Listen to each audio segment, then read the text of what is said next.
Today's matchup. BBQ Olivers. Hongdu Monster.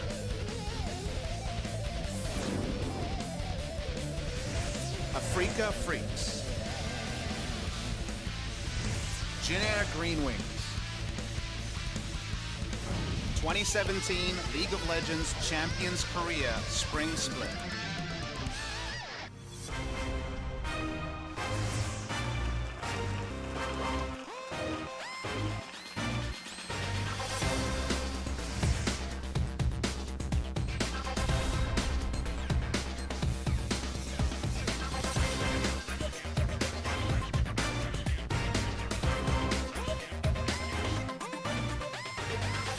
Welcome back, LCK fans. I'm Achilles. That's Papa Smithy. We'll be bringing you the action here tonight. Going to kick things off.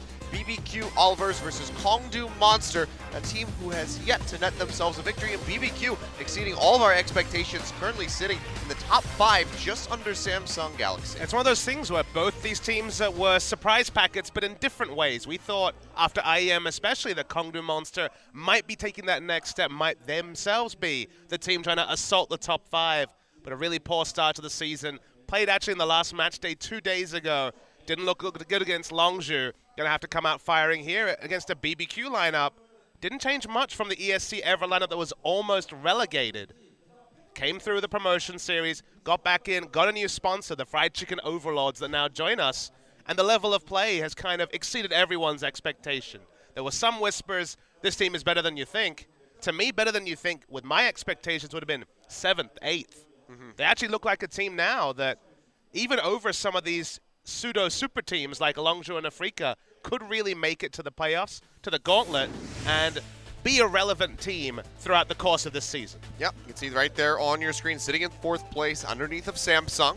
Have, despite the, the 2-win, 1-loss record that they both hold, BBQ Olivers had that 0-2 loss that they suffered at the hands of KT Rolster, whereas Samsung took their loss to a 1-2 series. So Samsung does rest in 3rd place. Of course, we saw KT Rolster the other day, lost their first game, so now only have +1 point over SK Telecom T1, who will be playing tomorrow at the Gangnam studio. But today we have BBQ Olivers versus Hongdu Monster for our first set, and it's do or die time really here for Hongdu Monster. They lose this set against BBQ Olivers, you have to expect that all hope might just be lost for these guys as they get ready to move through the rest of the series. There's a couple teams that you have to expect that they might be able to beat. Jin Air, who has not been in form, MVP, who has not been looking very strong. But if they want to avoid, those bottom 2, bottom 3 slots and relegation, they need to step up their game like BBQ Olivers has so far this split. Yeah, and BBQ have their solo lane is really to thank. Both Crazy and Tempt have been in wonderful form so far this season. We didn't know what to make of Ghost. Had only played that single professional game at the highest level for CJ Entus in 2016. He's looked very capable. Totoro showed us the Braum that actually won him an MVP last time they were out. Yeah. New rosters, new optimism, a lot to like about BBQ Olivers. And I think for both teams, this will be a defining game. As the league goes, especially early in the league, you're still working with small data sets, still trying to work out where should my expectations be. Well, if BBQ are as good as they've shown in their first series, there should be a 2-0 like Longzhu was able to do 2 days ago. If Hongdu Monster have really any chance of climbing up from where they find themselves now, joint last spot, they need to at least win a game and show us something to be optimistic about. But it's hard to expect too much given that, 2 days ago, less than 48 hours ago, they were humbled by Longzhu game. Yeah. Well, we'll go ahead and take a look at Hongdu really quickly. No swaps going to be coming through. It's just this 5-man roster. That's all they got. With no subs. So, they don't even have that factor. It's like, okay, maybe if we swap this person out, maybe they'll mesh better and the team can find success that way. Maybe it's a stronger shot caller. They don't have that availability. So it's just going to be these guys coming through. And, one that we really have to look at is Punch, who was very integral. He was a very key member coming into the promotion tournament back in summer when they earned their way back into LCK after getting relegated in spring. Hasn't really been showing up like we've seen in the past, like we saw at the Kespa Cup, like we saw at IEM Gyeonggi. And at least with Punch, you kind of have the argument, okay, first split of LCK, young player, getting his win behind his sails. What about Edge in the mid lane? This is a guy who played as a substitute for KT Rolster back in 2015, is the most experienced member of the roster in terms of playing regular competitive games, and he has also struggled. That mid and jungle that they relied upon so much in Challenger at IEM has let them down. And we're going to start looking at statistics. It's really bad reading across the board. Kongdu come in 6 games in a row with the longest defeat streak so far. And BBQ, they beat MVP, the team that beat one of the teams we're playing in the second set, Afrika, and they easily dispatched Jin Air. I was going to say, you say that looks bad. It's about to get even worse as we look at the KDAs. Team graph you can see there for BBQ. Really high spikes coming through that game too. Of course, Tempt coming out with a pentakill really does help assist those numbers, but when we get to the individual KDAs, it's going to look pretty brutal here for Kongdu. Yeah, we're going to go to the player KDAs. We saw it during rehearsal and exclaimed many different words, some of them not appropriate for broadcast. The blue one is BBQ. The one we could say now is damn. Yeah, the red one is Kongdu Monster, and not a lot going on. Seoul has been their best performer, predictably. He was the guy they look at as their carry, but across the rest of the board especially, some really rough reading, 1.x KDAs, and Roach doesn't even reach 1.0. No.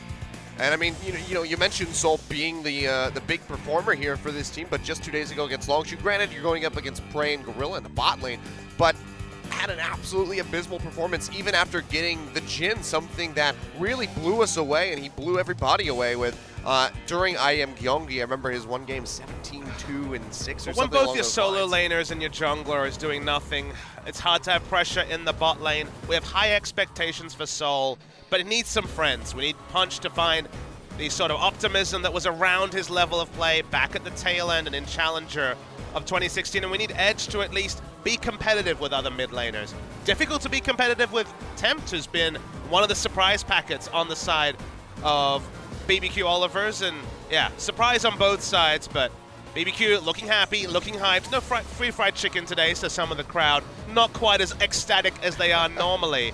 But this is a team that's growing a fan base, already many more fans than ESC was ever able to field. There's hype about the BBQ Olivers. There's anything but hype for Kongdu Monster. Yeah, and it really is a shame, but it just go to show, having a major sponsor coming through, having this strong of a performance at the start of the split, just how much your fan base can grow very quickly, and that is just being reflected right here with how many audience members are sitting on the side of BBQ Olivers. And it's a really old adage, but a lot of people probably came for the fried chicken, came for the new sponsor, came for the things outside the game, but they're gonna stay for this top-level League of Legends that this BBQ Olivers squad has been able to field. They've looked very, very tight. Even in that loss against KT Rolls, sure, didn't get much going there, but in their 2 matches against achievable opposition, against non-super teams, it looked very good. Yeah, I mean, I come here just for the chicken. I'm a little upset that it's not here today, but, whatever. Into the pick and ban we go. Jace Kozik's going to be banned away by BBQ right off the bat. We know exactly what's going to happen over on the red side of things. Camille and Rengar should be the bans to follow.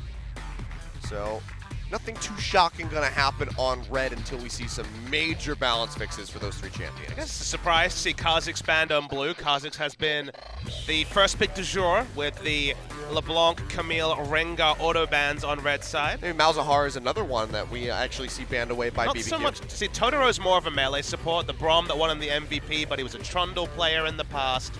He is comfortable in the melee support. It looks like BBQ were just angling for the Varus. Would have been a flex pick if Kongdu were able to pick it up. One thing to note, guys, as you'll see in the middle of the screen, unlike EULCS, NACS, and other leagues, we are not on patch 7.2 until ostensibly next week. So the lethality changes that have meant multiple AD assassins and other AD champions that stack those lethality items. A little bit less priority on that this week. Yep. Also won't be seeing that new and improved Warwick quite yet. But as you mentioned, maybe next week. We're not sure. Don't have the confirmation on that one quite yet. Kongdu very swiftly going to be picking up Ashe for Seoul in the bottom lane. So still going to be straying away from the Jin. And also the Lee Sin for Punch, something that has been very crucial for him in his strong performances. We'll see if he can get back into form as we move forward. And Rek'Sai will be coming through for Bless. I mean, it's been a lot of Lee Sin from Kongdu this season. Already 4 games, now a 5th game, but clearly not a lot of results on the champion. I mean, was Lee famously 0-10, I believe, before it went 1-10 when Peanut decided to prop up that win rate by playing it for SK Telecom. All right, looks like Karma here for Totoro. So straying away from the melee supports, knows that the likes of Zyra is still available here for Kongdu, which they do snatch up, and then Syndra will be the first ban. Interesting to see what Kongdu want to take as first pick on the red side. We're looking for solo laners in the next round. A frequent ban against BBQ has been the Taliyah that Temp's got a pentakill on. Only pentakill so far, ostensibly around the world, but definitely in the LCK. Did he get a pentakill? I didn't notice. Yeah, that clip was highlight clip, low light clip. Sometimes hard to say. Cringe clip is what I'll call it. But Maokai banned away by BBQ, so getting rid of some of that comfort there for Roach. So one stat I want to point out is just how much the solo laners for BBQ have risen. So far, Tempt is #1 for mid lane gold difference at 10. That's including Faker and all the other laners in the league. Crazy's #2 for top laners. So both of them have really been able to step up their game, specifically laning. Crazy struggled in lane last year and didn't get much done. His level of play has been a lot higher this year, which is good to see. Solo Q was also right up there along with Tempt. It's been the solo lanes that have really dictated the BBQ victories. Ghost and Totoro have just been wave clearing and bot, as is the meta right now. Interesting. Double mid lane ban leaves Ryze open for Edge. Katarina ban against Edge, a little bit odd to see. Wasn't sure if that was something really in his wheelhouse, but maybe this is something coming out of scrims or solo queue here for Edge, but that will lead to a very quick pickup on the Ryze. Fire back over to BBQ in their last round. Could be Nautilus. a Karma mid still, it's worth noting, but Taliyah and also the mustached Bombardier and Corki is available. Been a much bigger pick around the world, specifically in NA, than it has been in Korea. Since some games, Fly's played it well. Tempt actually had some good performances on it as well, I believe, so it's not that a surprising pick at all. Another pick that's been big in the LCS region, specifically EU LCS, has been the Shen, which is going to be locked in last. So a lot of globals, pick comp going on from Kongdu Monster. BBQ, it's about the rotational play. They have Karma for the speed up. They've got that reliable top lane tank with the earlier power spike, and they can get Corki and Varus 2 items and park themselves under turrets. They'll be very happy. Yep.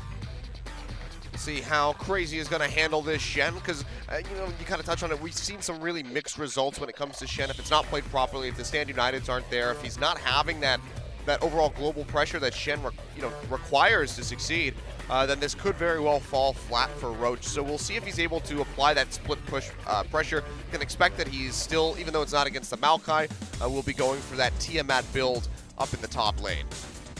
Tiamat has been the favorite choice against Maokai. Nautilus does a bit more damage early, so you don't have the same level of safety, but still very much could be in consideration for the tank war.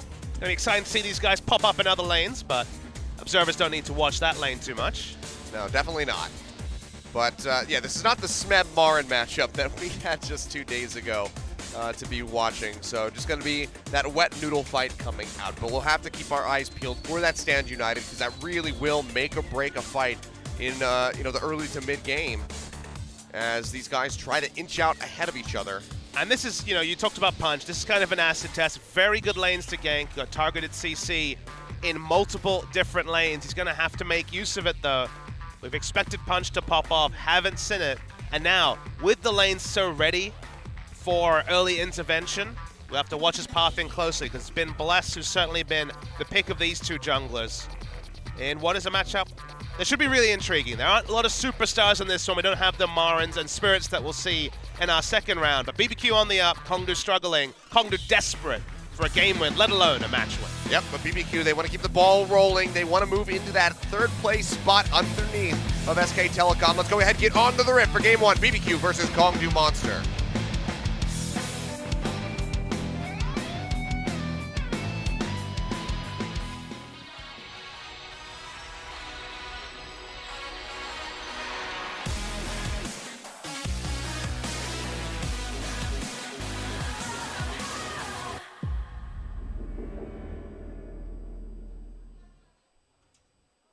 And looks like we might have a mouse issue inside of the BBQ Oliver's booth.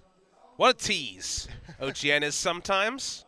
All we want to see is some of that delicious, I was going to say fried chicken. We didn't see any of that, sadly, but Korean League of Legends will have to be a substitute for the olive oil-based fried chicken. Hey, man, gotta get your sellouts in. You keep just like tossing this We got out. no game to talk about, Achilles. We got to talk about something. Why not fried chicken?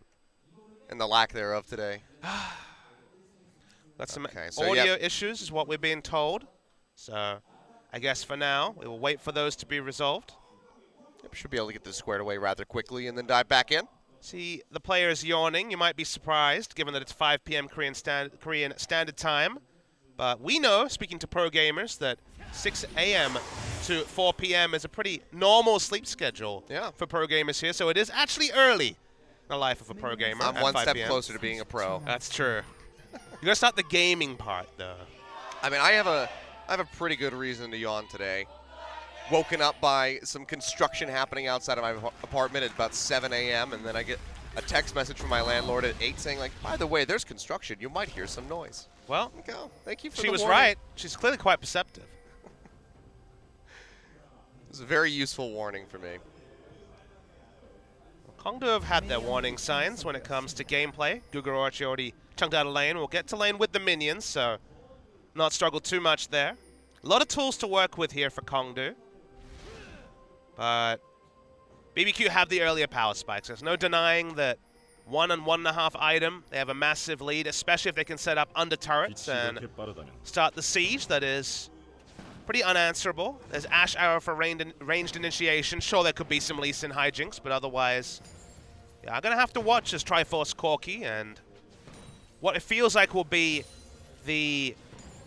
definitely the guaranteed Varus build in the future. We've seen a lot more 80 caster Varus this week. My suspicion is that because players have been playing on 7.2 for a while, they build the lethality items in solo queue because they are even stronger than they were before. And the Essence Reaver build that we saw in the first week and a half of LCK has just kind of been usurped with the buffs to lethality. Yeah, straight into that.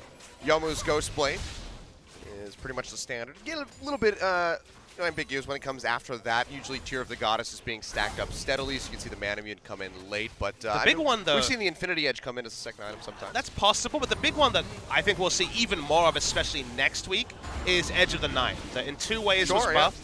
You know, here's another Serrated Dirk item, so you get the extra value from the lethality early, but the cooldown being so short, when you're playing Varus, Ashe, Jhin, when you're setting up under turrets, just that ability to pop a 10-second spell shield and only have a 20-second downtime if it's not broken means that it's so much easier to siege. And when we're seeing these double AD, Corki, Varus comps, safe sieging is exactly what BBQ want to do. If this game is completely non-interactive, it's perfect for BBQ because they're not interested in champion kills. They're interested in just killing all the structures as early as possible on the side of Kongdo. So like Jhin Air, but the word early kind of upsets that. That's true. I mean, Jhin Air early is not a word we use on the Jhin Air broadcast. Maybe in jest. We've got that to look forward to later. Yeah. I mean, could be a very long night for you and I here yet again, Papa Smithy. We'll see. I don't make plans when I see that Jhin Air's in the second set. I'm like, no, sorry, I can't meet you tonight. Yeah. Could you I come know out? It's a Saturday. Like, 8 o'clock start, 12:30 sounds safe, but Jhin Air always find a way. At least now we have the confirmation. Literally no one is there from the first time that Jhin Air was known for their stalls, back when GBM was the mid laner and the rest of the roster. Now it's only Kuzan, who's been there for a year, was substitute to GBM before, and yet the team still plays the same way, so it's all about the coaches. Yep. Maybe when we hear the coaching staff changing, that's when we can finally look for a new Jhin Air, because otherwise, same exact team. They get a new coach, and he's like, you guys have been playing way too fast. Really need to slow it down. What does that even look like? How could they play slower? I don't know. Basically, like, if we were watching this as a VOD and you just turn it to half speed. Man. So literally slowing down the gameplay, they're going to set up some sort of time portal. I guess that's possible. Yep. Let's not think about it too much. Did you happen to see the video for Peanut's birthday yesterday? That I didn't catch SKT? it, no. Oh, it was so good because all of the audio was in slow motion for some reason. Huh. So they're all like cheering and like clapping for his birthday, and you just hear really like kind of talking, and then like these like interwoven like deep bassy claps. It was very bizarre. Maybe it was an art piece, you know? It gave it a very eerie feeling. You know, Bless and Punch going to find each other inside the jungle, just going to throw down a couple wards and exchange some blows. But no first blood going to be coming through yet. You can see BBQ starting to stretch a bit of a gold lead already, mostly in part due to Crazy in that top lane, who's got quite the CS lead over Roach. As to be expected for now, he's got very good wave clear on that Nautilus. weird stat, one that's been tracked on Oracle's Elixir, is that the #1 in terms of experience difference at 10 of any player in the league is crazy. So, i.e. suggesting that he's forcing his enemy top laner out of lane or zoning him from experience. But in the whole league, having the biggest experience advantage is another sign with that gold difference at 10, with all the other stats, that Crazy has really leveled up. I was talking to some players and asking, okay, but not a lot has changed about the members of this BBQ lineup compared to ESC ever last year. Why are they so good? And the name that came up most consistently was Crazy, actually ascending in the top lane ranks. If you asked me last year, where does Crazy rank, I'd have him 10th, 11th maybe even, when you have some sub-top laners who showed something. Crazy had a really, really rough 2016, but all guns blazing so far in 2017. Yeah, it's been working out quite well for him. And you have to expect because of the record, because of the performances that BBQ have been able to put up so far this split, that Kongdu already just from loading onto the Rift are playing on the back foot. The comp also helps them there in that Kongdu also had the scaling comp. So I'm not always a big fan of taking a scaling comp when you've been like lacking in terms of form. Sometimes it's just easier to pick power in lanes. Win lane, win game is the easiest strategy. Not much communication in solo queue, so that's why picking the Pantheon top with Ignite often is very successful, because he'll do his job, he'll push, he'll put on the pressure, and usually communication at a premium in other lanes. That's definitely been making a resurgence, I've noticed. The Pantheon coming across, whether it's top, mid, or jungle. I mean, every time lethality is buffed, you know that the Pantheon's going to come out of the Aether.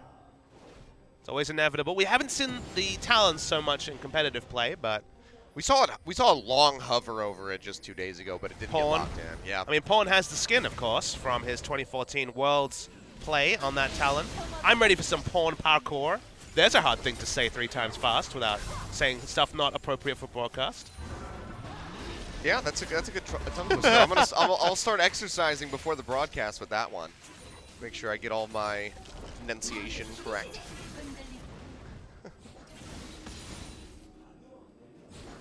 Been laning phase. Yep, just steady as she goes.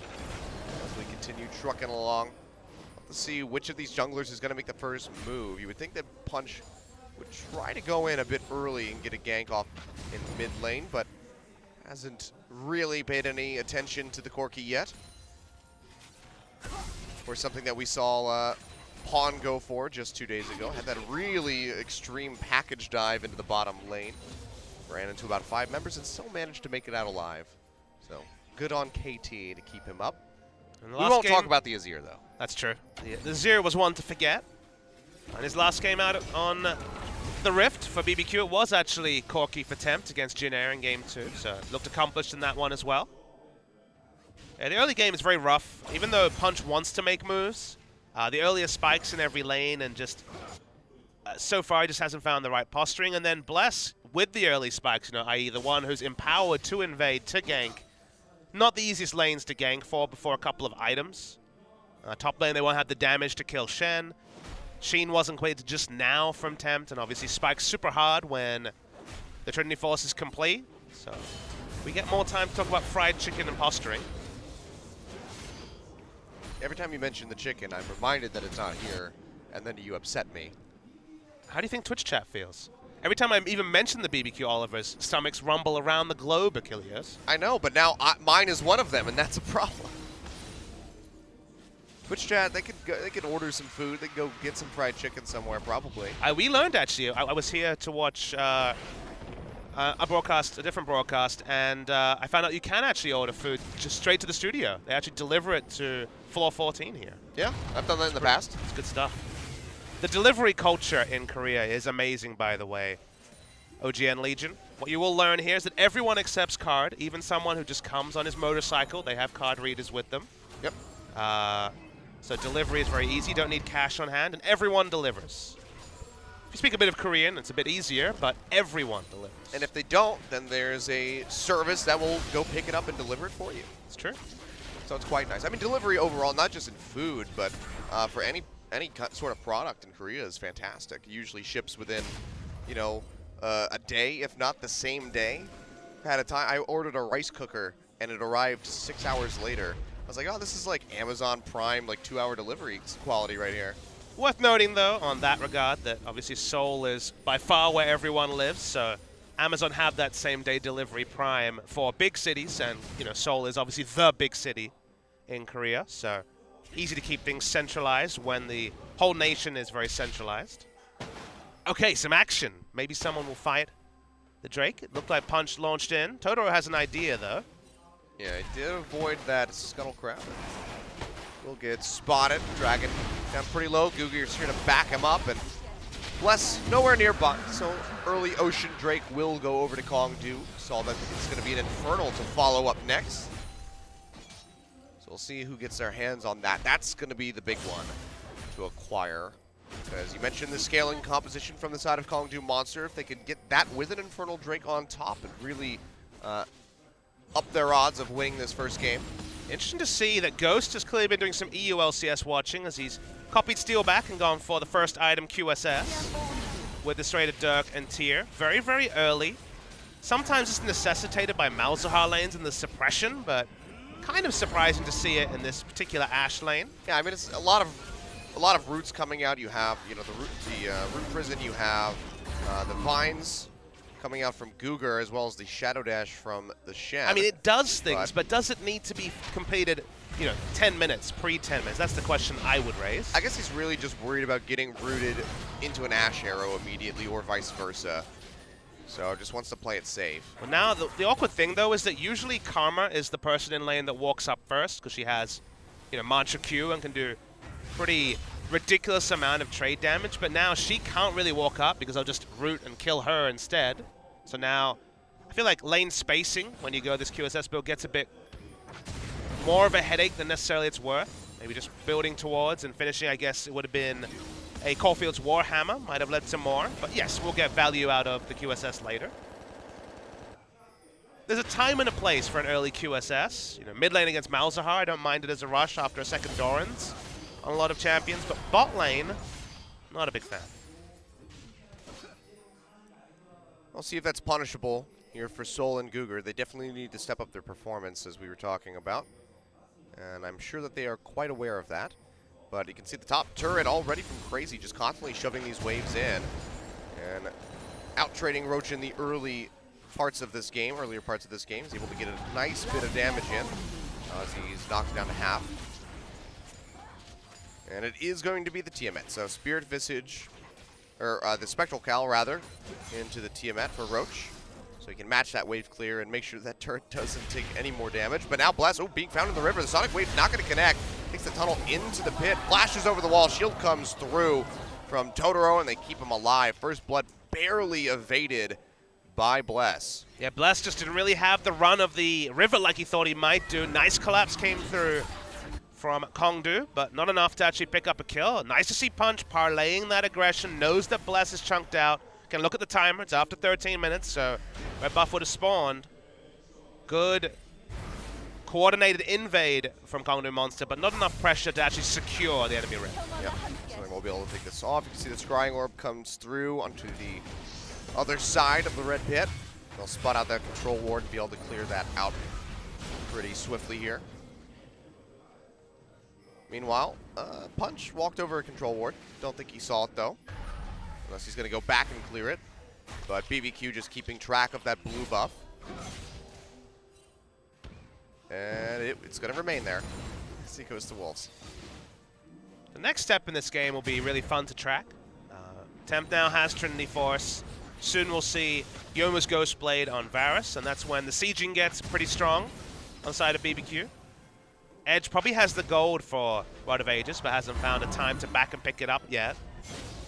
Scaling is on the side of Kongdu, so we're looking for BBQ to open the game, set a fast pace. When we saw those double AD comes from teams like KT Rolster, we saw outer rings of turrets down around 15 minutes. There's not even been a single turret so far this game, so despite their recent poor form, Kongdu will not be unhappy with how the first 15 minutes of this game is gone.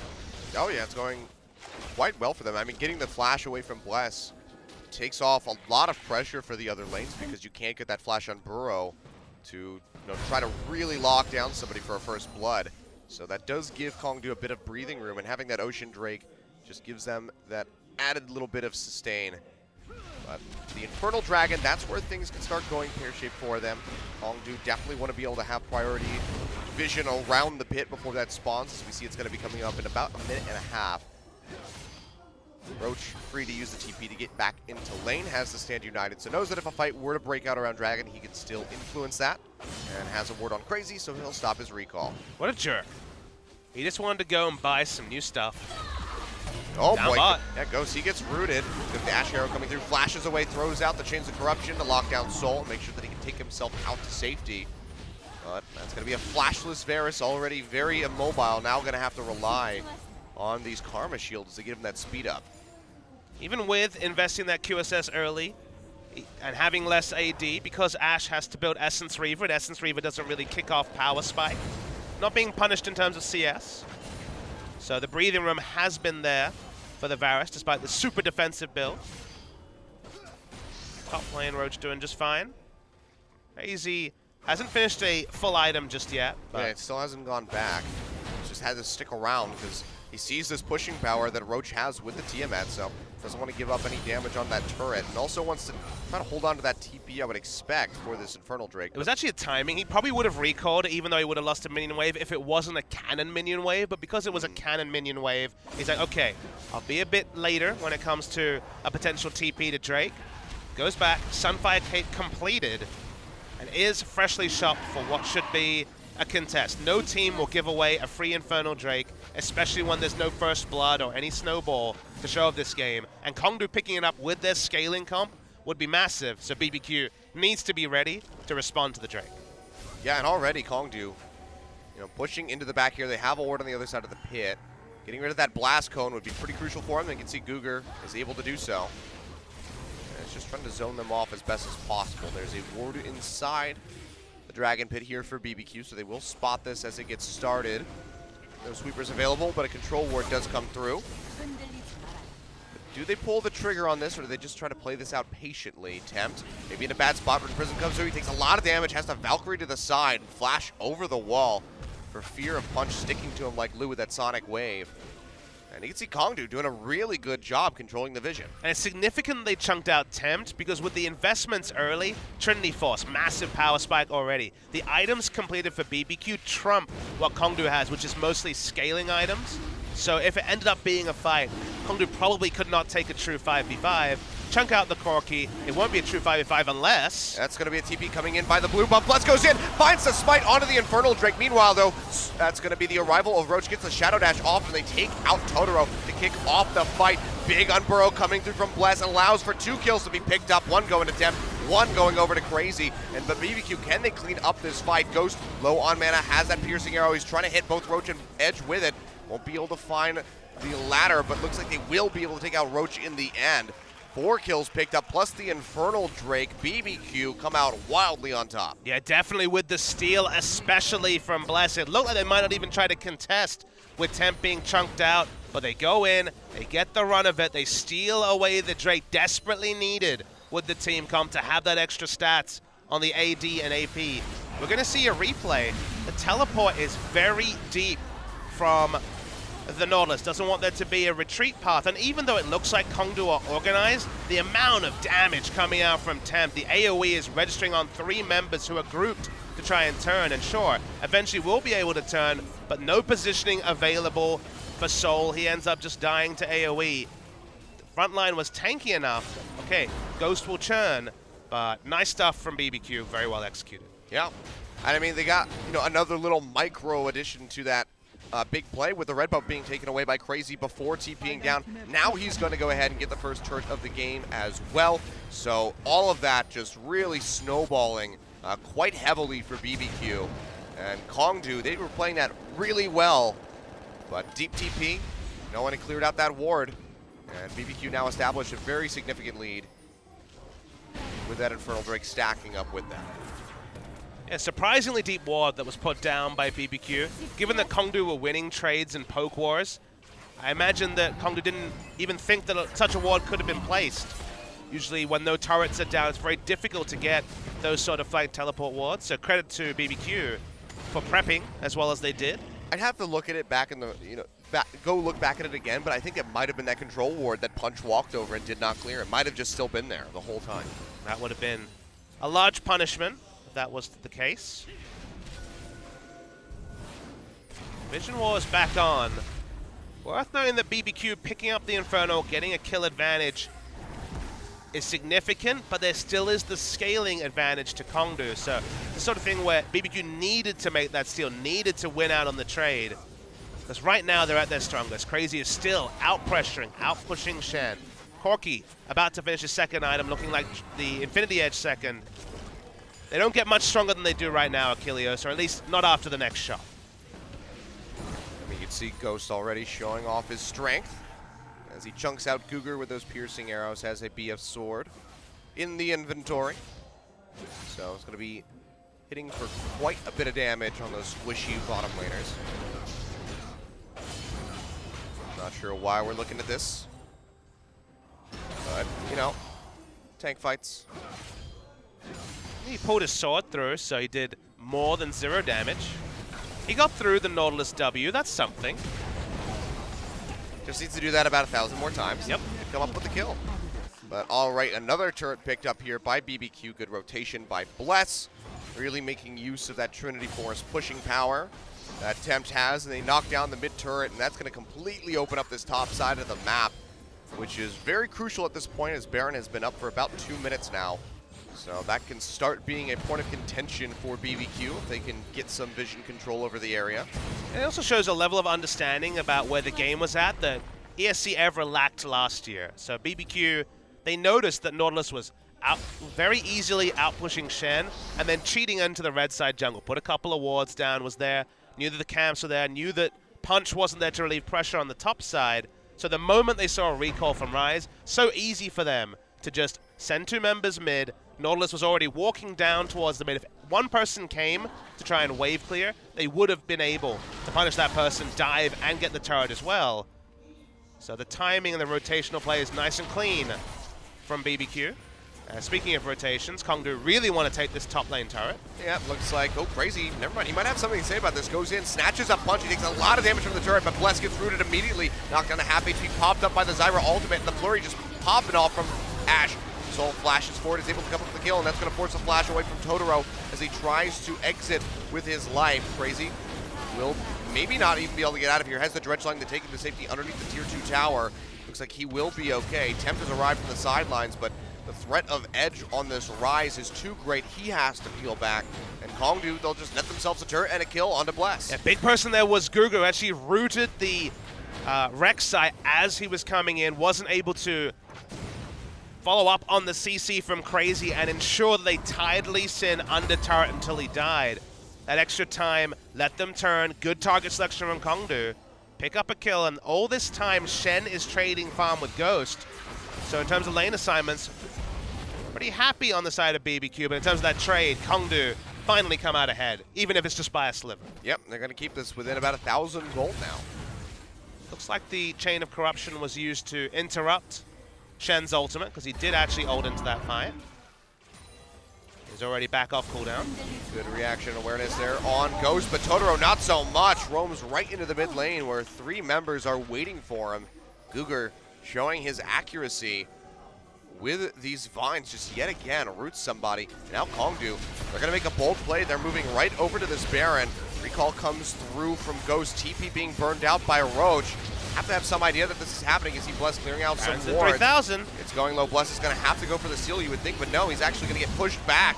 And that is going to be Kongdu coming up with a Baron. Very nice call by them, and they will swing themselves into a gold lead. It is such decisive stuff for Kongdu Monster, even before their scaling is complete.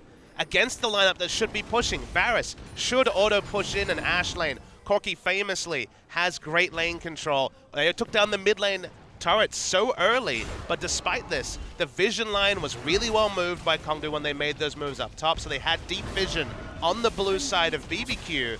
And BBQ look a bit sluggish. Maybe that 5 PM start time is working against them because Kongdu look a lot more practiced, clearly. Have had a lot of discussions in the past 2 days. And this is the best start we've seen from them since game 1 of their first set, which ironically was the last game they won. Yeah. And I mean, you mentioned BBQ looking sluggish, but Kongdu, again, had just played a series 2 days ago, and we thought that that might be detrimental for them, but perhaps that, you know, the VOD reviews, whatever they did with their team and their coach, they might have been able to go over enough mistakes that happened in their series against Longju to correct it for this series against BBQ, because they're making all the right moves right now. Really decisive call on the Baron. They move over. They get themselves a second Ocean Drake. As we see, we'll be trading back and forth on Ocean Infernal. And that's going to be another turret coming through for them as the bot tier 1 goes down. We asked for Edge to step up, and I think you can pretty safely say he's done that this game. Close to 100% kill participation, but has been on the front lines. He just didn't feel like he was even doing damage in the series against Longju. Ended up being zoned from most fights.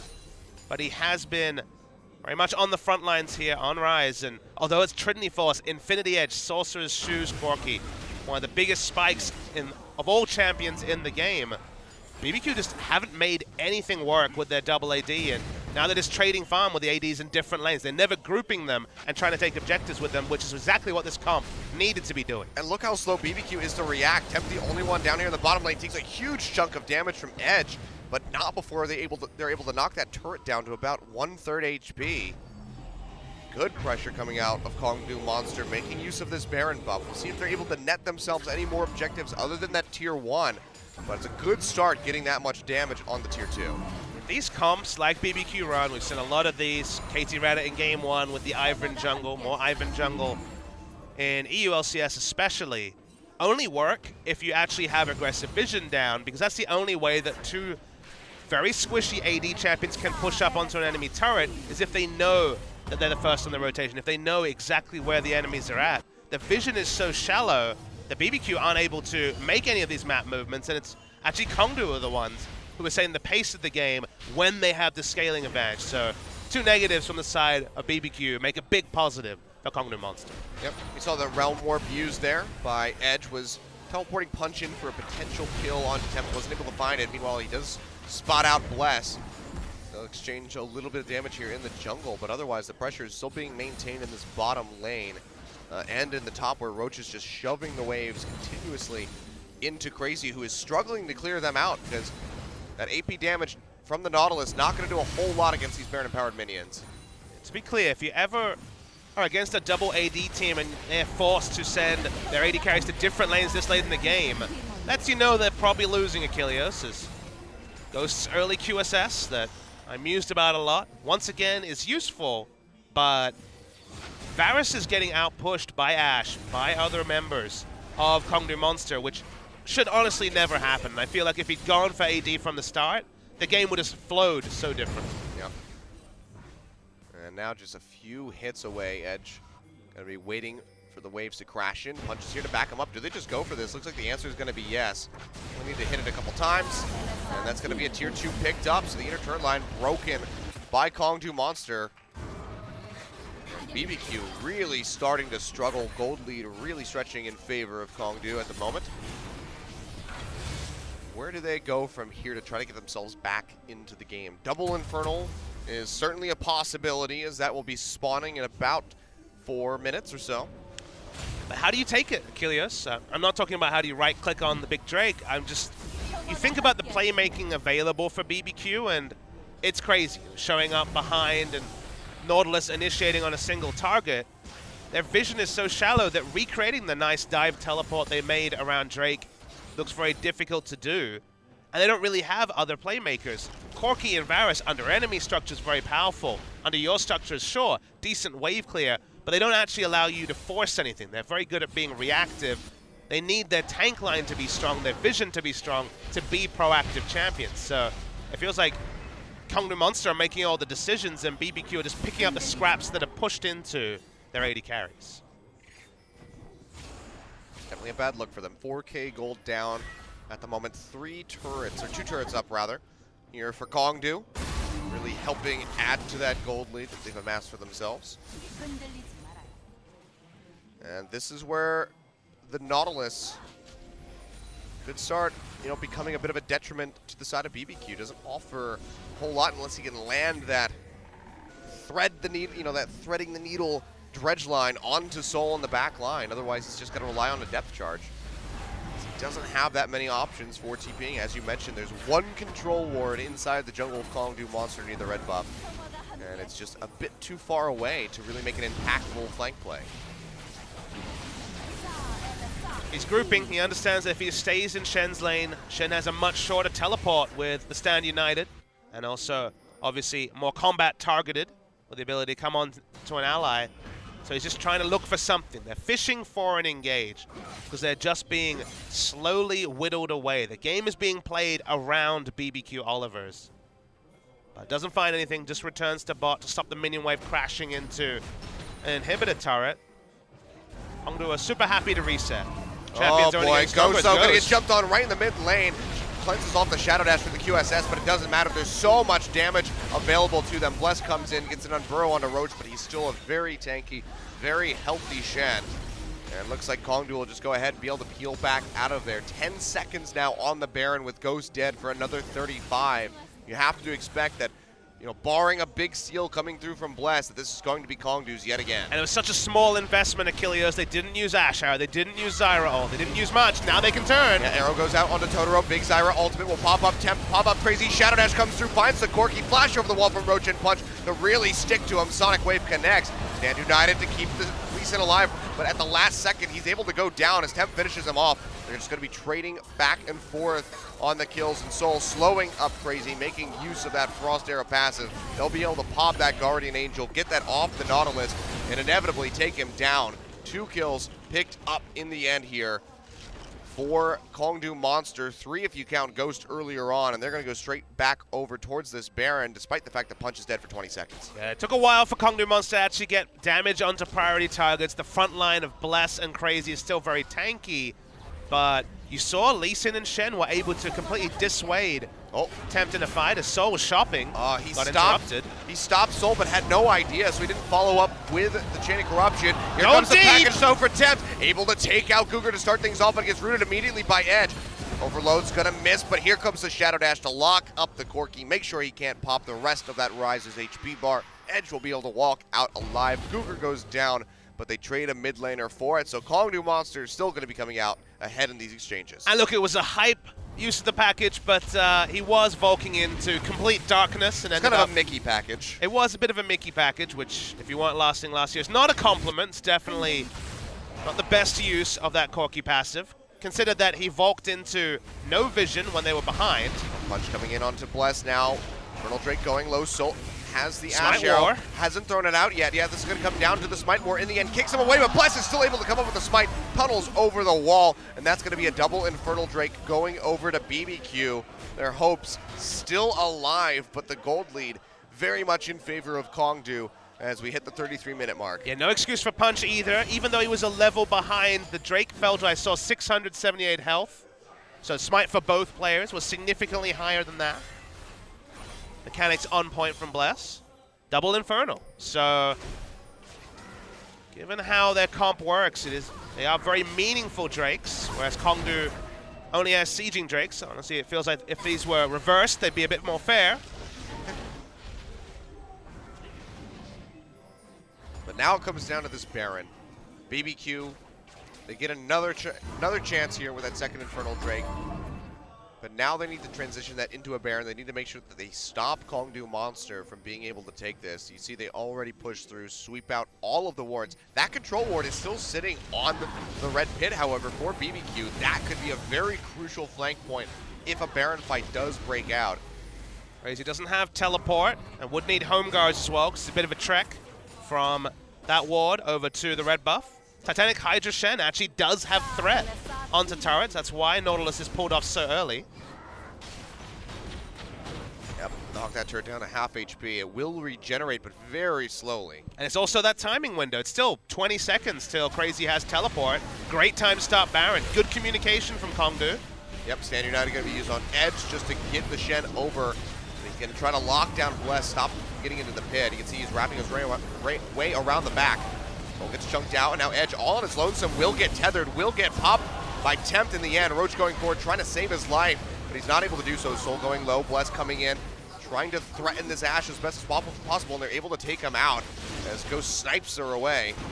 And now that's going to be the retreat from Kongdu Monster, maybe biting off more than they could chew. Ghost gets a double kill with the piercing arrow as he takes out Roach.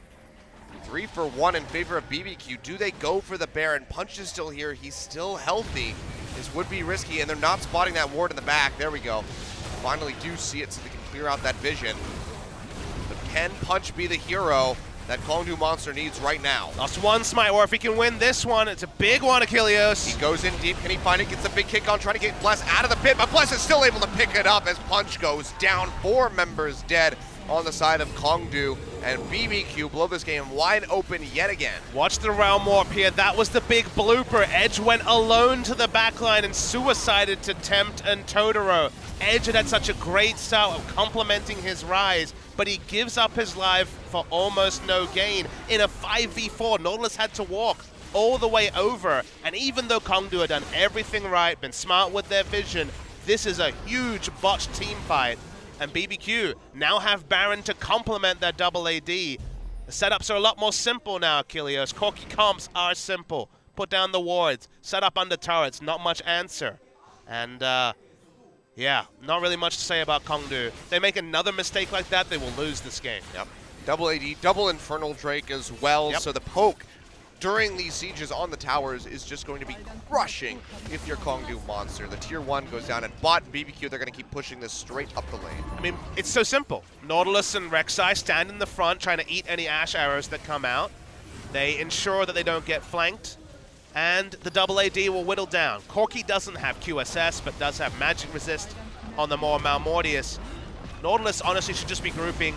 No point to split push. Oh, Cougar. They just need to ensure that Ghost and Tempt can free hit, and then inhibitors will come rolling at a very fast pace. Well, Tempt has a package. Let's see just how spicy he's feeling at the moment. He's trying to poke out with these rockets in conjunction with Ghost and his piercing arrow. His Baron Empowered Minion starting to push forward. Crazy sitting in the front as they try to clear out from range. Kongdu Monster desperately trying to hold on to this turret, already knocked down to about half HP. Meanwhile, Bless is going to go ahead and get rid of that tier 2 in mid. As the Void Rush available if he needs to join his team, but actually doesn't look like he's set up many tunnel systems in the area. Just because of He's how got the one right there in lane. Just because of how Baroned up cannon minions work. They don't do any tanking, so Kongdu has been able to take out the small minions. Only the cannons have really been doing work. So they've got the inhibitor turret to half, but no more. Now Bless is splitting in mid. Draws the attention away from Soul, who's going to be big wave clear on the side of Kongdu Monster. Turret takes just a little bit more damage, though. They haven't been able to get Tempt far enough forward so he can get that big Triforce proc onto the turret to really help knock it down. And you just can't dive into a Zyra comp. Counter engage is her strong suit. Ghost is able to walk up with the shields and do a couple of hits because he also had Edge of the Night. Ash Arrow on the Crazy Realm Warp into the back comes Roach and Edge, but Edge just gets deleted immediately, kill picked up by the Varus, and now BBQ turning this engage on its head. Soul goes low, Bless sticking on top of him here as he gets Dragon's Rage. Everyone's falling. But that's going to be a kill picked up for Soul, but it gets answered immediately by Tempt, who comes up with another one on the Corki Roach. He's tanky as hell, but it doesn't even matter. The Guardian Angel will get popped. He's surrounded by BBQ. He's going to go down, as well as this inhibitor, and BBQ Olivers are poised to win this game. Yeah, the Realm Warp a second time. Didn't have that second time to make the mistake. This should be the game-ending double AD and a tanky front line. Kongdu so near yet so far, and looks like it's going to be a 7th loss in a row for Kongdu Monster. Yep. Rough position to be in despite having such a strong early game. Kongdu Monster, they let it slip through their fingers. So many key smite steals by Bless, keeping them alive in this match. Punch, he will go down right at the end. A final double kill coming in for Tempt. The Nexus will crumble just before 40 minutes, and BBQ one win away from another victory and putting Kongdu Monster in the grave, essentially. I mean, they kept their cool in team fights, and Kongdu Monster did anything but. Specifically the Realm Warp twice in a row was the main offender. Edge was going in, no one was backing him up. You know, we've seen so many cool, fancy Realm Warp plays. Bjergsen over in NA, even some smart rotational plays in Korea as well. But this is the other side of the coin, where if you're just launching your fed, farmed, scaled up Rise into the backline to die first, so will the hopes of a team fight win for Kongdu Monster. Yep. Saw time and time again there. Thought maybe that one at the end, since he had a Roach in tow, would play out a little bit differently, but the burst damage is just so significant from Ghost and Thames, especially with that double Infernal Drake. In a team fight, it needs to be everyone or no one. You know, you can go for the zoning plays to the Realm Warp. You can launch everyone in the backline. When it's only one person and it's a damage dealer, especially, that's almost always a misuse of the Realm Warp in a team fight.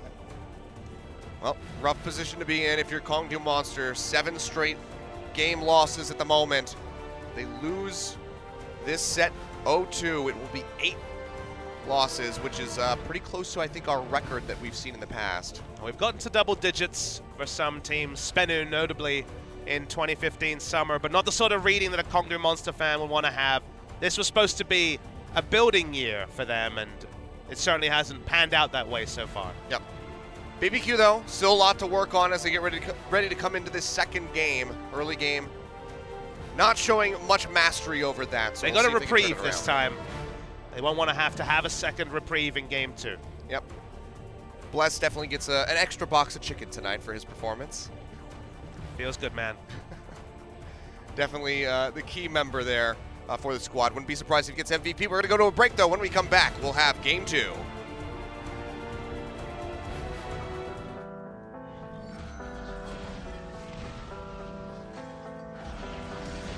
Sweet talk so sweet that I'm getting it too thick, too good to be good, shouldn't eat it. You talk like you need me, like you never leave me, until I begin to believe it. I was good on my own until you came along, waiting for me to fall. Now you're gone, baby, gone. If you don't mean it, don't just say it. If you don't feel it, don't you fake it. If it's a lie, baby, don't say it's true. If you don't want it, why'd you take it? How come you bought it just to break it? If you don't love me, then don't say you do.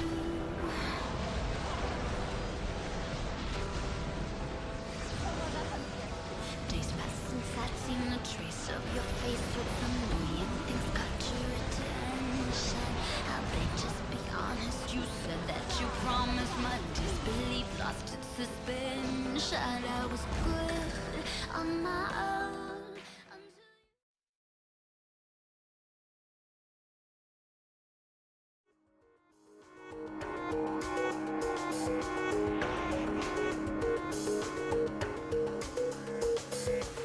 The clock's ticking, the cops are coming fast, so grab the duffel bag and let's roll. Let's roll.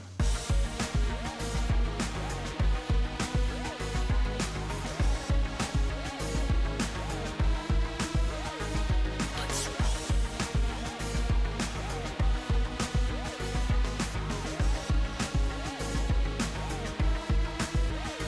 roll. Let's roll.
clock's ticking, the cops are coming fast, so grab the duffel bag and let's roll.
The clock's ticking, the cops are coming fast, so grab the duffel bag and let's roll.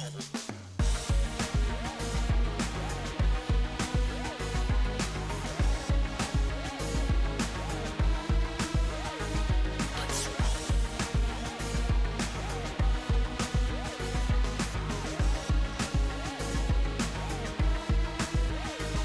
Let's roll.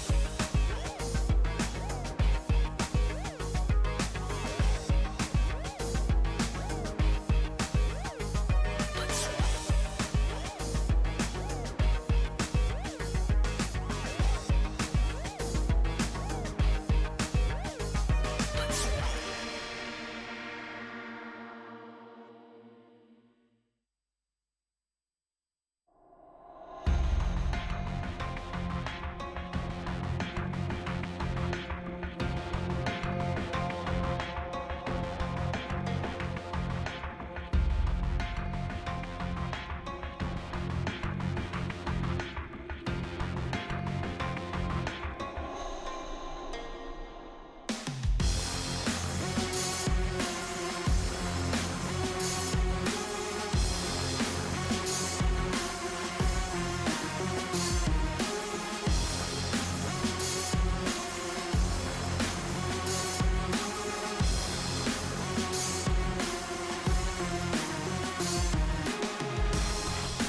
Welcome back, ladies and gentlemen. We'll take a quick little look here at the damage charts. As you can see, Tempt on that Corki and Ghost on the Varus doing quite a bit of damage for the side of BBQ Olivers. But the game didn't really go as you would expect. You know, the graph seems to suggest that it was one of the games where a double AD comp with an early power spike top laner goes around, takes down turrets, wins the game ordered fashion, as you would even expect given the teams involved with Kongdu's struggles. But Kongdu looked much better in this particular game one. Best performance for them since their first of the season, and some of the good smites from Bless, and just in general, Kongdu's misplays in team fights. Almost feels like we need a low-light video to complement this highlight video, because yes, some nice plays from Bless in terms of smite fights, but some really questionable plays by Edge in particular with the Realm War. I mean, he had a couple really crucial unburrows, as you saw right there, that really helped turn the tide of this fight in favor of BBQ, despite the fact that they lost several members. But yeah, I mean, wasn't really impacting the lanes on this Rex side. The ganks weren't really coming out from him, but he made up for that with the smites, getting both of these Infernal Drakes, getting that Baron later on in the game, and that's what really kept BBQ in the driver's seat and allowed for them to edge back out ahead of Kongdu Monster, no pun intended. Yeah, here's another smite, walked back up. Baron falls to 898, very steady on the trigger finger there. But you know, you miss out on the big plays that changed the course of this game, specifically the 2 Realm Warps where Ryze alone, despite having all the gold in the world, a very good early game for Edge, couldn't transition that into a team fighting phase, and Kongdu were the ones who drafted the team fighting team, who drafted the scaling lineup, then couldn't put it to good use, and shouldn't be surprised to find themselves once again with a 0-1 game score in a best of 3. Yep. Well, be getting ready to go back into the pick and ban here for game 2. Kongdu now over to the blue side, so they have a little bit of looseness here with their first 3 bans. See what they want to prioritize. Seems like Jace is still going to be the flavor of the month as they take that off the board first and foremost. It feels like they have to relieve pressure from Roach, whose champion pool is almost exclusively tanks. He tried to play the Gangplank, the one carry-minded champion that he played with any proficiency in 2016 in the last series, and didn't find any success against Longzhu with it, so almost certainly going to be something like a Maokai for Roach if they can acquire it. Crazy does have a more open champion pool. He's played Olaf top lane, he's played Vlad top lane, but not in a while. And his tank performances have been very clean so far this season. And yet again, the Kazakhs being banned away on blue side, so don't want that for the first pick priority here. See where they do want to go with Malzahar. It seems like, yeah. Yeah, it feels like Varus more and more this week, and I think increasingly next week as well is going to be a first pick champion. We're not 7.2, so we haven't seen the tune-up in the power of the Serrated Dirk and lethality items, but AD caster Varus, previously in the mid lane from people like Edge, has been definitely the pick du jour in the bot lane. I mean, both of these mid laners have been known for their mid lane Varus in the past, but with the Varus taken off the table, Ashe not going to be the snatch up here for Ghost. He's going to go over to the Jhin. As Caitlyn is another champion that we've seen a lot from Ghost. His Ashe actually looked good. He was forced onto Ashe with double AD bans in the last series we saw him in, but probably just going to be the double bot lane picks and the jungler in the first rotation like Series 1, unless Kongdu just really want to grab Maokai now, early. They could. Rek'Sai, though, coming in for Bless yet again, so we'll see if he can step up the pressure game in the early stages. Zyra's available with Malzahar off the board. And Elise here for Punch, so not going back to that Lee Sin. And Zyra will come through, so very harass-heavy bottom lane. Now, will Totoro get frisky with something like a melee support? The Braum would have been possible here, or will he go for the laning? Laning choice was always going to be the misfortune, but I wavered for a second just because Totoro is probably the biggest melee support player of anyone left in Champions this season. Balanced bot lane and jungle drafts. Waiting for the next round to open. Imagine the top lane champion pool is going to get pinched a little bit. Well, we saw them really focus out on the mid lane in game 1. 3 mid lane bans in the second round of the draft. Maokai was banned away by BBQ. Shen's going to be taken off the board here by Kongdu. Which is risky because now Maokai seems like a champion without many answers as a first pick in the next rotation. Could see Roach try the Singed. Singed, That has yeah. been a popular choice, but he's not a known Singed player like some of the other ones in the league. Actually, I haven't seen the Singed the last couple days. But Rise and Cassiopeia going to be taken off the board, so showing some respect to Edge, who was playing quite well until he started going off with those party warps into the back line by himself. We had party casks from many CJ junglers last year. I guess party warps are Bubbling. the evolution, and you're right, it is the 3 mid lane bans. Corki looking pretty strong as a potential draft. We might actually just see Corki for Tempt once again as the first pick of this round. Maybe some sort of confidence pick. I don't think it's going to be a Quinn, but they're considering it at least. This would be an interesting one to see come out, but yeah.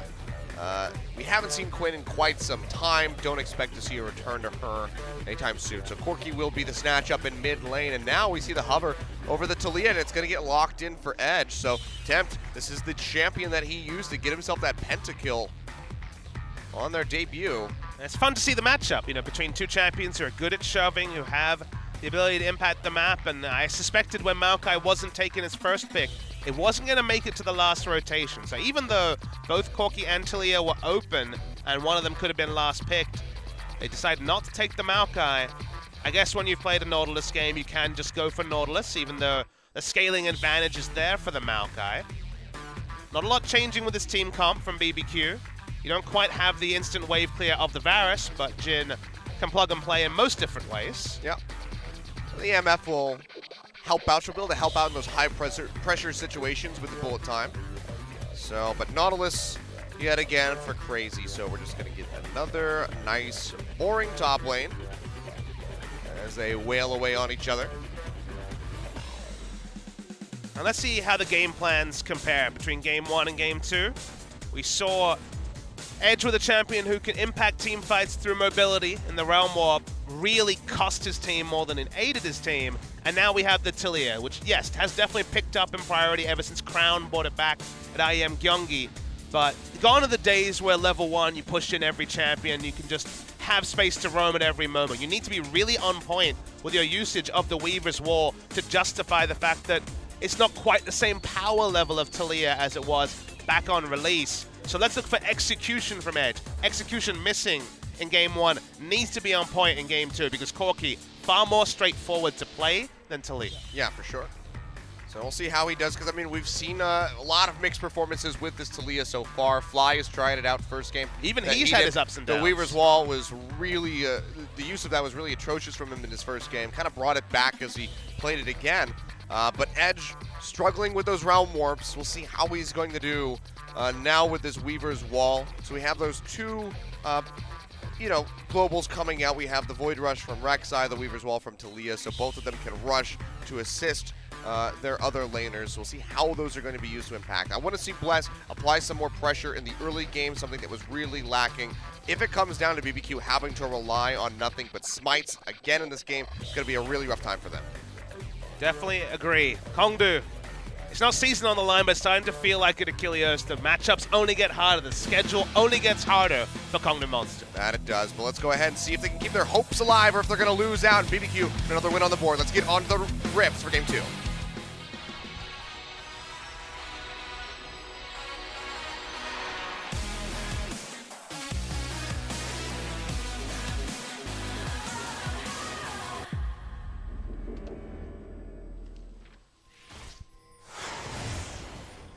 And here we are.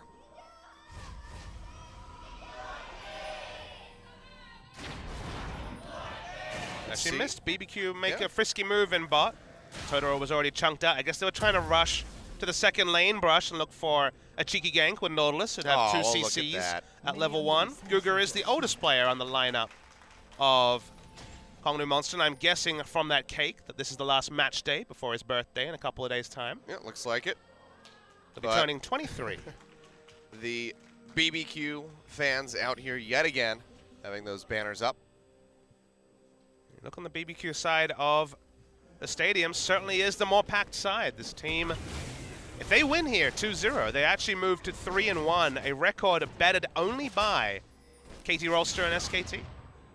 The BBQ Olivers, ESC Ever, Now, my bold prediction after one series last season was that I'm like, ESC Everett's going to have a big one, guys. Almost got relegated. Didn't look so good there. NA analyst play from me. But then, And then we're like, this BBQ year, Olivers looks like maybe the worst team in yeah. LCK. So I was just ahead of the meta. You know how Faker 5 minutes before calls the kill? 5 seconds before he's like, I got him. I was one season early. Okay. Come on. You keep telling yourself that. Make your excuses. My glass is so half full, Achilles. Oh, boy. Your glass is spilling over with, Predictions. well, I was going to say with excuses, but sure. Korea's going to win Worlds. I got in there early. I mean, that could be a prediction for next season as well. It works both ways with that one. Plus, he takes a little bit of harass there as Cougar pushes in. But he'll be quite comfortable to continue on through the jungle. See how Punch is going to handle on this Elise. The Lee Sin and the Elise, these are the two big picks for him in the jungle. Two big comforts. And it feels like this is one of those games where the jungler really will decide the game because everything else is very balanced. In the bot lane, sure, Varus and Zyra have the wave clear advantage, but Misfortune does interact very well against the Zyra. In the mid lane, farm wars, top lane, tank wars. So it feels like jungle pathing can really unlock an advantage and a snowball for one side or the other. You called it well in the pre-game that neither jungler was really making a lot of moves when it came to ganks. First blood was very late, around 15 minutes in game 1. Seen some really good Elise performances recently. Crash, for example, started getting experimental with the Elise over the other picks like the Kha'Zix and showed good levels of performance on that. No such luck in this game. See if we get our proto belt Elise coming back in. Come back, Peanut. We miss you. We miss you at OGN. It's been a while. Yeah. We haven't seen SKT for quite a bit. We won't until next Thursday, I don't think, so. But that's a big one, Achilles. They're playing against Afrika next Thursday, so everyone, I mean, from everyone I talked to is like, man, that part of the intro when Faker and Marin face off. It's the moment in the intro video, so you have to be excited for it. Even with Afrika's less than stellar performances so far, it's still going to be a very good match. But look, Kongdon Monster have had woes. I wouldn't say Afrika have had woes. They're really good at the blue side, so that's something, you know? Yeah, they are. We'll see them today. If they win 2-0 today, that would be, well, sorry, they would have then broken the curse of the red side. We'll see who they start in the jungle. I think they will be starting on the blue side, so I can take an educated guess as to who we'll see come out. Whether or not that certain someone can get his hands on Olaf will be yet to be seen. I hope we see Mowgli again, whether it's this game in red side, but just consider that we had someone like Ghost that played one ever game competitive with CJ Entus and then never played again. Oh, crazy. Really aggressive walk down, Nice gets the dredge line in on the edge. And he'll pop both summoner spells, so TP used by Crazy, and he's still close enough to top lane, but now he's going to have to flash out, Seize Punch coming around the sideline, so maybe not going quite as cleanly as he would have liked, but getting the Ghost Flash away from Edge still going to be a very nice pickup. It really surprised him with the timing.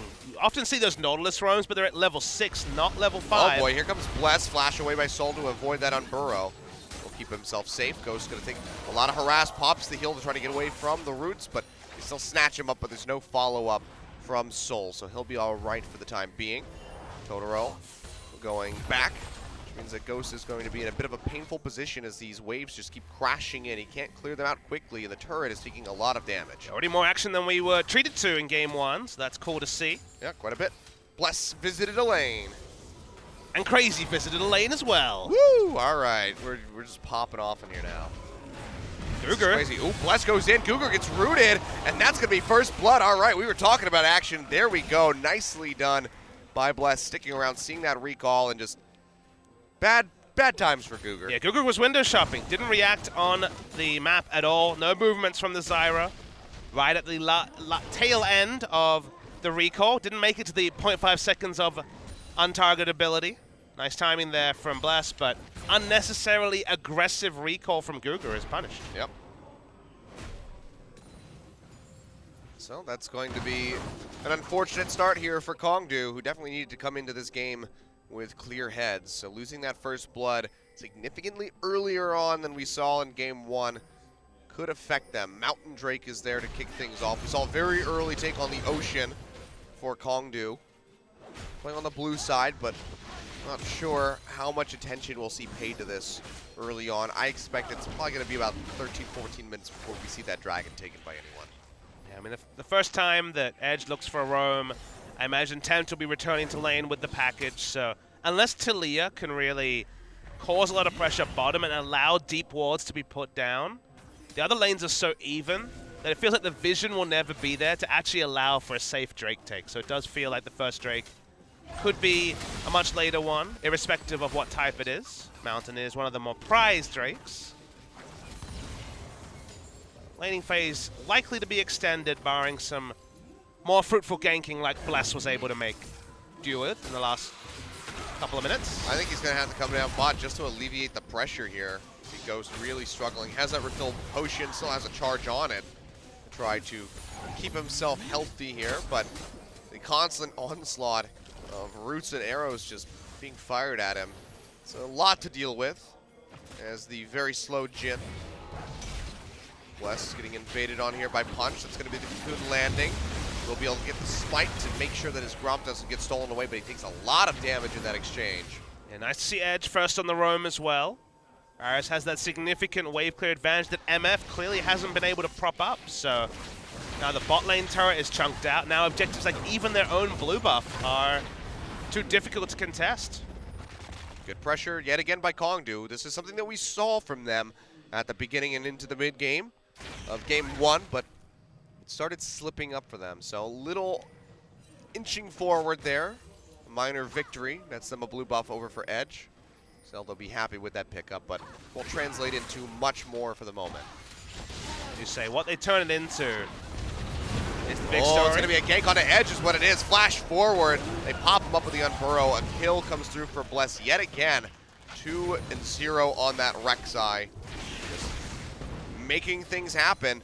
And that could lead to a dragon, perhaps, that Weaver's Wall being down. That was actually a really creative gank. So what happened was Tempt recalled, picked up the package, and then chilled at his own turret, leaving up a couple of minions, not going to the minion wave, allowing Rek'Sai to get in position, and understandably, Edge move forward to try and get some information. Where's the Corki at? I don't know. I'm going to push the turret and get the minion wave there. The moment that he pushed the minion wave into turret, Rek'Sai's in position. Corki can come in from off the screen with the package.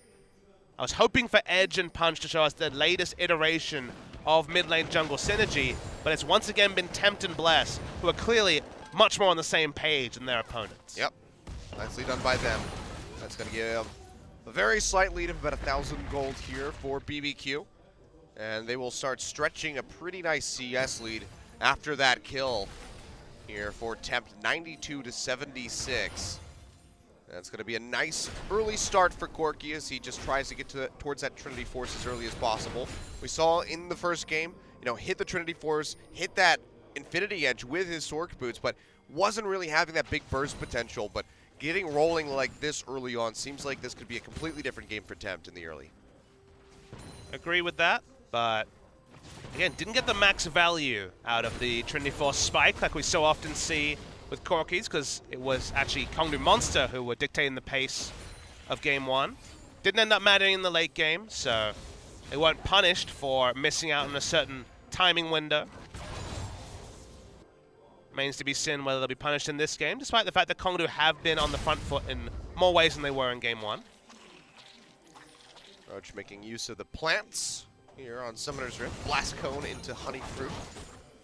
Get himself that added little bit of sustain so he can stick around. You can see that Crazy has been giving him a rough time. Meanwhile, Punch, he gets knocked up and looks like he's going to go down. Bullet time comes through, but he repels. He's got nowhere to go. Flash forward by Ghost to come up with a kill. 3 on the board now for BBQ. Curtain Call coming through. Edge going to try to take the Weaver's Wall out, but the Gatling gun pushes him off immediately, and the final shot flies straight and true.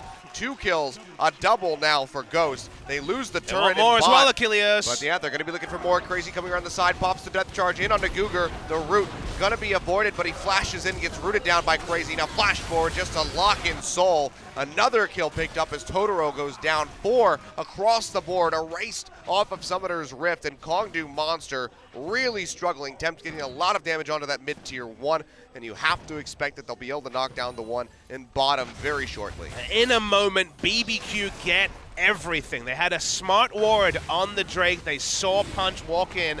The last invade from Punch had gotten so much of an advantage and pressure. This one is punished in just the most way possible. Got the kills, get the inside track onto mid, maybe not take that turret, but get the mid lane turret super low. Nice deep teleport again from Crazy. They take the Mountain Drake. This game went from 3 to 10 on the scale super fast. You can watch the whole thing play forward, and after once again call out kind of a poor execution from Edge, he tries to ult away from the fight, even though any damage, whether it was the Gatling gun in melee range or the ultimate from Jhin, would have interrupted it. So he would not have been able to open up any space. Well, Bless miss-smiting right there. Punch is able to come away with the red buff. So minor victory for him as Kongdu rotate their bottom lane and jungler up to the top side of the map to try to get rid of this tier 1 turret and keep the objectives coming in. But yeah, massive misplay by Edge. That's the sort of thing that you do when you try out Taliyah for the first time when she's released. Like, oh, okay, damage takes me off the wall. So rough stuff for him so far. He's just going to keep falling further and further behind. Now Bless going forward, trying to get that Burrow in onto Punch. Full time gets opened up by Totoro. Doesn't find much damage. Attempt has to back off with the Valkyries. He takes too much damage. A bunch of members here of Kongdu Monster 4 grouping up, trying to shove BBQ off of this turret so they can take it. It was a nice seismic shove from Edge. They got that damage onto Tempt. Is able to pop a couple of charges of his corrupting potion and get out. Kongdu, to their credit, not hanging back, not completely accepting. The pressure is significantly in the advantage of BBQ and still trying to make plays around the map. This is where it becomes that intricate balance of trying to make plays and not overstepping your boundaries. I mean, look at the wards. Control ward on near the enemy Raptors, defensive control ward. They also have the global advantage in mid, so I think they've definitely dotted their I's and crossed their T's in terms of preparing for the map movement they've made. And the gold lead also isn't overwhelming yet. It is only 1,500 gold or so. It's just worrisome if you're Kongdu Monster. The worrying trend meme is an old one, a venerable one, but it checks out, sir. Let's check out Kongdu Monster right now. You can see, even with those kills coming through for Ghost, the assists as well, still struggling against this pressure from Varus, understandably so. It's just innately going to have much more pushing power. And coming back in, has the package ready to go. Bless is waiting in the wings as he works his way into this lower side of the jungle of Kongdu's. Does he want to go for a play? That is the question. Red buff going to be started up. Punch will be able to spot this. He throws out the Spiderling in a ward, but doesn't want to push into contest. Knows the Tempt is nearby, and that he could jump on him in an instant. So it's just going to go ahead and be relegated to taking his Raptors. It's fun to track how BBQ play out the game with a very similar comp, Game 2 to the one in Game 1, but a very different position in the game. Noted that they didn't have this sort of a lead in Game 1, and then just were able to execute team fights better despite the compositional advantage that Kongdu Monster had and win the game regardless. This time they actually do have the sort of lead you're looking for with a double AD comp, with the earlier power spike Nautilus compared to the team fighting god in the late game of Maokai. So invasions have been on point. The ward coverage, though, isn't where you'd want it to be. I feel like if this was KT Rolster, there'd be a lot more deep wards. But the wards line is very shallow on the side of BBQ, and also they just haven't invested in control wards. There's none on the map. Maybe one, actually, from Totoro on the top side, the only one on the map, and they need more than that. Yeah. Just have that one deep ward next to the Raptor camp in the bottom side of the Kongdu Monster's jungle, so definitely have not been prioritizing vision, and that's something that we were, kind of talking about that was really good for Kongdu Monster at the start of last game, was their vision control. You can see they do have considerably more wards on the map to make their, wandering around safer. Bless hovering up top here. Goes in. That's going to be a TP coming in on Burrow. Gets onto Soul. Curtain Call going to be opened up. Guger's going to have to body block this, but he's still so squishy on the Zyra. Gets locked up by Crazy with the dredge line. They'll take him out. Punch as well. Tries to get in to finish off Totoro, but he goes down before that's able to happen. And it looks like this might just be a clean sweep by BBQ. They take out 4, only lose Totoro in the end. Edge arrives to try to dissuade them from taking this turret, but I don't know how much work he can really do. Tempest here has those crit shots coming through, and this is going to go down no matter what he tries. I'm using the brute force approach is one you can take when you have the Goldie. They couldn't do this in the previous game because they hadn't had the clean early game they've managed to put forward in game 2. So despite not putting down the vision, despite when it comes to going for the tutorial victory, not really covering themselves in glory, sometimes you can just get a lead, ult in, and make things work. So nice engage from Bless, decisive. It's so decisive as you need. It was first the Chilling Smite into the flash on Burrow, and nobody's body blocking when it's Zyra and Jhin. Everyone has to run away. Zyra and Varus, sorry, and they turn around and just have the earlier power spikes. Trinity Force Corki as wild as Tempt wants to pick up some kills, and good stuff from BBQ. I mean, at this point, the only person that can body block is Roach. Punch is not tanky. He has just a giant spell, no way to mitigate the damage coming out of Ghost, who now has a BF sword, double longsword in the inventory. So he is going to be ripping through any other member of Kongdu Monster. So then you have to just rely on trading back and forth on the curtain call shots. And when you're getting slowed up by them, that just becomes so increasingly dangerous. And you can see Kongdu, they just keep slipping further and further behind, especially with an Infernal Drake coming in with BBQ to complement that mountain that they've already garnered for themselves. And BBQ don't have a lot of initiation. Sure, they have the Deadly Flourish from Jhin, but it kind of had to be the flash on Burrow to force a fight. Maybe that's why Kongdu felt like they could actually extend as far as they did in top, because, you know, the strategic disadvantage that you pointed out is that the only person who can take the curtain call is Maokai, and he's the person with teleport least likely to be grouped with his team. So because of the lack of initiation, they thought maybe they could get away with it. Blast was on form. He started a fight that Kongdu honestly had no tools to be able to repel. And now the scoreline is 10-1. The gold's not massively ahead, but the pressure, it might not be reflected in wards, but every time we see a team fight, multiple kills to BBQ and a meager showing on the side of Kongdu. Yeah, and I mean, the main reason that we're not seeing that massive gold lead coming out is because BBQ, they've gotten these kills. I mean, they're absolutely destroying Kongdu in that regard, but they haven't been able to transition that into turrets yet. They have that second dragon now. Another Mountain Drake is getting ready to come up in about 5.5 minutes. So once they start knocking down these turrets, that's when we're going to see that gold lead absolutely explode in their favor. But Kongdu Monster, while they still have that map control, this is their opportunity to try to claw their way back in.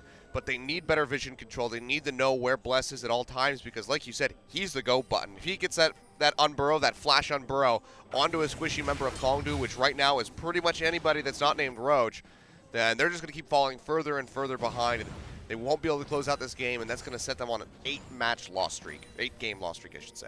I mean, if I was Kongdu Monster, because it does feel like they do have some breathing room to make plays around the map, I'd like to see Edge visit a side lane. When we see people like Crown play the Taliyah, they're very happy to enter side lanes, just put Varus, Zyra on wave clear duty in mid, and roam around with the Taliyah. It moves so fast around the edge of the map with the rock surfing passive, also has the semi-global with the Weaver's Wall. Varus can do the job of Taliyah in the mid lane just fine when it comes to wave clear. Actually, is a better wave clear because it doesn't have to deal with the worked ground. And in the long laning phase in bot, because remember, they already have the bot lane turret down in bot, do Kongdu Monster. Taliyah has a lot of room to chase and put out damage, because won't be on worked ground when she's moving around the map. But if you just park Edge in mid lane, Taliyah doesn't really get much done. So this feels like even with the tools they have, Kongdu don't seem to have an idea of how to move themselves forward in the game. They're just kind of waiting for BBQ and specifically Bless's Flash to be back up and then have a fight dictated to them for the upteenth time today. We'll decide where they decide to go. Or we'll see where they decide to go. Ghost. And looks like the majority of BBQ starting to kind of group up around mid, but Tempt, he'll start gravitating towards top where the wave is starting to push in towards that tier 2 turret. Crazy and Roach still duking it out forever. The eternal battle happening in the bottom lane as that tier 1 is still standing for Kongdu Monster. And that's the thing that I'm surprised we haven't seen from BBQ so far, is we haven't seen the group up, pushes onto these structures. They got rid of that mid tier 1 that could really free them up to roam down to the bottom lane and get rid of that. But At this point, I guess they could be mildly concerned about a Baron attempt if they all go down bottom. But it seems like it would be such a risk for Kongdu with how squishy everyone is. Yeah, I don't think a Baron, as you're saying, is a realistic objective. Just like when we were talking about tanking up the Curtain Call, the only person to take up the Baron is Roach. Just because it's unrealistic doesn't mean teams don't go for it. We've seen it time and time again. Look at Dignitas. It's true. The time-honored throw decision is always a potential, but if you're the enemy team and waiting for the enemy to make a throw, that's pretty happy times too. I think they're just honestly thinking about turning on the Baron themselves. They have the Rek'Sai, who can start the tank and then just have Nautilus teleport in and finish the job. I think if they get a pick on pretty much anybody, that'll be the go button for the Baron. And that strategy, that general strategy worked for them in game 1, so why not again? It's just very hard to send 4 members bot after 20 minutes. It's just... Oh, really good game sense there by Tempt. Says, I haven't seen anybody in a while. I'll just toss out a rocket. It's not the percentage play to send multiple members. That's why you see teams kind of end up just keeping their outer bot lane turret a lot longer than you might expect.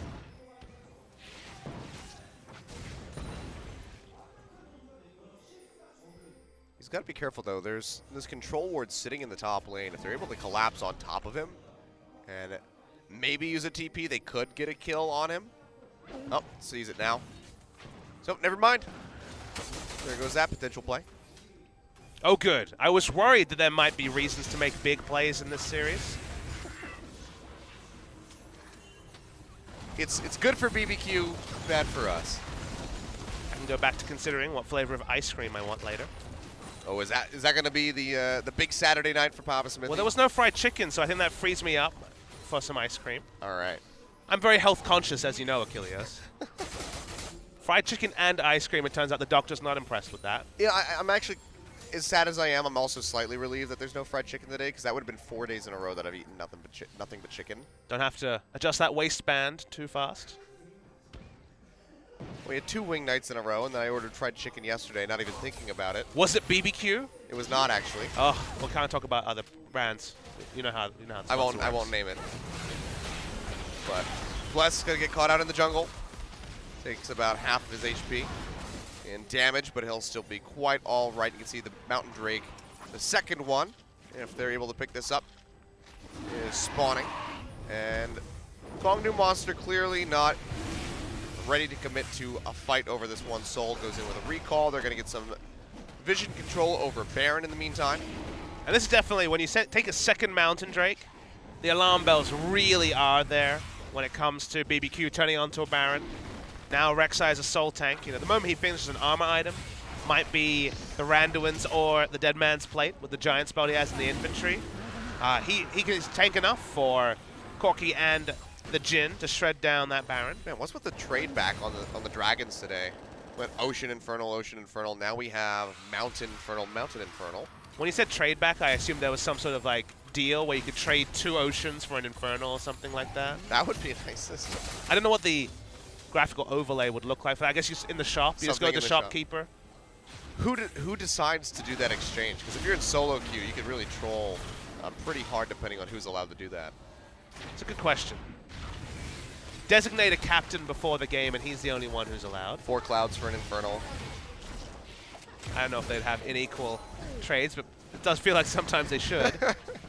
It needs to be a bad deal. It's like when you play the blind boxes and the currency you get back is way less than the cost of things, as you see in many games like Hearthstone, for example. Has to be the same thing, I guess. 3 for 1 is probably the trade, not the 2 for 1. I would make that trade pretty much any day. It would be bad, but you know, sometimes you just need that extra 8% AD and AP, Achilles. Yeah, and then you get into that game in solo queue, and it's like, oh my god, we got 3 Infernals and a Mountain Drake, and then somebody on your team is just like, now we have nothing but clouds. All right, the Baron that we were alluding to is going down very, very fast. Kongdu need to be decisive. That teleport's too late. It's way too late. Gugar's the only one that's able to walk up, and the Baron doesn't even need a smite. It's just going to be taken out by Ghost. They're immediately going to go ahead, pop Gugar, just get rid of that Zyra, get rid of that big AoE control. Punch is able to finish off Tempt, however, and Bless is low. He's going to have to exit. Roach going into the pit, jumps on top of Ghost, knocks him down low. He flashes up the backside of the wall. Sapling comes out, but it's not going to catch him. Not going to be able to finish him off. And now it's Crazy versus 3. Can he come up with the kill onto Punch? They're locking him down. It doesn't look likely. And Soul goes into the back line. He's able to go ahead and he finishes off Bless. Let's see. Threaded volley getting tossed out. Totoro nowhere to go. He will go down. 4 members of BBQ fall after they take the Baron. Not bad if you're Kongdu Monster. The attempt was caught right at the start of the fight, died with flash and exhaust up. So we watched this. We talked about how the teleport was too late. Certainly was. Double mounted Inferno makes it so hard to judge how fast the Baron will go down. And this should have been a 1 fight, but Roach actually gets on top of Tempt in mid-Valkyrie. Isn't able to turn, nothing he can do. And then because Roach is finally the super tank that was absent from game 1, Ghost ended up channeling the curtain call for about 8 seconds, not doing damage to anyone because he was looking for a shot around or behind the Maokai. So no damage from Ghost on the back end. The other AD carry dead. There's no damage outside of those two. So Kongdu definitely made the most of what wasn't a great situation for them. Recall was channeled by Ghost. No such luck for Totoro.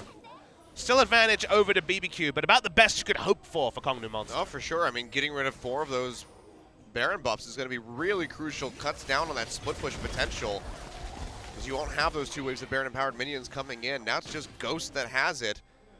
They're still in a pretty comfortable position here, almost 5,000 gold up, but definitely stopped that gap from becoming significantly larger, even in turrets at the moment. So Kongdu, they get a second lease on life. And BBQ finally like, okay, the Baron's down, maybe we can send more than 1 person bottom lane. So this turret that, given the game, should have been down about 15 minutes ago, is finally assaulted. That will grow the gold lead. It's about 5,000 now. It's about time we saw that one fall. And BBQ, how long do they want to stick around with this one? Edge is there to clear out the wave, so it looks like the answer is not very long. But wave pushing up in mid. This is where Ghost is at. They want to play around these Baron-powered minions. They won't be shoving up. Depth charge gets popped in onto Soul. Room with a deadly flourish. Roach coming in on the front. Locks down Crazy, but neither tank taking very much damage. Tempt eats that piercing arrow to the face. That's going to knock him down to about half. So BBQ, they have to be careful if they're going to stick around. Because, again, there's so much wave clear on the side of Kongdu Monster. Plus getting found on the side. He gets popped in with the seismic shove down to half HP. Gonna have to try to exit as best as he can. Looks like he will be able to make it out, but barely so. Bullet time comes through. Roach right in the thick of things as Crazy locks him up with the dredge line, and that's gonna be a kill coming through for Ghost. Curtain call just chipping away at 3 members, but won't be able to come up with a kill. They'll take away this blue buff in the end. But looks like they might not be able to get this turret quite yet. Yeah, that time they got through the front line. Finally, the Maokai is chopped down, but no minion waves, so only a blue buff to show for the pick. Ended up being initiated by Bless, getting caught out. Gotta say, the Twisted Advance into the Seismic Shove is a nice initiation and pretty hard to mess up, given the targeted nature of Twisted Advance between Maokai and Taliyah. Haven't seen that interaction too many times so far this season. Do feel a bit robbed that we haven't seen more from Tempt on this Taliyah, but speaking of Tempt, goes in, pops the package, and the Valkyrie trying to get in range of Punch. Gets a little bit of damage onto him, but it's fairly minute in the end of things. Roach is back up, and now has a Guardian Angel purchased for himself. So, have to kill him effectively twice if they want to stick around. The Baron buff is gone. So the wave clear is that much easier for the side of Kongdu, and they'll just be looking to hold on to this turret. looks like it's going to have to be turret dives on the side of BBQ. Looks like it's going to have to be a second Infernal Drake. That's true. That'd be another place they might actually force a fight. But they do have Rek'Sai and Nautilus for turret dives, so even though the wave clear of Varus Taliyah is very formidable. Oh, Ghost goes into the pit, starts up the Dragon. Bless is going to follow in. They don't have vision on the backside of this pit, but they have plenty of damage with which to get rid of that. So double Infernal Drake, double Mountain here for BBQ. You would have to think that even without the Baron, they have the tools necessary to really knock down these inner structures. But Kongdu Monster, they're definitely making them work for it. I think it's one of those scenarios where the Drakes have been pretty much ideal. I mean, maybe you could argue 3 Infernals would be nicer. As Guger, once again, Crazy looks for an ult. Yeah, Dredge Line's going to come through. Deadly Flourish connects, and Crazy, he's just going to whack him with that anchor. Comes up with another kill. When they line up so well, Achilles, now... Oh, goes solo! Yeah, goes slow. That's going to be the twisted advance over the wall. Locks him down, pops him with eventual Maelstrom in the end. Roach finding that one. Crazy getting knocked back in, flashes away, but the Guardian Angel gets popped. And he is in a really rough spot. Tempt just now arriving to the fight. And Roach is the only one that Crazy is able to grab for the moment. Looks like he will be able to walk out safely with the arrival of the Corki. But GA down for him. That's going to be a very major pickup for Kongdu Monster. Yeah, Roach's GA, and now his target selection is one of the things that Kongdu Monster really have in their corner. So Gugur caught out. He thought, okay, this is going to be the pick. There's no Baron, but Baron Vision's going to come down. Watch Roach on the minimap. Not someone who's really had many highlight plays this season. Was able to come through into the Raptor Brush, flash over, killed off Ghost. Just coming back to the Drakes, because it's 4 Drakes, now both Baron and the Elder Drake are must fight for Kongdu Monster, and either of those bots, and certainly both, will be a big enough go button for the turret dive to happen. Because if you mess up a turret dive against this tanky Maokai, you can actually be aced if you're BBQ. So you need that extra objective, whether it's a 4 Drake buff Elder Dragon or the Baron, to really empower a turret dive that looks possible, but looks a lot more likely to come off successfully with those buffs. Yep. Well, we're still a ways away from the Elder Dragon coming up, so Baron will be the prize in the eyes of both of these teams. A lot of vision control here for BBQ. They have everything around this pit warded up and are just getting even more deep vision inside the jungle of Kongdu Monster. So if they so much as sneeze in the direction of this Baron, BBQ will be aware of it. But BBQ haven't impressed me in vision control, I have to say. Specifically their control wards. They need to consider getting more of them on the map at any one time. We're 33 minutes in, and we've got 1, I want to say. It's very hard to tell when you've got traps and also the tunnels on the map. I believe it's a single control ward straight on top of the Baron. Maybe one in the pit as well. We do have small monitors, guys. Can't tell for sure, but it looks like just a single one. It's 2 for Kongdu, and they have one in the top lane still. That one got replaced and standing strong, so that could be a TP flank position if they wanted it. Roach is here, however, with the team. Nautilus doesn't have Iceborne Gauntlet, so pushing is very slow. That's taking a lot of damage, basically his whole health bar. Soul, he's gonna throw out the Chain of Corruption. Full time gets opened up. Bless gonna flash away. The repel is there. Punch comes down, straight on top of Ghost, trying to finish him off. Eventual Maelstrom comes through, and that is going to be the Jhin going down immediately. Crazy is not able to arrive in time to save his life, and he's got no mana, no flash available. He's going to die.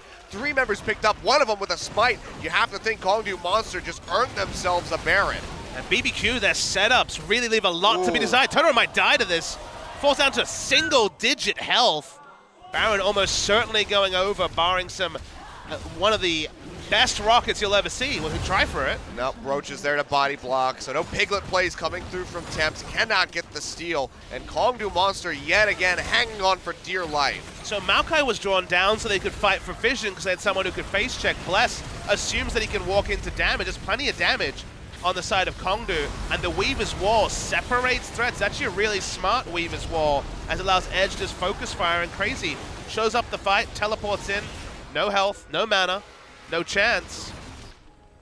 I gotta say, in many different ways, BBQ impressed me, but specifically vision control, they have a lot to work on. Yeah, and Bless getting taken out by that Baron in the end has to feel pretty bad. Aggroed it with the Unburrow, and now BBQ fighting from the back foot. They still have a lead, but it's so small at this point with this Baron buff on pretty much everybody here from Kongdu Monster. They have all 5 available. Trench line connects onto Roach, still has a Guardian Angel. They're going to really commit in to try to pop this, but they can't get much damage out of him. He's going to try to turn this around. Big seismic shove, knocking in Bless and Crazy. They both go low, trying to walk their way out. Totoro opens up with the bullet time, and the package won't find much. Cole gets a big burst of damage in the back. Tempt trying to make his way in. Can he find the damage? Has to flash away from the Zyra ultimate. One big one. Might be able to take him out, but it's not going to hit. And Totoro goes down, but he's able to take Edge out with him. So far, it's going to be a 2-for-1 in favor of BBQ, and looks like it is enough to dissuade Kongdu Monster from pushing in for the turret. I mean, these fights are so insane because the frontliners are insanely tanky, and their backliners are so squishy that when Tempt Went for that aggressive Valkyrie. Could have been an instant triple kill with how he turned. Roach is level 18 and honestly is carrying his team on his back because it doesn't matter how many Infernal Drakes you have. No one can get through Roach in the front line. The rest are going to try to play around it. Totoro here cuts off Soul from doing any damage in the fight because he's squishy. He can't stand in the bullet time even from a support Misfortune. And it ends up being really, really even between the two. 1-for-1 support from mid lane. You'll take that if you're BBQ. They also got the GA, but now BBQ still trying to keep the pressure up. Roach is in the top lane, has the TP, but he's not using it. They just have to go ahead and concede this Elder Dragon. 4 buffs going over to BBQ now. See Curtain Call opened up, won't find anybody, but Temp just absolutely annihilates Cougar, wipes him off the face of the earth. Make sure that to remember that every single tick of even the Gatling gun is applying 4 stacks of the true damage from that Elder Drake. The buff duration was lengthened as well. I think Crazy's just going to wait for a minion wave, ult the nearest person, and they're going to try and break at least an inhibitor line. Yeah, things were looking good for Kongdu, but now with that Elder Dragon, they might be right back to square one. Soul trying to poke out Temp to keep him away from this turret so he can't utilize that Triforce. They still have the wave clear that is very reliable for them. Try to stave this off, utilize these Baron-empowered minions while they still have them.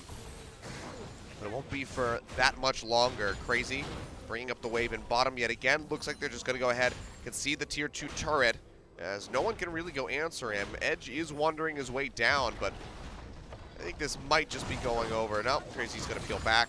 Nautilus has gone Abyssal Scepter as his only offensive item, so doesn't have that Iceborne Gauntlet once again that will make him a threat onto structures. That's why I expected the turret dive. Group with the Nautilus, ult someone, anyone other than the Maokai, and look for a structure. But they end up getting nothing from the Elder Drake. Very important that Baron was still up on some members. It meant that it was much slower to push.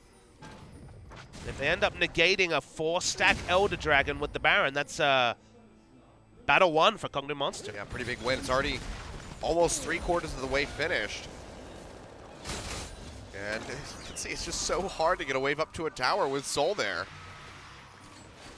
These full 6 items on this Varus. So they need a massive depth charge from Crazy. Has that Guardian Angel back available for him, so he could make a much more aggressive play than we've seen in the last couple minutes here. Usually double AD with a 4-stack Elder Drake, including a Corki, is instant turrets, but obviously the Jhin not as good at proccing the true damage as other traditional AD carries. So there they go. They finally knocked down the tier 2 and top. Mid and bottom still going to be eluding them. It's the least valuable of turrets. If you can threaten the bot lane inhibitor, you have Baron control. Mid lane opens up both lanes. Oh. Top lane, not quite as valuable. They got the minimum with their Elder Drake, so that's actually happy times for Kongdu. Yep. See if they can net much more now that the buff is gone. Really going to be pushing in towards this mid turret. Cougar knocked down to about half HP, but the wave clear is just so significant. They just cannot get close. Hope you're enjoying this Varus meta. It's only going to be even more confirmed with the lethality buffs in 7.2.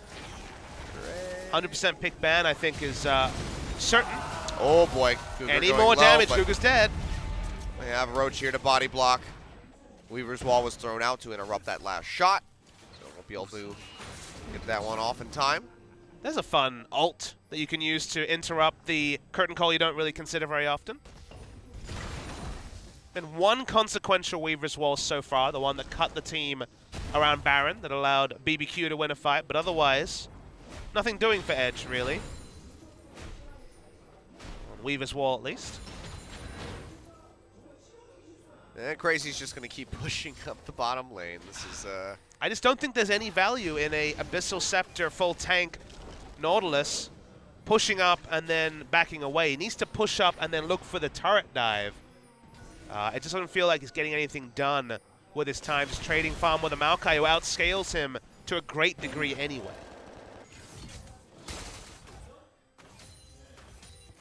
We're kind of handed a game close in game 1 with misfires from Kongdu Monster in team fights. That still could happen in game 2.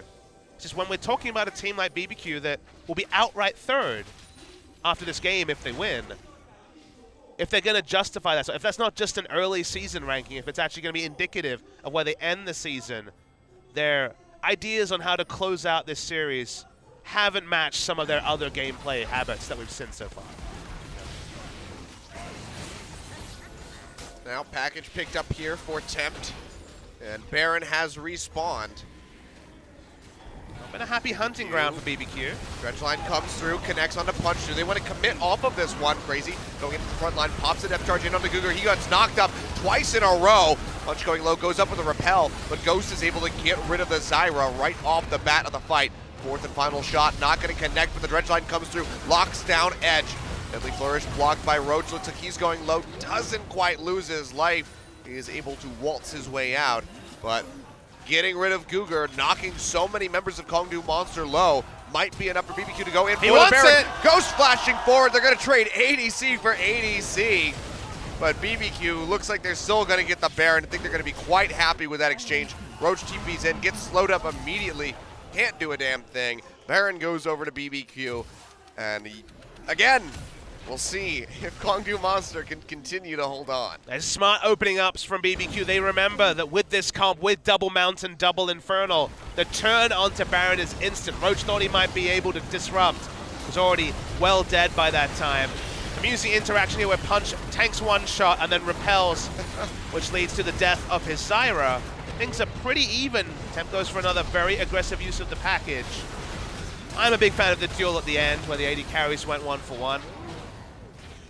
Yeah, that was a true showdown. Very fitting. Consider for the health bars the when this Jinsuke. started. Yeah, I mean, good dodge out there, knocks him down. Deadly Flourish, auto attack Q is enough to kill Soul. Actually, it was another auto. That's a double and auto. the hail of arrows coming down with an auto to get rid of Ghost. Honorable duel, you'd have to say. They both drew at the same time, Yep. and they both hit the heart. Well, BBQ, probably waiting for another Elder Dragon. It's not the most fun thing, but again, with no split push threat, this Nautilus not doing much. Actually, it's Rek'Sai who ends up being the split pusher. Soul, he gets rooted immediately from the Deadly Flourish, has to back off. Curtain calls open up, but Roach is going to be body blocking. Goes low, still has the Guardian Angel available. The Weaver's Wall is tossed out to try to cut them off, but Bless is in the bottom lane, knocking down the inhibitor turret. Is able to find it, and that's going to open up for this tier 2 to go down. All of the outer turrets, all the inner turrets now taken away from Kongdu Monster. An exposed inhibitor, but Bless cannot push forward to try to knock this down, just has to wait and try to buy time for the rest of BBQ to push in and knock down the one in mid. It's getting chunked out very steadily by Tempt. Edge goes low. Dredgeline comes through, but he flashes away at the last second to keep himself safe. Critical of their lane assignments, liked what they did there, moving the Rek'Sai, who does have AD and attack speed, to take down structures, then pushed hard in the mid lane. Finally, break that outer ring. They've got a single inhibitor, and mid lane's down to 50% HP. See if they can find the in. Crazy going to be looking for the depth charge, getting ready to come back up. Roach goes forward with a twisted advance, tries to lock him down, but takes a heck of a lot of damage in exchange. The GA is still available. Dredgeline connects. They really want to try to pop that as best as they can, but a seismic jump comes through onto Crazy, and they will be able to pop his GA first. Now we'll have to see if he can make his way out of here. Dredgeline, maybe he could use that to try to exit, but no, he doesn't. He's just going to go down as Edge finds the kill. Curtain Call opened up at the back line, trying to get onto Soul, but it won't be able to find the shot. Gets a big chunk off of Edge. Meanwhile, but Bless again is again just splitting, this time in the top lane, has those Baron-empowered minions, knocking down that second inhibitor, and the turret crumbles in mid. BBQ putting on pressure from all sides. The super creeps getting ready to shove into the bot. Can they finish here without their tanky front line? That's the question. They might be overstaying their welcome as they try to knock down this third and final inhibitor. Bless is literally playing a single-player RPG while everyone else is playing multiplayer on-lane battle arena, Achilleos. He went down bot lane. He's like, okay, you guys, I don't know what this Nautilus is doing. He's not taking any turrets. I'll take an inhibitor. Goes top, takes another inhibitor turret, and the inhibitor after it. Bless is making up for his team's lack of macro decision-making and indecision by taking objectives around the map, and he's not done yet. He's still on the map. He's still creating pressure. Somehow, the Nautilus, Corki, double AD, and, well, I guess triple AD almost with a Misfortune support, can't create pressure. But just one Rek'Sai. She can do it all on her own. Oh, boy. Bless really making a statement for double MVP right now in this set. Elder Dragon now spawning in 50 seconds, and BBQ already starting to get their vision controlled around the area. Bless has Hero Scimitar. All right. Got Mercurial Scimitar, Titanic Hydra, and the Maw Malmortius. That's the most AD I've seen on a Rek'Sai, and that includes Peanut, who loves to buy AD on everything. He is quite aggressive. This is the type of build you would see out of those top lane Rek'Sais that were prevalent a little while ago. Cougar gonna get jumped on. The upcharge comes through. Deadly Flourish gets blocked by Roach, but it doesn't even matter. Bless goes in, is able to take out the Zyra attempt. Valkyrie over into that Raptor Pit, just trying to knock down this tanky Maokai, get rid of that GA as best as possible. Or the final shot comes through, and actually didn't even have the GA available. Already was taken out, and then Soul in the mid lane is able to kill Totoro with a piercing arrow, but they're gonna trade back and forth as the Make It Rain is able to finish him off. Bless, he's not done yet. AD He wants to Rek'Sai. pop that. Wants to pop that GA, is unable to find it, but now you have so many waves of Super Creeps coming through. Edge getting caught by the Dredge line, locked down by the Deadly Flourish. He falls as Tempt finds the kill, what might just be the final kill of the game. As they try to turn on the punch, goes in with a repel, tries to get some damage in on the Tempt, but he's gonna lose a GA. They're gonna lose the Nexus, and BBQ will close out this set 2-0, putting Kongdu Monster at 8 game losses in a row. Yeah, not much to talk about for Kongdu Monster, and a bit wayward for BBQ also strategically, but much better start for them. They arrested some of their slumping in the game one early game with a much stronger early game here, and thought it out in the end. Could potentially be a double MVP for their jungler, as his PvE play in this game was probably the highlight when it came to macro play, and you just add to the misery of Kongdu Monster. 0-8 in a row after they're winning their first game of the season against Rox Tigers. A match win looks a long way away, and with pace like this, a game win could be similarly long before they could pick up their first one. Yep.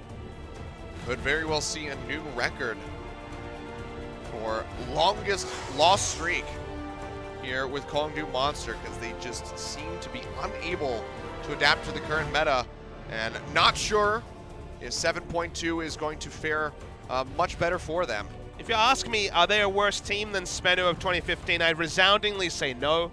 They're a much better team, but the league as a whole has increased in skill on both the macro and even personnel level, that you need to be better to pick up game wins, let alone match wins.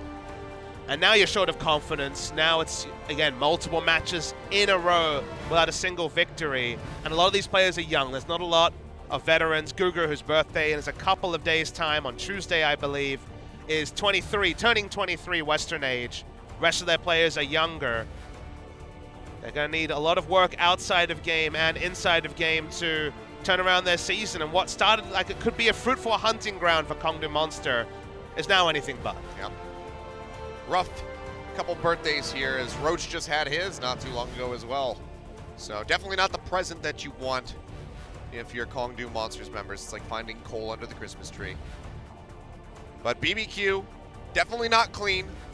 Sort of akin to the series we saw the Game 3 of Longzhu versus Generic Green Wings, but they're able to come out with the 2-0 in the end. They have to feel good about that. That is going to temporarily place them in third, just behind SK Telecom, as they will move ever so slightly ahead of Samsung Galaxy.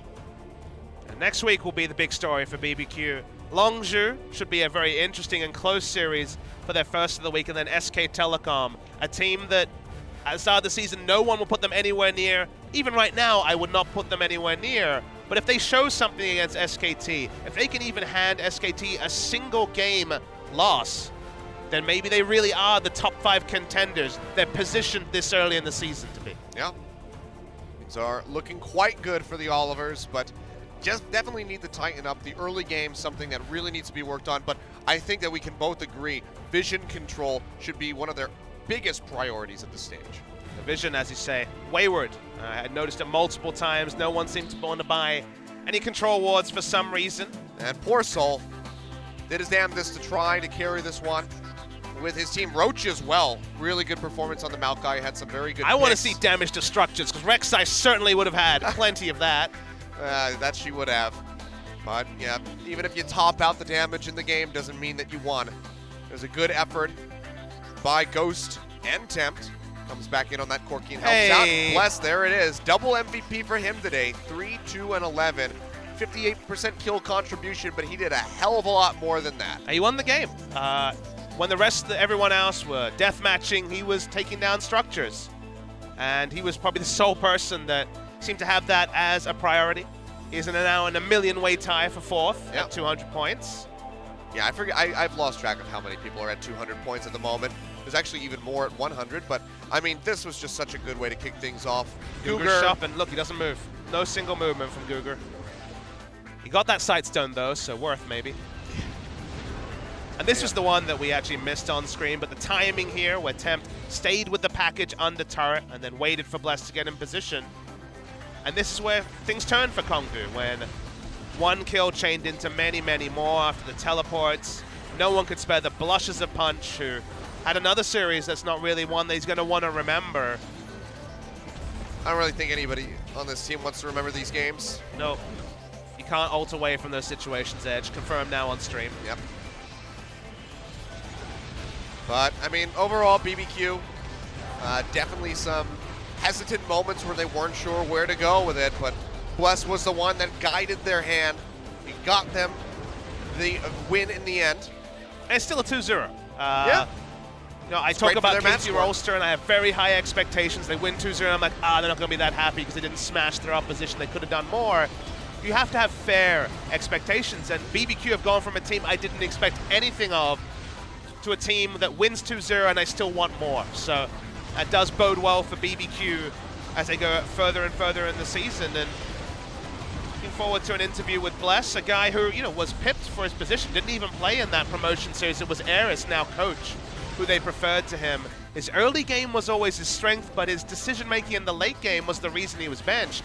His decision-making in the late game won them this series. And it just seems like so many of these rookie junglers that we saw come in last year have really leveled up their performance, as well as the new ones that we see, you know, this season already. Mowgli having his first performance was pretty strong. We'll see Umti in our next series. Yeah, Umti as well, but Haru really leveling up from his time on CJ. So it seems like all of these junglers have really put in the work, and they're really starting to excel, whereas some of the guys that we really expected a lot from last split are the ones that are suffering, like Ambition and beyond.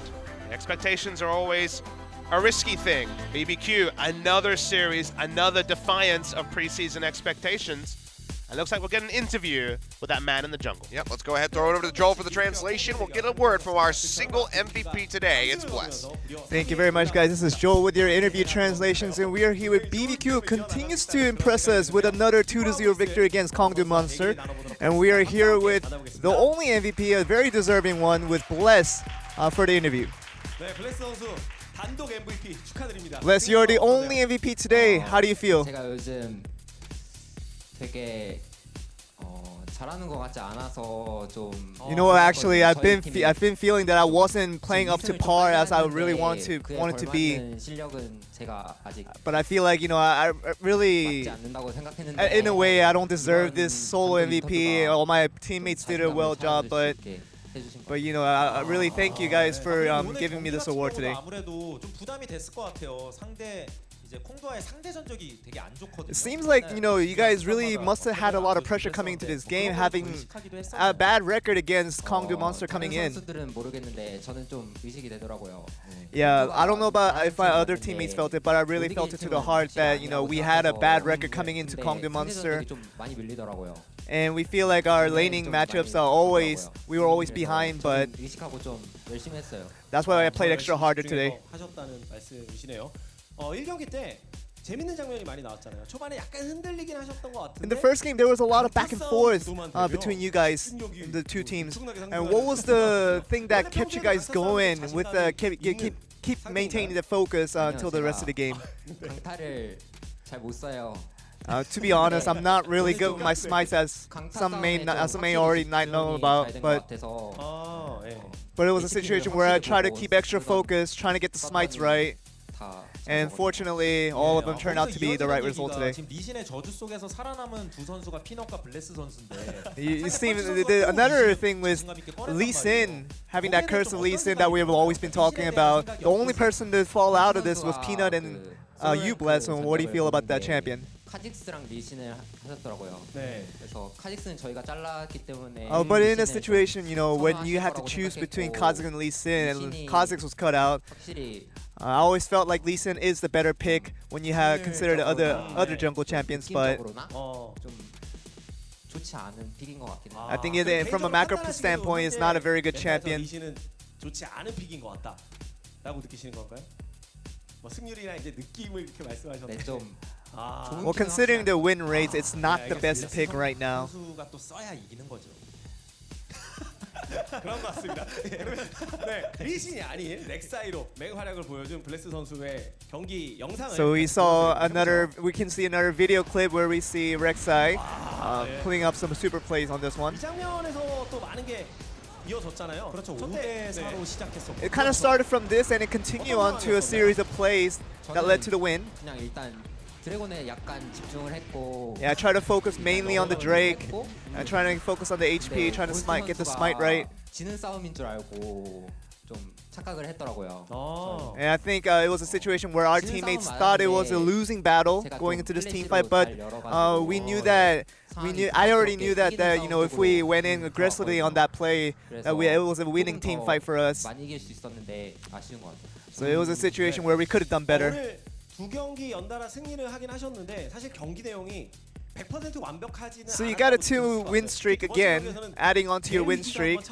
But it wasn't perfect series of wins today. 심정이 어땠었는지 어떤 But how do you feel about the 2 wins today? 완전 예, Considering it wasn't the 좀 perfect 부딪히는 series 것 of 같은 wins 장면이 today. 나와서 그때 의견이 좀 궁금합니다. 그때는 저희가 좀 유리했거든요. 유리해서 We were very ahead at one 바로 point, 칠 필요가 없다라고 생각을 했는데 and it was a situation where we didn't have to force the team fight, but 이거 같은 경우는 네. 그러니까 그런 장면이 그러니까 여기서는 이제 먹고 나서 대패한 장면이죠. this is 그렇죠. a situation 네. where you guys got the Baron, but you lost the team fight in the end. 저희가 좀 과감할 필요가 있었던 것 같아요. And there was a situation where I thought I guess I needed to be more aggressive than I was, 확실히 가려고 네. 했기 때문에 좀 and I was a little indecisive, and I think that 어, kind of ruined my 바로 teammates' decisions on whether to go in or not. 있었던 걸로 생각이 되는데 뭐그 선수가 좀 많이 괴로워하거나 힘들어하거나 그러진 않았나요? Did your teammates not have a tough time being decisive on some of these plays? 여쭤보는 겁니다. 특별히 많이 맞았던 그런 콜이나 뭐 장면을 제가 못 봐서 I didn't really get to notice that what you're saying, but 보스 선수가 좀 힘들어했거든요. it seems like Ghost was having a hard time, especially. 아니 그냥 뭐 대치고 대치고 막 그리고 막 간타 갇혀서 네, 패배하기도 하고 뭐. 좀 빨리 싸워달라고 It was a situation where we were just worried about getting the fight in, 빠진다고. 아. and that's all we were worried about. 그 이후에 시원하게 싸움을 잘 열어서 네, 승리한 것 같습니다. 그리고 또 빼놓을 수 없는 질문이죠. 오늘은 드셨나요? Another question that we can't go without asking: did you eat chicken again today? 아직 아 못 근데 드신. 진짜 솔직하신 것 같아요. 오늘은 한 번쯤은 좀 먹어야죠. I think we need one bucket of chicken today. That's all I can say. 네, 맛있게 먹을 수 있을 것 같습니다. 그러면 지금 응원해주고 계시는 팬 여러분들. So you see out there fans cheering for you. You want to say something to them? 저희가 지금 좀 확실히 좋은 분위기로 이끌어 나가고 Right now we're on a pretty good roll, 지금까지는 좀 확실히 and right now we're 이길 수도 wanting to 있고 continue 질 this 수도 streak. 있는 네. 팀 상대로 이겼는데 But you know, as you guys know, it wasn't the toughest of oppositions, and we are facing tougher oppositions in the games to come. We just want to continue to support us so that we can continue to perform better. So that's the end of the interview. Back over to you guys. Thank you very much, Joel, for the translation.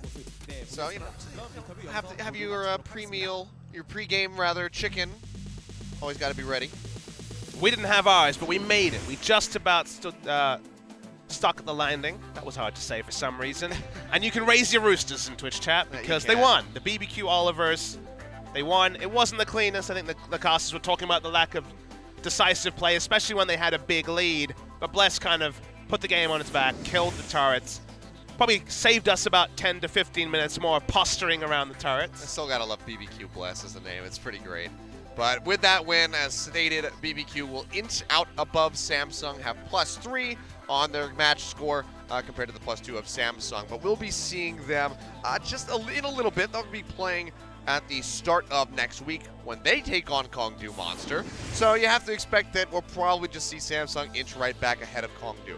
or ahead of BBQ. But our next match is Afrika Freaks versus Jin Air Green Wings. Of course, that one we're gonna have a little bit of a break as always. It starts at 8 p.m. here in Korea. Currently, it's 7:10 p.m. So 15 minutes on the clock. Go ahead, get yourself a snack, get yourself some fried chicken. Yeah, get ready for that next set because that's gonna be an interesting one to see. Afrika, they've been faltering a little bit here.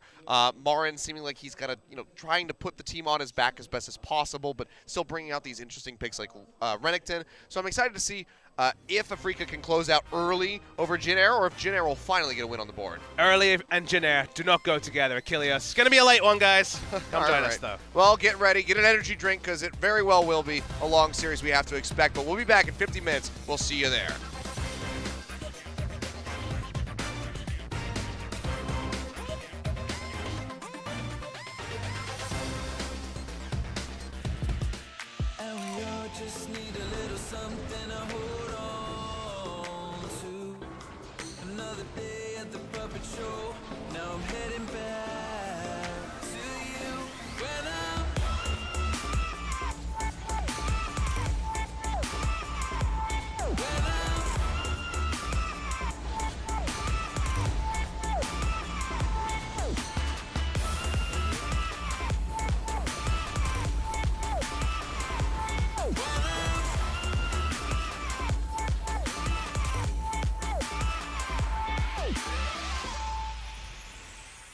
I'm on the same journey, east, life on repeat, frustrated and broken. And we all just need a little something to hold on to. Another day at the puppet show, now I'm heading back to you. Coming up next, Afrika Freaks, Jin Air Green Wings, 2017 League of Legends Champions Korea Spring Split.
the duffel bag and let's roll.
are coming fast, so grab the duffel bag and let's roll.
Today's matchup. Afrika Freaks. Jin Air Green Wings. 2017 League of Legends Champions Korea Spring Split.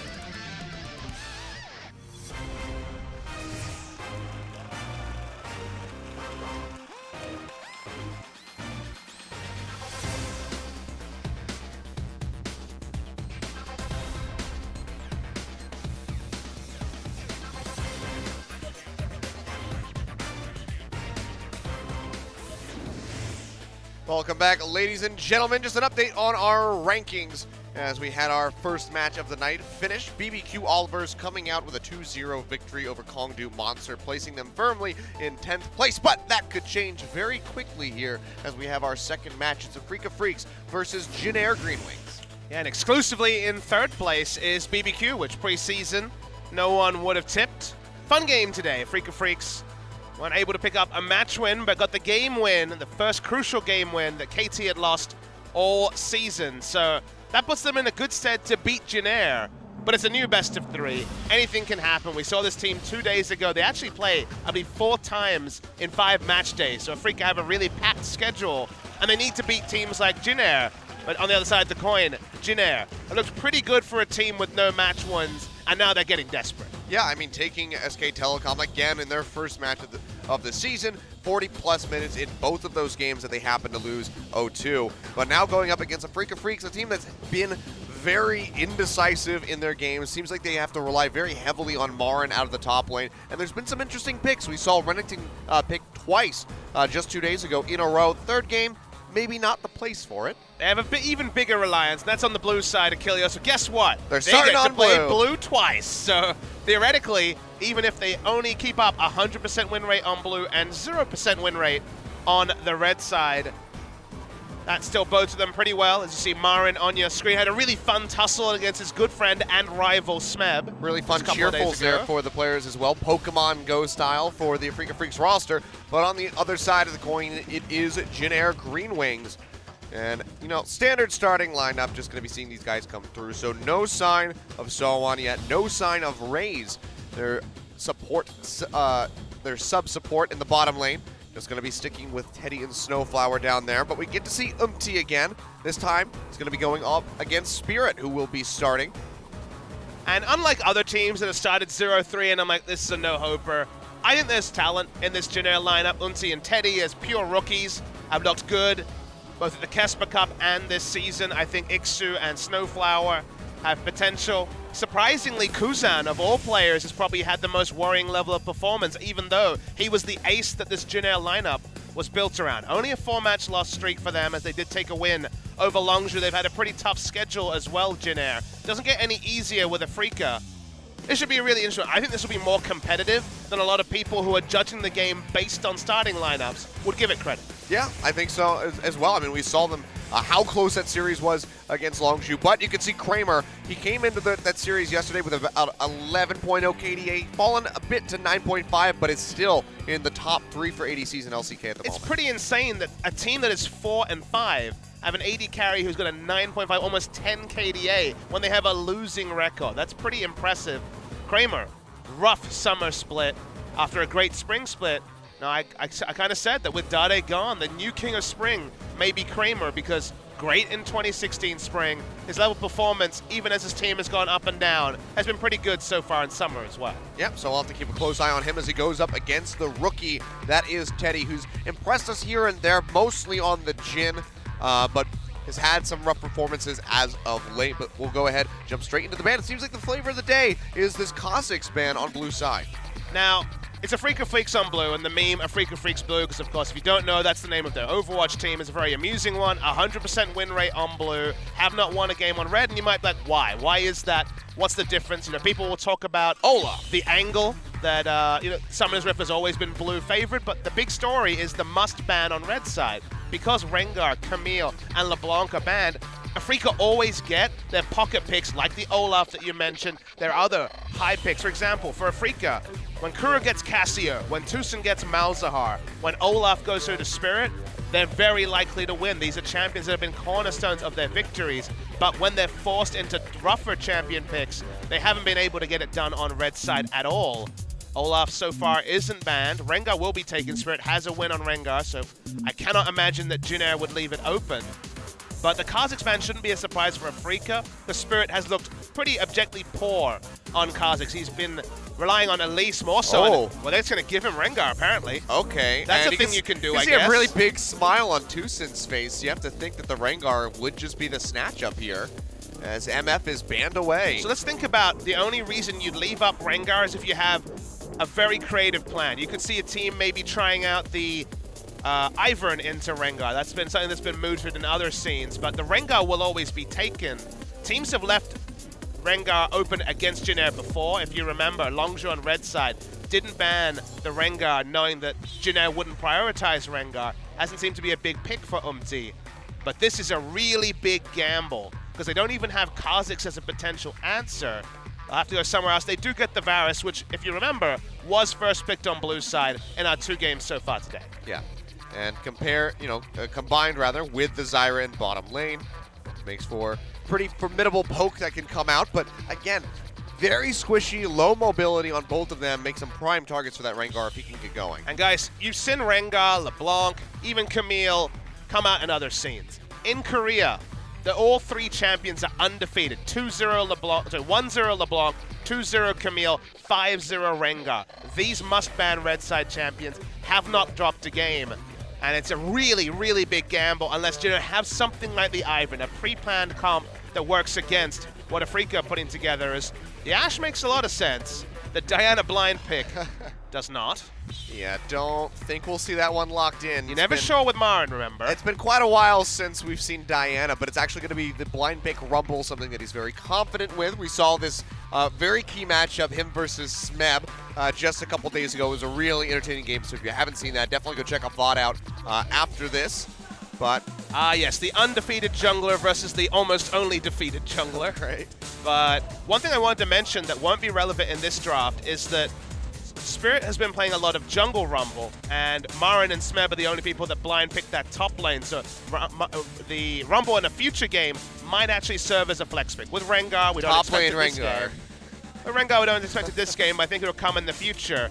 I'd be concerned if Cassio went over to Afreeca, but Kuzan is also a big Cassiopeia player as well. So given that one team's going to have to blind pick their mid laner, I think Cassio will have to be accounted for on one side of the draft because I think it'll be first picked in the next rotation. If it isn't, it will be taken by Afreeca Freaks. Well, Maokai banned away by Afreeca. So pinching down on that top lane pool here for Ixu. We know that he's very comfortable with the Poppy. He's also very comfortable selecting the Kled. Winning with it, that's been a problem, but selecting it, he is brazen in picking it up. I don't know if you want to run the... Okay. That's interesting. I was going to say, I don't know if you want to run the Kled into a Rumble, but Jace banned away after top lane's already been selected for Marin. The biggest question mark for Afreeca Freaks has been Kuro in the mid lane. 2-0 Cassiopeia, played a lot of Orianna and looked good on it situationally when the comp made sense, but after that, 0-1 on Rice, Cat, and Jason, all those performances were poor, and that's kind of sugarcoating. That's Caster speaking. He had some really rough games. The Katarina game in particular was a stinker. So getting him on Cassiopeia, probably his most comfortable champ now that Victor seems to be forced out of the meta for Kuro at least, would be big. I think this is a really, really big gamble. It feels like Jin Air are just giving Afreeca everything they want. Yeah. If they get Cassiopeia, I guess Poppy or Cassiopeia, I got Rumble already, so Cassiopeia and then a support, I think they're going to be very, very happy with the Afreeca Freaks. Malzahar was the big pick for Tucson, but they banned it on blue side. We did see Gorilla running the Nami to some great success. It is a pick champion, even though it has some sustain to get through laning phase as well. Well, they will go ahead and lock that in for the Ashe, so a lot of harass. I mean, guaranteed Ashe arrow if that bubble comes through, or vice versa. You have to think that Cassiopeia will be drafted given Kuro's champion pool, but anything else would be a really big learning point for us. So let's see where they're going to go for Kuro. We'll be blind picking. Almost certain that Jin Air are going to be selecting their mid laner last, given that Varus is almost exclusively an AD carry.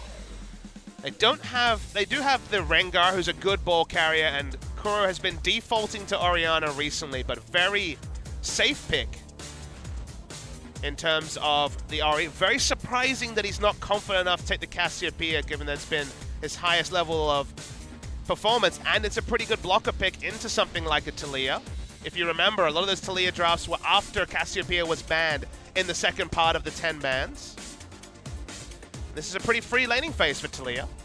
Yep, we'll go ahead and lock this one in. So a lot of harass going to be coming out of Taliyah with that threaded volley. Can clear waves fairly quickly. This is one of those games where I like double check all 10 champions at the bottom. None of those Cassiopeia, no. Very strange to see it completely go through picks and bans. Given the mid lane talent here, both Kuro and Kuzan, you could argue in 2017, their best pick is Cassiopeia. And it's just odd that Jin Air would go through all this weird draft to give up the Rengar. Yeah, exactly. And then not take something a bit new. You know, we thought maybe they had this new pick that they're going to bring out, kind of surprise us with, try to throw a Freak of Freaks off. But it's pretty standard across the board from them. I think apart from KT, teams in Korea seem slow to pick up on how strong double AD with Corki mid and Ivern in the jungle is. It's very, very oppressive. If you fall behind, you always lose. But that's a point for another day. It's not drafted. I thought maybe Jin Air would go in that direction, but none of these players are playing it in solo queue, so maybe I'm not surprised they were a bit slower to see it. But Rengar, so of the OPs, the Rengar, Camille, LeBlanc, we have seen them on the Rift 8 times, 8 victories, looking to make it 9 this time with the Rengar. Yeah, we'll see how Spirit does. Was certainly looking lost in his series versus KT Rolster as he played those 2 games out. Did get Olaf in the one, had that success, but otherwise not the strongest. We'll see how they're going to fare as they move forward into this game, because the Freak of Freaks, you know, not quite in the position of Kongdu Monster, but this is a team that had a lot of hype around it with Marin returning. They need to get some wins on the board. I mean, I think that storyline's a little bit facetious because they've had a very tough schedule, but if they don't 2-0, if they don't win this series, then the alarm bells start ringing. You say that, but they did lose to MVP, so that's... How good is MVP, though? That's a big question mark on their record, so we have to see how they fare against Jin Air, 9th place team at the moment, but let's go ahead, not waste any more time, get on to the Rift for Game 1 of Freak of Freaks versus Jin Air Green Wings.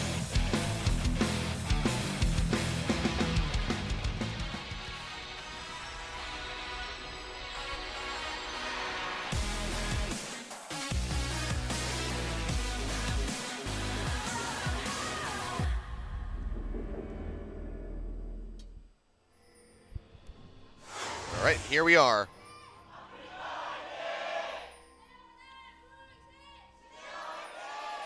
A lot of fans out here for both sides. You can see Jin Air playing around with Kuzan waiting in the brush, but won't be able to find an opening onto Tucson. I just put 2 and 2 together, actually, Kilios. I was like, Jin Air never really succeeded when it comes to big match wins. Always kind of been around, but never get to the top, as we see some Marin and Afrika Cheerfuls. I was thinking, okay, what's the best Western org to really compare Jin Air to? And even in their 2017 performance levels, you got to say it's a bit of a Team Liquid vibe about them. I could definitely agree with that. You know, they often do make it to playoffs, but not go further than that. Their fans are super, super loyal. Jin Air, even if they're at the bottom of the table, they'll always have a big cheer group. Long suffering. There would have been a time a couple of years ago where a team like CLG would have been a pretty good comparison, but obviously CLG have had their successes since 2015. But Jin Air, success has always eluded them, and it's been a rough start to the season. Yep. They're more of the 5th meme, though, as far compared to the 4th from TL. And if there's a 5th meme, it'd be a Freak of Freaks, right? They finished 5th, in both seasons last year, and then that is true. Threw their whole roster out. Literally everyone. And so far, so decent. So far, so decent. You have a way with words, sir. Tolerable. I don't really, yeah. I don't Placid. Really wanna, I can't attribute the word good to this quite yet. We need to see a bit more from Afrika. They beat Samsung. Samsung are good. They've seemed a little bit off form as of late. But I'm saying I need to see more. Maybe only watch their blue side games. Then it's great. 100% win rate. Oh my god. KT wishes they could do that. Yeah. Like, yeah, if we go to Worlds, can we just play blue side? We've seen weirder formats. Well, MT going to move in, get a little bit of counter jungling going on, but Spirit seems like he has this same idea. Well, he's going to start off with the Scuttle Crab in the river, but can open himself up to the possibility of those Raptors and Krugs if he wants to answer with that. Ixu, predictably going to be taking a bit of a beating here from Marin on this Rumble. I mean, I actually like the pathing from Spirit because how many games in a row has Marin been ganked at level 3? As was always the case when he played for SKT. This is the man who will either be ganked or get a gank, or counter gank even, at level 3.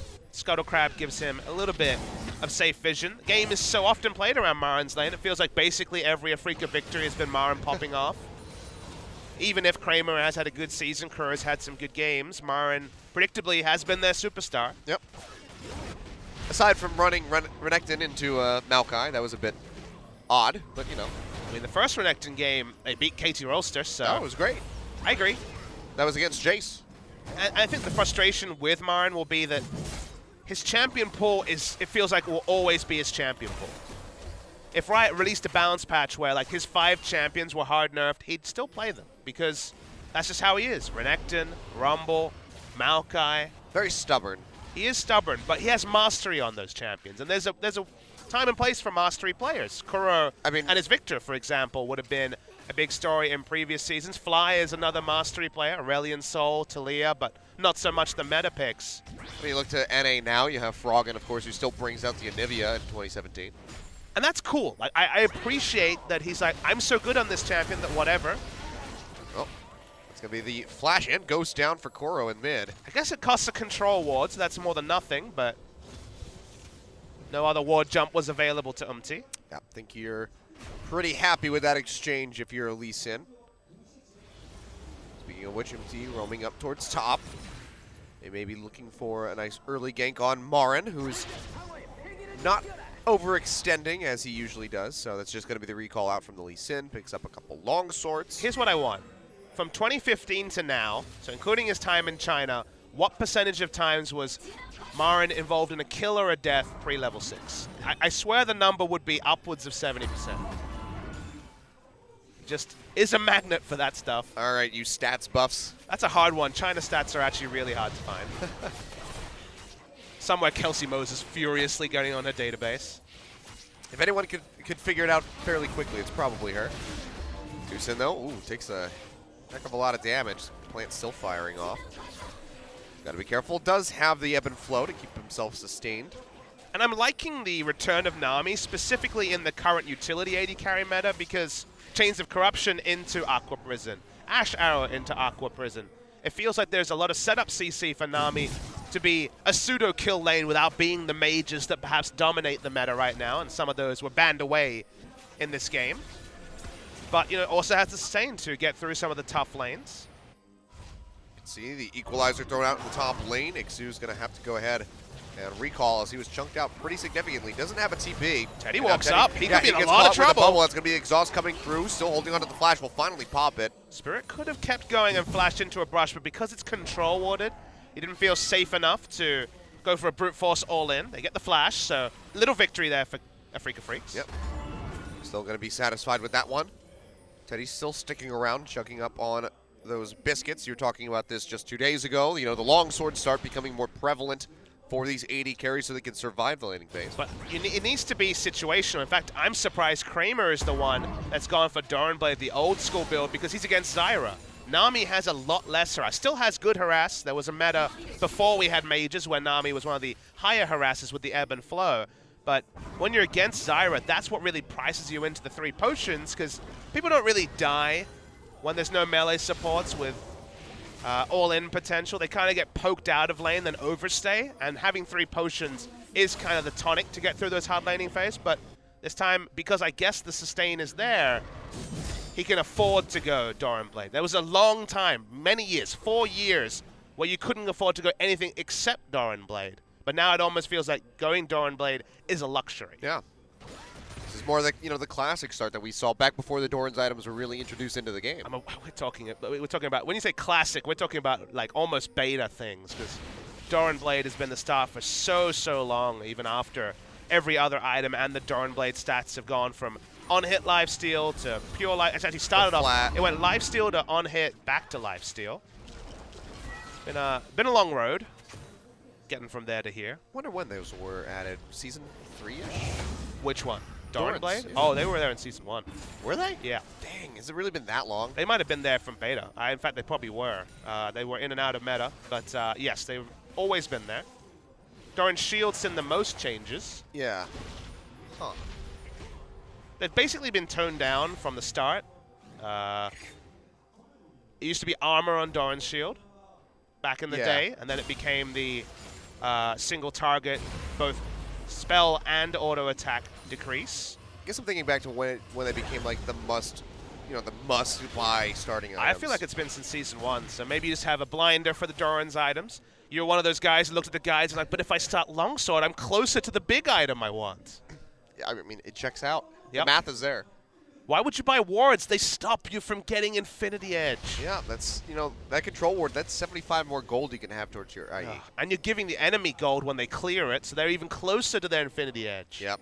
League of Infinity Edge. Don't buy wards. You heard it here. Waste of time. Ash Arrow goes out, not going to connect on the Teddy.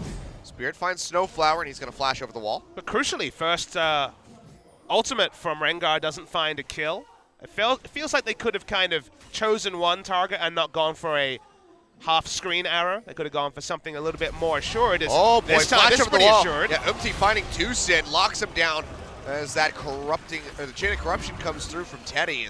First blood picked up, nicely done by Umti yet again, showing no hesitation and just flashing that wall for the Dragon's Rage. Yeah, the thrill of the hunt gets nothing. The much shorter cooldown on the kick from Lee Sin gets a lot more. Big win there for Jin Air. And like you say, Umti, from his first game against SK Telecom on the second day of the season, made a play on Faker with those sort of decisive flash. He does it again.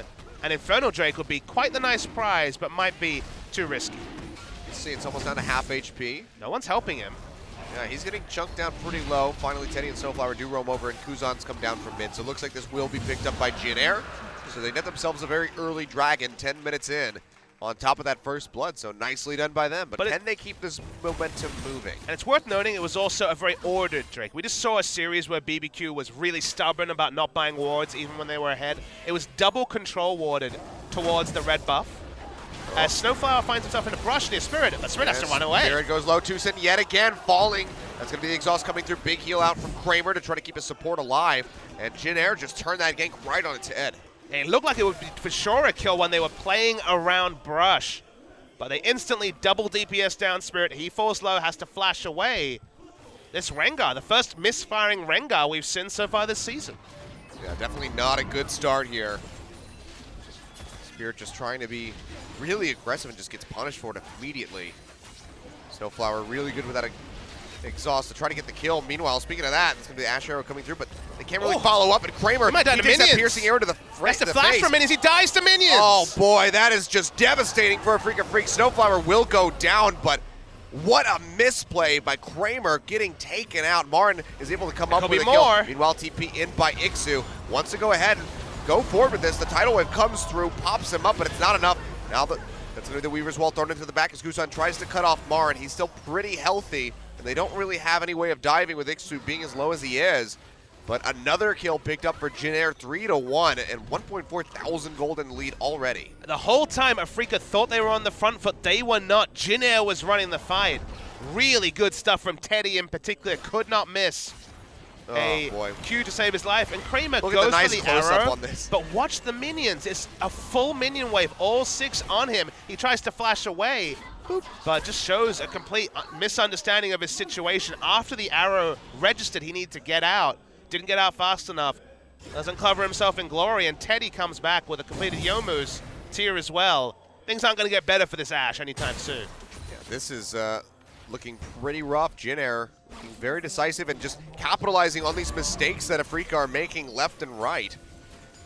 And they just can't find a foothold yet in this game. Still plenty of time for Afrika to try to turn this one around, but if the game is going to progress this way, then they might be looking at their first blue side loss of the split. And it's also one of those games where whenever we see a game that's like SK Telecom's first place, they're playing against the last game, you don't want to call it a stomp. That's boring. You talk about it as a trap game, right? You're like, well, this team could trip them up.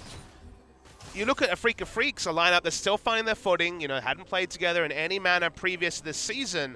They took KT to 3 games, and in game 3, there was actually a couple of minutes where Afreeca could have run away with the game. They actually did have a lead at some points in that game, and this is a true trap game because Jin Air have looked good despite their meager standing on the ladder, and Afreeca have looked good despite losing series against tougher opposition and suddenly find themselves considerably behind Jin Air. Yeah. Definitely not the spot you want to be in. The 9th place team giving you a run for your money. Oh, Spirit. Pushing in. Spirit's going to get found. They kick him right into the face of Kuzan, and he goes down. Can't even react. Doesn't have a flash available to do so. Sonic Wave won't land, but Teddy just going to flash forward. The seismic shove comes through, and Teddy picks himself up a kill in the bottom lane. 5-1. Jin Air really going with this one to keep this momentum pushing, and they might just be able to close out a game early against the Freak of Freaks. Yeah, so much setup CC for the seismic shove to register, and that big displacement comes in. You will die to the follow-up damage from Jin Air. Afreeca are all at sea. Orianna, that draft once again. We talked about Orianna in game 1 versus in their last series, and it didn't feel like they got much purchase for it there. There's more ball carriers this time, but it's such a passive pick. It could have been Cassio that runs basically every lane. Instead, it's Orianna that Talia is able to shove and roam on, and Spirit's not safe in his own jungle. Yeah. Nothing you can do, and just good on Teddy, identifying that he was within range to get that Chain of Corruption down. That's themselves another kill, so 2-0-2 for the Varus already. And you need to take a deep breath now if you're a Freak of Freaks. You've still got Rengar, who only gets stronger. The W, you know, you get some AD, you do enough damage, and as long as you're able to roar with that second part of the empowered W, you can get out and go for any. You're basically the perfect ball carrier because you're fast, you have a targeted leap onto the enemy, and you can get out after you get in. So Orianna gets some items. They stabilize. There's only 5,000 gold behind at 35 minutes. Game is still very winnable. But the snowball has started for Jin Air, and Freaka really need to check themselves before they wreck themselves. Yeah, definitely need to look to Jin Air to show off some decisiveness here, something that's been significantly lacking from their past smell a games. teleport, But Achilles. here we go.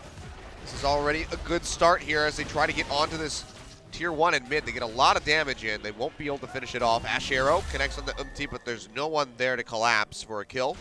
Yeah, Marin actually recalled, looked for a teleport, realized the minion wave was shoving, even though it's level 11 Rumble with a completed Liandry's Torment. Didn't find a way into the fight, so doesn't over-purchase. They're behind, so maybe it's smart just to focus on the minion score. Good wave clear. Rumble can wave clear. Orianna can wave clear. Ashe can wave clear. They do have good scaling, so no need to go all in, even if Afreeca find Jin Air overextended. For now, we have our next dragon getting ready to spawn here in 3 seconds. You can see Umti is already prepped for that one to come up. Ocean Drake. And should be able to pick this one up rather easily. Spirit and Marin are nearby. They throw a ward into the pit. They want to contest Equalizer this. Available. They go ahead, they pop that Umti. Goes low, Spirit trying to chase in, flashes forward, and he will go down. Marin comes up with the kill. Ixu threw out the depth charge to try to dissuade it, but it was not enough. Flash away from the Lee Sin and the Nautilus. And an Ocean Drake gets handed over to Afreeca. So a nice pickup, a good kill that they desperately needed to have on the board. And you wouldn't think that an Ocean Drake would be the happy hunting ground for Afreeca when they're behind, but consider that Rumble was originally thought of as the auto-win Dragon champion. It's like, oh, you've got Equalizer, don't even fight Dragon against him because Equalizer runs that terrain. Level 2 Equalizer available.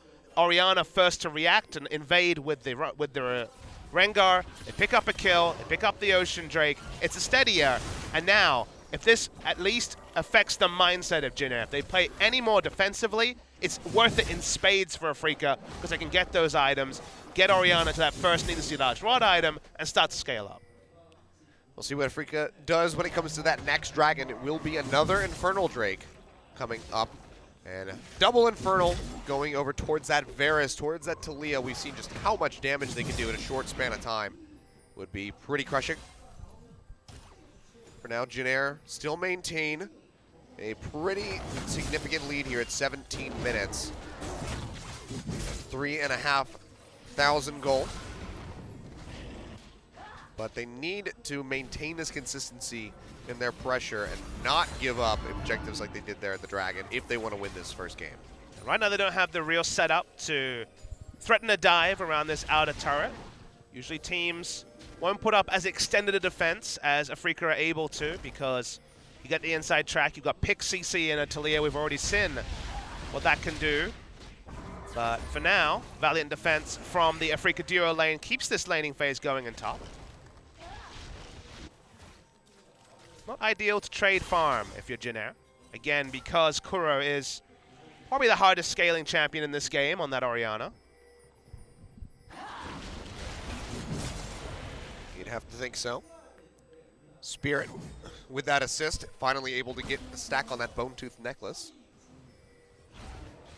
Would like to have a bit more of those at this point, but hasn't been very favorable for him in that regard. There are games where Rengar's damage is relevant. I'm not convinced this is one of those games. He has Rumble, Orianna, and Ashe to do damage for him. Not ideal that Orianna has no kills, but the items will come over time. He's a perfect ball carrier, so yes. Oh, Kramer, he's dead instantly. Boy. Instantly killed under the turret. This will maybe be that objective finally. All right, well, Nami was nowhere to be seen. That was so quick you could barely even react to that one. Just gets popped and immediately goes down, and there you go, tier 1 turret. Over to Jin Air. They did so well, and then Nami was nowhere to be found. The deletion damage of Varus, and we're going to see the replay. Nami's recalling, and Kramer's like, I've got one more wave, and he really doesn't. He died before Nami could cancel recall and W. The W animation went off, but the heal did not. Well, Kramer learning a valuable life lesson. Don't stick around for the next wave. I mean, no, everyone is guilty of that. Even Faker sticks around for too many waves. Oh, yeah. It happens to everybody. With complete information. If we were playing without Fog of War, no one would overstay for a wave, but we're not. And thus everyone does. But yet another kill picked up here for Teddy. Already has that Edge of Night completed alongside the Youmu's with that tier continually stacking.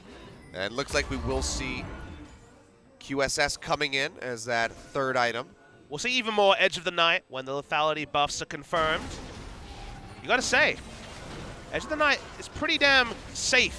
Whoa, as Tucson takes a massive chunk from Teddy, but Edge of the Night against this team. Ash Arrow, maybe the Nami ultimate, maybe the Shockwave. There's actually a lot of safety with just an Edge of the Night for Teddy. I mean, we weren't, I'll hold that thought as the Ash Arrow comes out. Teddy throws out the Chain of Corruption on the Spirit, but he's able to cleanse it off, and the Equalizer comes down, gets popped back in with a Shockwave, and he goes down. Kuro able to come up with a kill. But can Afreeca find anything else? Weaver's Wall thrown down by Kuzan. He had to stop them from pushing forward into that turret. Dragon's not up for a minute and a half, so it looks like Afreeca will just have to be satisfied with a kill. I mean, all those ult timings barring Tucson's will be up in a minute and a half, so pretty good timing. Doesn't mean they won't have to worry about having them up again for the spawn of the Infernal Drake. That should probably be our first Titanic fight. We've had a lot of different picks across the map, which makes sense given how many pick champions we have on the Rift. But we're waiting for our first fight as Mara knows exactly what he's all about. Equalizer positioning is exactly what he's invested all of his gold into. When I saw Ruby Crystal, Blasting Wand, and the Amp Tome, I thought Rylai's, which is still going to be an item that Marin will consider, but he's realized that if the Equalizer's on point, they're going to win a fight against Jin Air. Yep. Just went straight for the Void Staff. So he can really chunk them out, even work through Ixu, who is starting to build up as much MR as he can. Ashe doesn't really ramp up in damage till later. Goes that utility build. As you can see, doesn't actually have utility or damage. No Hurricane. Yeah, two-thirds of the way towards that Essence Reaver. I'm really not a fan of these builds. Kramer is definitely the sort of guy that will always buy a constituent part. He'll never sit on gold, but this Ashe at 22 minutes does almost no damage. Doesn't have CDR, doesn't really do, doesn't really have critical strike, doesn't really do anything well. But he has so much damage in the other members that maybe it doesn't matter. And when he finishes both items at the same time, it's the sort of power spike where you start a fight and you don't check for an item and you're like, whoa, this Ashe is doing way more than she was doing one fight ago. I mean, if he can consistently land those crystalline arrows, then sets up for Spirit and Martin to come up with the kills. Kuro as well, as we saw with that Shockwave in mid. So, seems like that is just going to be Kramer's objective for now as he builds his way towards that Essence Reaver and the Hurricane. But will be a ways away. Fertile Dragon has since respawned. can see Afrika sitting in the brush just under the mid lane. Now they'll start pushing in, trying to get control of the vision around this pit. Raymond is the ultimate thrift shopper. That's what we've learned. That he is. He also he buys very weird things at times. Weaver's Wall comes through. MT going for it on his Spirit. Kicks him into the wall. TP coming through from Ixu to try to lock him down. He's going to go ahead, pop the depth charge over the wall. Hooray for the W from Rengar. Yeah, able to go ahead and get rid of that with that max stack W. And good news, Max OG stack. and Legion, we've got another patch of that Rengar. The change not coming through to 7.3.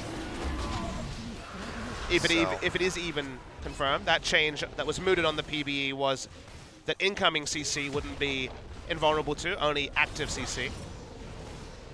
Which seems like a pretty good change to have. Yep.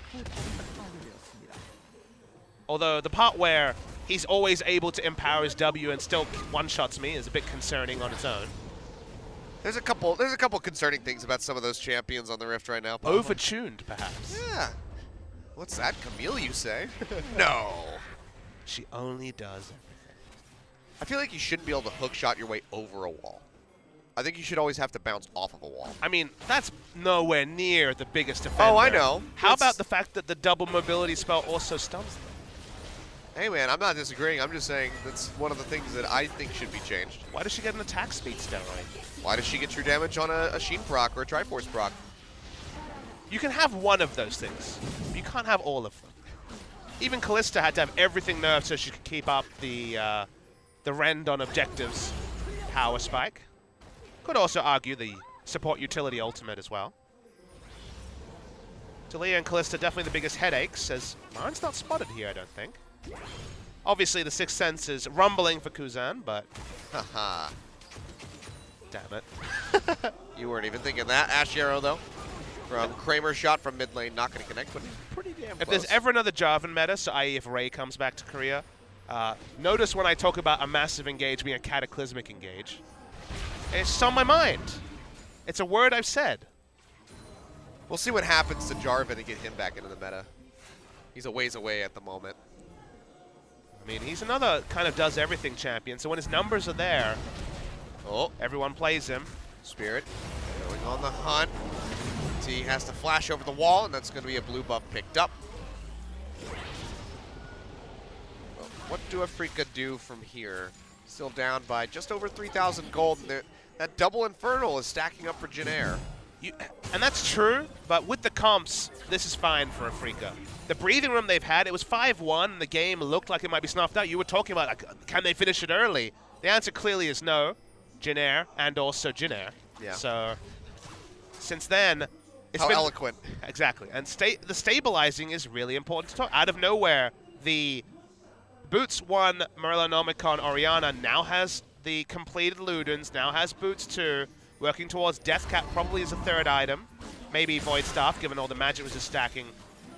If you kept the pace up, and there are teams in this league that can, KT Rolster, for example, when they're running those poke Jace comps, Orianna never gets items, and it looks like a foolish pick. You're like, why Orianna? You didn't do anything, Kura.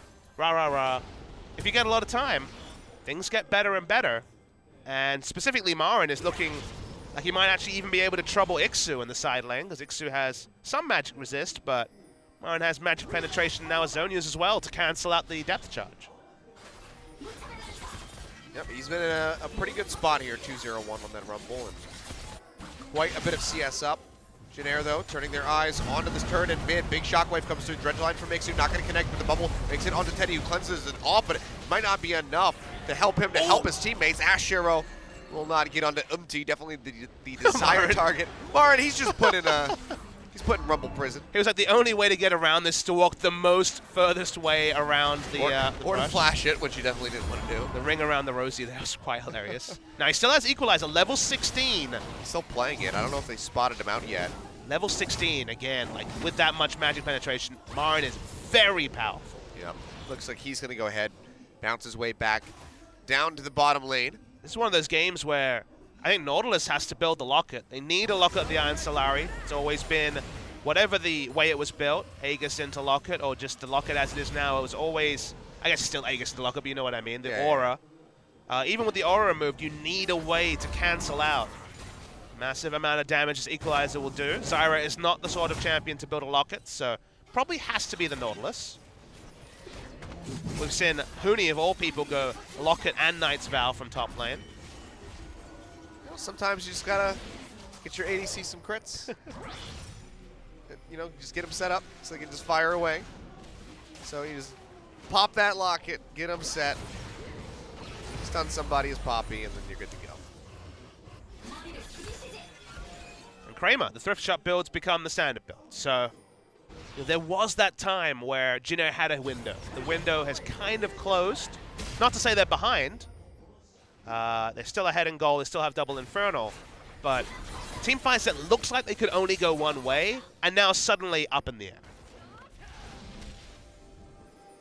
I think this is really going to come down to one explosive fight, and it really could just rely on the placement of that Equalizer from Marin. It's such a crucial ultimate. It's got to be, you know, Equalizer. Oh, the Shockwave. blind ult from Teddy. Very nice. Yep, Spirit just running in a straight line. Gets caught out by that one, so won't be able to find a kill. They know exactly where he is. Varus. Throw the Hunt used to be such a scary thing, but it lasts so long now. Marin could turn around with an Equalizer here. He gets popped up, has that big Great shield coming terrain through. for it. Zyra ultimate being thrown down by Snowflower. Teddy going low, but the Shockwave won't catch him. Just finds Ixu, who will fall as Kuro just autos him to death. Frika coming up with the kill. Dragon getting ready to spawn in 5 seconds. Could just be a Mountain Drake picked up by them. But looks like they do want to go ahead and defend this turret to the best of their ability. But they can do both the kills. 40 seconds still on the death timer. We're late enough into the game where Nautilus will take his time to recall. So they'll get both objectives. If you remember, when he hit level 16, Marin walked straight in and warded the brush to the right side of the outer mid lane turret for Jin Air. And he was back there again getting chunked out. And you're like, why? I mean, what is he gaining? It's the perfect terrain for the Equalizer as an Equalizer-focused build, and getting the opponents into a choke is what it is. It's basically a mind game every time you play against Rumble, where every time you're like, man, I could really go for this fight in a choke. The answer's always, no, no, no. You need that Monte Cristo, no, no, no meme, the gif that goes around. And Marin baited at that time, only got the single kill, but the Drake didn't lose any turret. HP in mid, and actually wailing away on the bot lane turret as well. Yeah, with that Mountain Drake, should be able to knock that down pretty quickly. Looks like he's going to let the wave do the rest of the work. Kramer takes a heck of a lot of damage. Chain of Corruption didn't connect. Certainly would have been his death had it.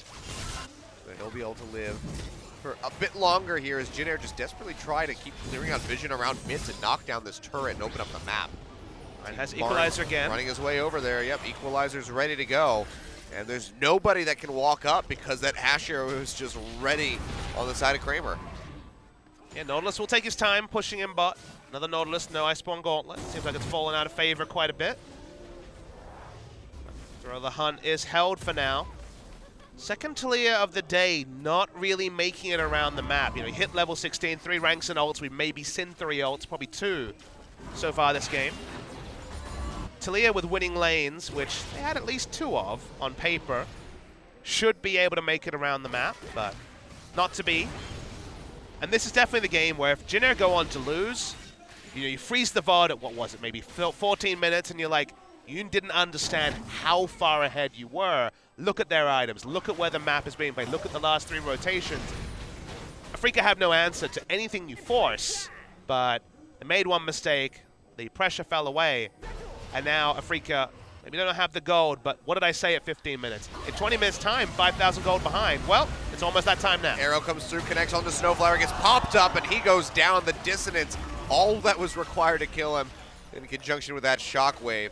He goes down. Holy crap, Marin's level 18. Oh, wow. He just got all of the minions. Yeah, wow, he's 2 18. levels above a Nautilus. Kuro is 17, so he's rather close with Marin, yeah. He's been grinding away at the CS. Tier 1 turret in mid. Let's go down in favor of Afrika.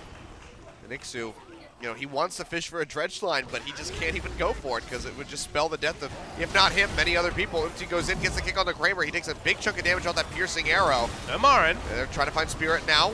Cleanses off the dredge line, connects, but won't pull him back in. It's the W. It was good timing, though. It was a 4v4. Marin had to walk down. Teleport didn't get any value. No gain found. Umti's Lee Sin mechanics have been one of the rare highlights for Jin Air so far this season, but even though the start was good, increasingly feeling like he won't be able to boost up that win percentage. Jin Air still trying to poke in, get this tier 1 down, but Marin's still in the area. He's got the equalizer available, could just toss it to burn out the wave. He won't be able to hold on to this for too much longer, you'd have to think. I wonder what needlessly large rod item he's building.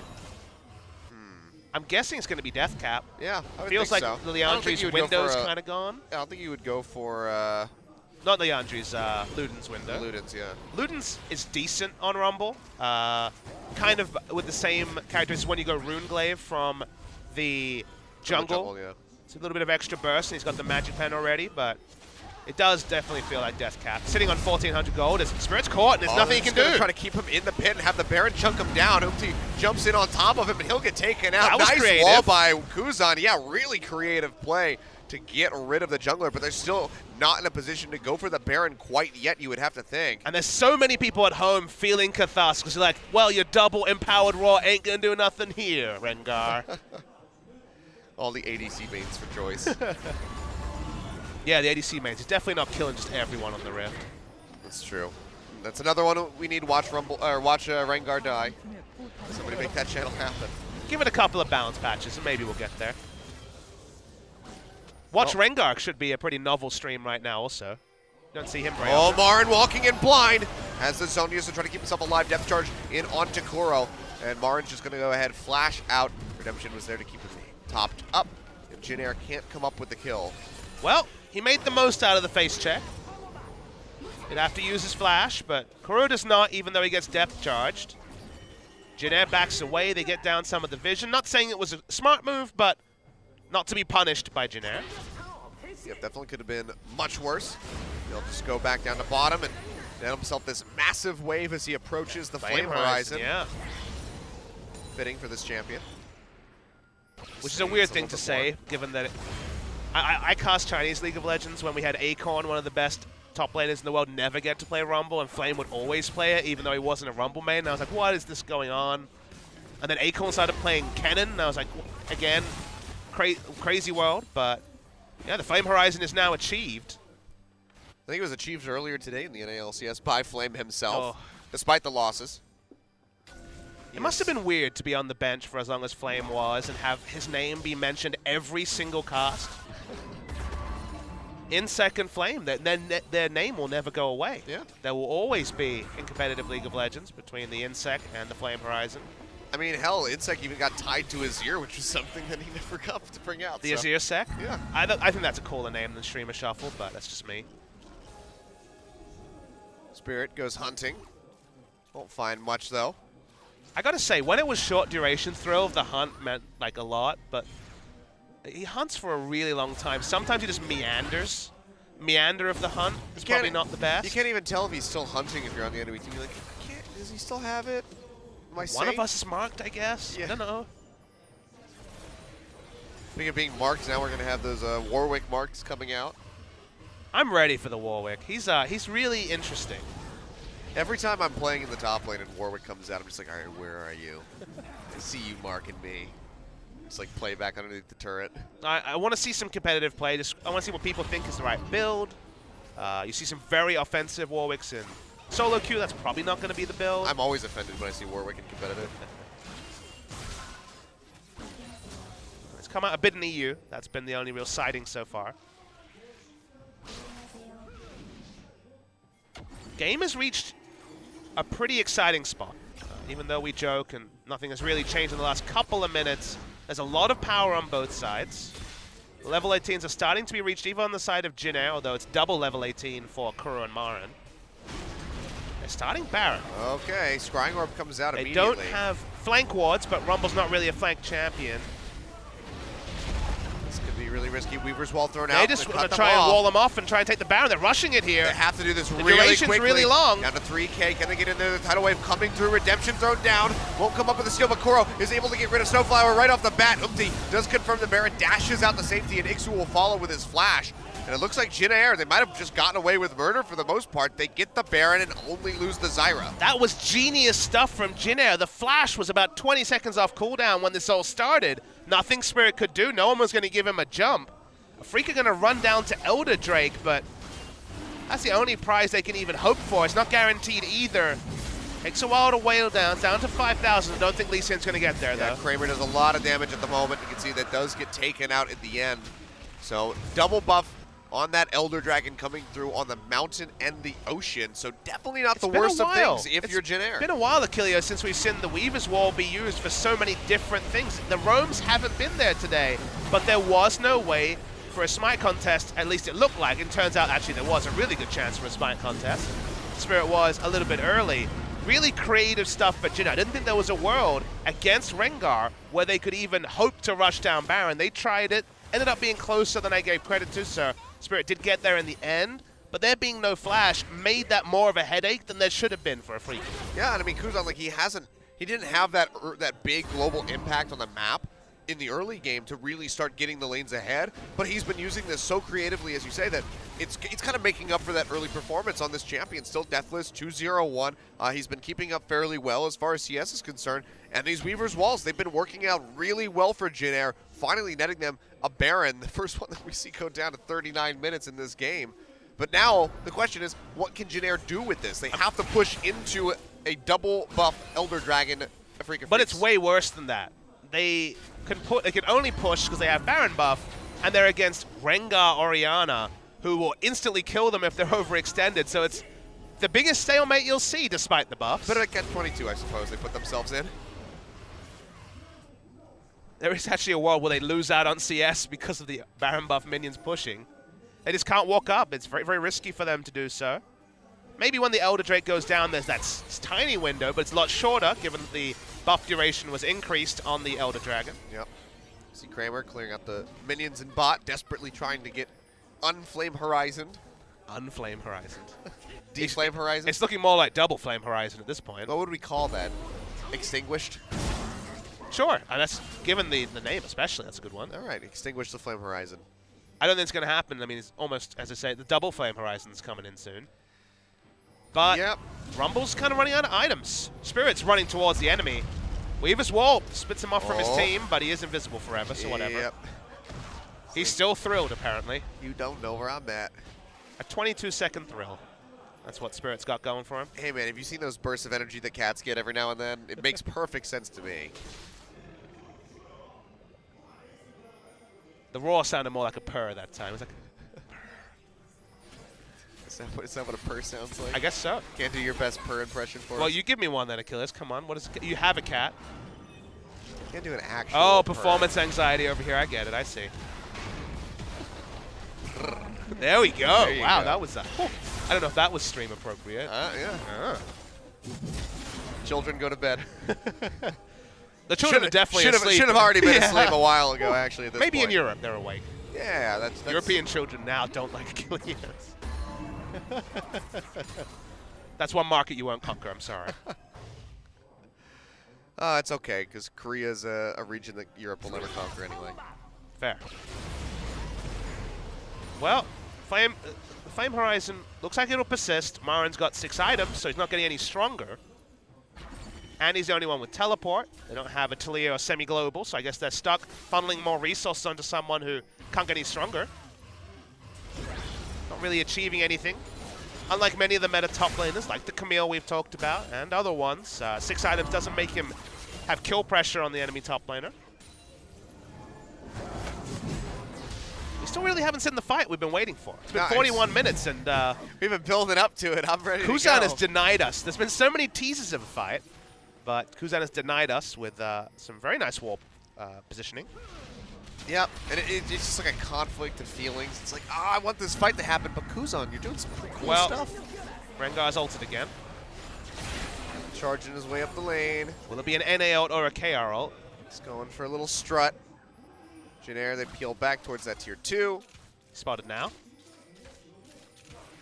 Well, I guess his essence is spotted.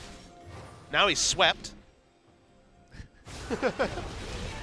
Oh, Equalizer. Yeah, thrown down. Teddy goes low. They kick in Spirit. He gets knocked in underneath the tower, but it's not enough. Snowflower, the first one to fall yet again. Redemption comes down, healing up Umti. He's got that G Nice available. hook! Nice dredge line in onto Spirit. He's going to jump away with a flash. Tries to get himself out. Chain of Corruption comes down onto Kuro. Takes a bit of damage from the piercing arrow, but overall he's going to be okay. Afrika Freak still relatively healthy, but Marin and Spirit definitely going to have to try to hightail it out of here. Marin's cut off, but he says, screw it, I'm just going to go straight into your face. Kuzan flashes over the wall, burns him down. Meanwhile, GA does get popped onto Umti and doesn't have much of anywhere to go. Gets taken out by Kramer, who's firing away at Ixu, trying to slow him up as best as he can. Should be able to do so. Should be able to make it a double kill. Teddy goes down. That's going to be the GA pop. Afrika coming up already with 3 kills, looking for a 4th one, as Ixu will certainly fall here. Let's see what they can transition this into. A triple kill going over to Kramer, padding that KDA yet again. It looked like Jin Air would get the one pick, but too many people turn around. No threat onto Kramer. And suddenly, the base is going to be broken. It took 43 minutes for us to see our first inhibitor turret go down. Death timers are pretty long. They could try to brute force. It is a Taliyah who has good wave clear. So for now, they're looking to stay. Marin can teleport back in. I think they want the finish now, Achilleos. They do, but Kuzan does have the wave clear here. Minion wave's still pretty far away. Have to wait this one out as best as they can, but it looks like they're just going to go ahead and peel back. Teddy's coming up in 15 seconds. Marin not going for the TP, has to save that tier 2 in top, so they will go ahead and back off, and we've been playing League of Legends for an hour. Yeah, that's actually a pretty good warning. It's been a really intriguing Jin Air game. Snowflower dies to a lot of ults, and okay, is this going to be consequential? Because Jin Air at this point could have backed away and have good wave clear. We could have stopped fighting. Ixu basically baits his team into a fight because he hits a max range hook. Even now, you're looking at it being like, okay, this fight could be over. But at the end of the day, Kuzan once again with the zoning play. Lots of flashes are traded. I think even if everyone had backed away after the flashes got down, it would have been advantage of Afrika, because then the next Rengar Orianna ult would have had no flashes to get away. Yeah. But Kramer free hits. He's the true winner at this point. Hurricane bolts onto multiple members. No damage threat whatsoever as Taliyah is zoned way back. Kuzan on the team, not ready for that sort of play. Throw down. Here comes Marin from the backside, trying to get on top of Teddy. He's going to get popped up, and he gets taken down. Actually, Tucson coming up with the killing blow, and both carries on the side of Jin Air have been taken out. Umti sniping from the back. For the minion wave. Yeah, trying to go ahead and delay. Thought maybe he was going to... Can't even stop the minion wave now, Umti. Yeah, all right. Marin, cheeky play. We'll just go ahead, try to get on top of Umti. I mean, this is actually smart from Umti, really. This is what he needs to be doing. And finally, Afrika like, wait, death timers. Yep, 30 seconds remaining on both. Marin's still sticking around. What are you doing, Marin? He's trying to spot out. He's waiting for him to come for the next minion wave, I guess. I don't think they'll need another minion wave, but it is a inhibitor down, so they are super minions. Still only 20 seconds left on the clock here, and they can delay. You can see Snowflower just spamming out the flowers, keeping the minions occupied and away from the turret. Depth charge coming through. Spirit gets popped up. You wouldn't know the wave it. is gone. And it looks like Afrika just going to go ahead and have to peel back. The Baron is available if they want to go straight for that objective. Looks like that might be the case. The pings are coming out. Jin Air are aware of this. T sneaking his way in above. Gets spotted out. Twofold. Ward and that Hawk shot. Hey, we'll be 5 members of Jin Air. This should never have happened. It felt like Afrika got too interested on Umti. Speaking of Umti. Yeah, going in onto Umti. Doesn't have that GA. They stun up Ixu. You can see that equalizer ticking away at him. That 1800 piercing arrow, but it's not enough. The spike comes through, and Spirit is able to pick up the Baron yet again here. This time going over to Afrika Freaks. But can they exit? Looks like the answer will be yes. Jin Air just not able to push far enough forward to try to get those extra kills. You see the pings as well on the blue side. Top and bot lane pushing in. And mid. We'll just lose top lane turret to the minions. As you say, in mid lane, super minions. Yeah, but it should respawn soon. But good stuff from Afrika, good zoning.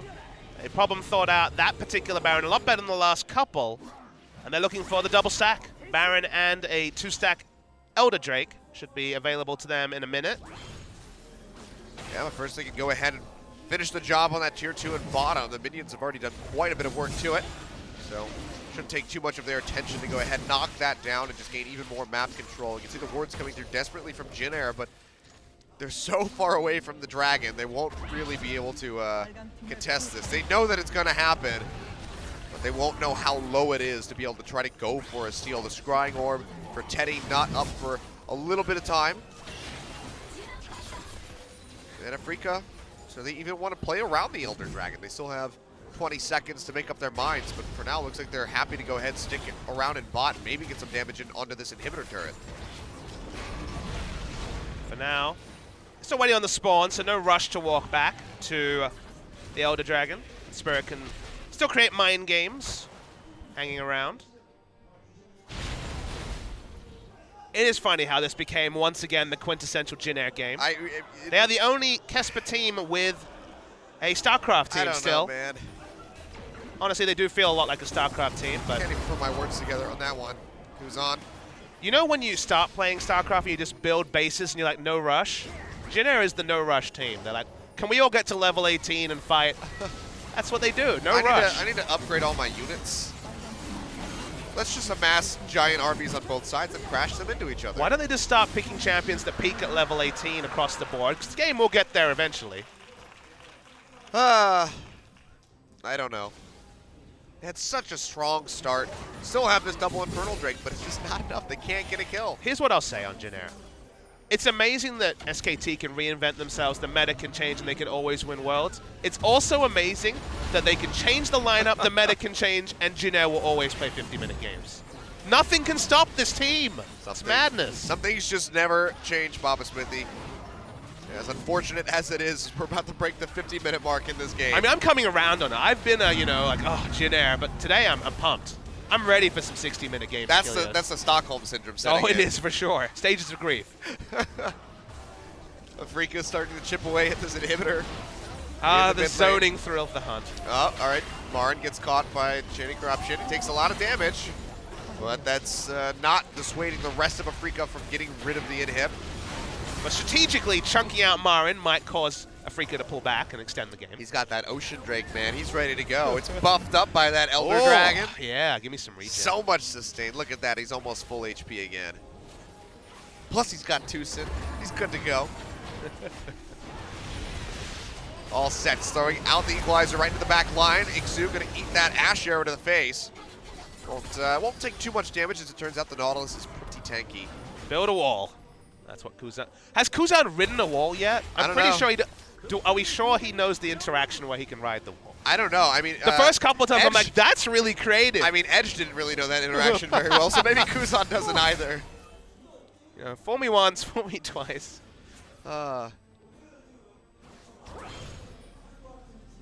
Let's buy more items. Yep. Both 80 carries still have... No, a total lie, actually. Teddy doesn't have boots. He's a Siege Cannon. We saw Siege Cannon Teddy in that long game against Longzhu. Did end up costing them. Does mean the terrain they can fight around gets more limited. Yeoman's sure his move speed for a little bit. Yes. Right there. Here's a record we can run towards. Every time Jin Air plays and it goes beyond 50 minutes, they will always put this slide up. I love it because, you know, remember when we had Spenu back in the league and Sasen's like, I can make 25 unique champions. Jin Air look at stats like this and like, we can go longer. We can break that record. Like, a lot of teams VOD review their own games. Jin Air VOD review that famous game in NA. What was it? Dignitas versus Complexity? I forget who they were playing. I don't even remember. The 90-minute game where Kobe and Rivington were cheering for anything to happen. I'm not there yet. There's still many minutes to go. We're about 16 minutes out from breaking that record. 15 now, I believe. So still a ways away. Jin Air back in like season 2 when we had those like really long pauses. Must have been just such big fans of that. He's like sitting there just like, I can't wait for the game to not start. I think they enjoy inflicting this on us, Kilios. Kuro sitting on 2,200 gold because what is gold at 51 minutes? Yeah, I don't know. It's not much. Jin Air is just waiting for the patch notes where they're like, introduced buybacks. And they're like, we've got this game. Yeah. We've got it now, boys. We can actually win. Everyone goes teleport, buyback. Maybe they're just playing the wrong esport, the wrong MOBA. That might be it. Could be.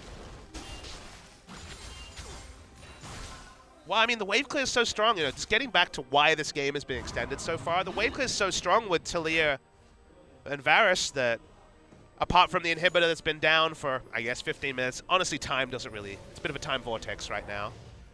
The next step is hard. Ash Arrow. Nautilus just chills in the front, eats the Ash Arrow, does nothing. Zoning Equalizer was tried last time. Didn't do anything. Nope. Nobody's carrying the Orianna ball into a Zyra comp, so that's hard. And then if they even look like they're going to aggress, 6 seconds of wall comes down from Kuzan, so that's why it goes on forever. All right, well, Spirit. Throw the hunt coming through. This is not empty, and I want you. Looking for Teddy. Can't find it. Just the most thrilling hunt. There's been so many of these. I would like to know how many times he's used it and not gotten anything. Oh. Marn, though, going to get caught. Are they Ash far Arrow enough comes out of through. the base? It finds They might Kuzan. be. Big tidal wave coming through. Snowflower goes down. Teddy desperately trying to kite back away from Spirit. And that's going to be a big shockwave. Connects onto Ixu. Not able to find Teddy as he flashes out to safety. But with Snowflower gone, a lot of the peel for Jin Air has been eliminated. But a big piercing arrow into the back line takes out Kuro. Is that enough to stop Afreeca Freaks in their tracks, though? That is the question. Baron's respawn looks like Afreeca might just peel back to that yet again. So much action for 1-for-1. Kuzan once again. Oh, this is Ixu. Yeah, Ixu, he TP'd in. Gets slowed up, though. Can Flash he is find an available, opening? but It'd still be so risky. There's not much follow-up available for him. Teddy's still in the mid lane, still low. Oh, Scrying Orb comes out. Marn will throw a ward over the wall, and looks like everybody's going to go home. tell me you're not entertained, Gilios. I'm entertained. Oh, good, the throw of the hunt's back. Oh. Ash Arrow. Oh. Nope, never mind. What about Teddy? Oh, nope. Oh, dear. Such a thrilling hunt again. It's, We need a new name for these zoning throw of the hunts. I don't even know. Oh, Oh, there we go. Finally not got zoning one. at all. Spirit makes his way into the back. Teddy sticking around for too long. Gets taken out. Marn pushing forward. He's low. Goes low. Tries to get onto Umpty, but he's going to get taken out. The Dragon's Snowflower Rage dead. with the help of Ixu able to finish him off. But Kramer rather firing away. Does take out Snowflower. Looking for Umpty to boot.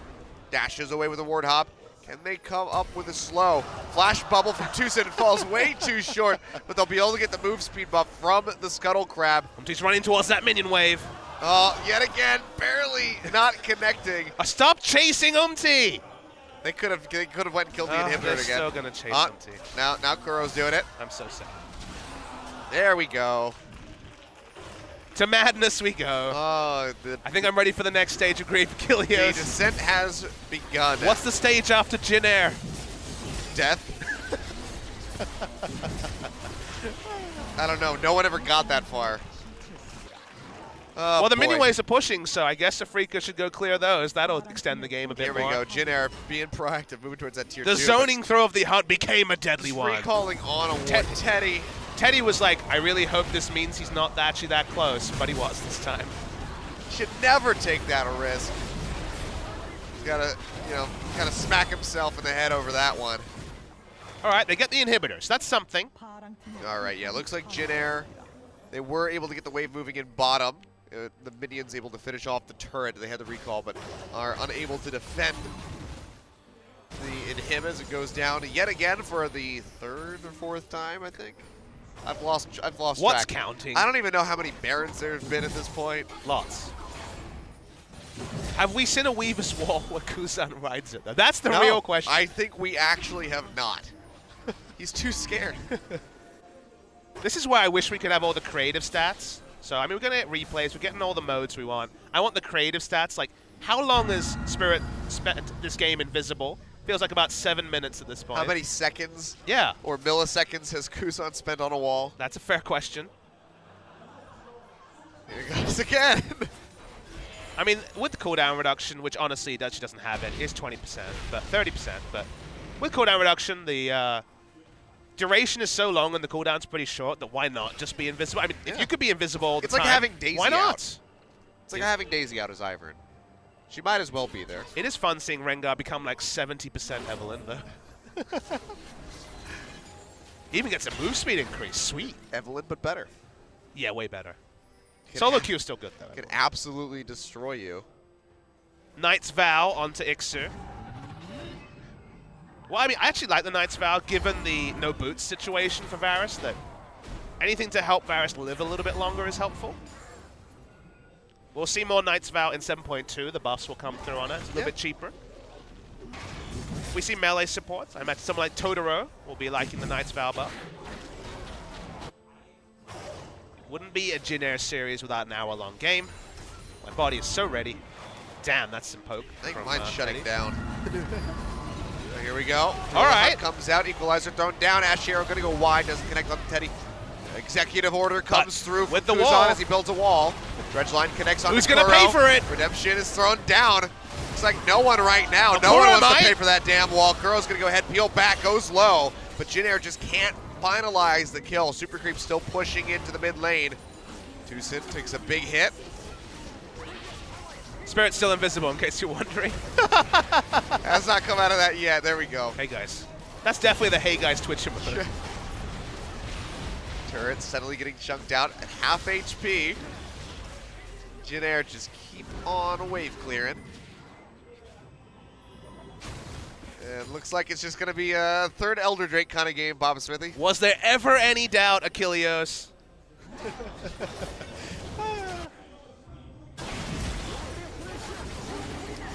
Is that a teleport? Oh, it is. There's a TP coming through. Ashiero gets thrown out. Elder Dragon comes through. His Spirit picks Nice that flash one from up. Teddy. Dredgeline onto Tucson. It's a Kramer lot gets low kicked over here. the wall. He gets taken That's out. one. Oopsie comes up with the kill. Goes Martin dead. going into his back line, trying to take out Teddy, but Kuro goes down on the other side of the fight. Tucson Jin Air, you will might do fall as it. well. They get 4 kills. It's just Spirit left alive. But he's comes only in, going one he's way. on the hunt, jumps on the Teddy, takes him out completely. It looks like he'll be able to get away with his life on top of it all. And if I learned anything... Flashes over, goes for Snowflower, finishes him off. The double kill coming in for Spirit. Can he finish off Kuzan? The GA is there. He needs to hightail it out of here. The Super Creeps are still knocking down the Nexus turrets. Can he do anything? we watch the I don't action, want to see please? him scratch his nose. Show me the fight. Talia gets the kill, and Jin Air, they hold on yet again. We're gonna break the record, I think. Even the OGN observers are losing their minds, Achilleos. Late game Rengar, that's why you don't leave it up. Rengar was left dear, up. oh dear. If you're joining this game late, don't worry about it. You didn't miss anything. You didn't miss anything at all. So good by Umti. This was a fantastic from Umti. If you take it to the late game dream, level 18 everywhere, one fight can do it. This was so close to being that one fight. Really well done by Rengar. When he popped ult, I thought, okay, running straight to the base, gonna try and backdoor the inhibitor. That's fine, but he gets vision on Teddy. Once again, Teddy doesn't have any way to get out. The first kill comes out, you're like, okay, that's cute, you're gonna die eventually. Flashes back into the brush to get the lead reset.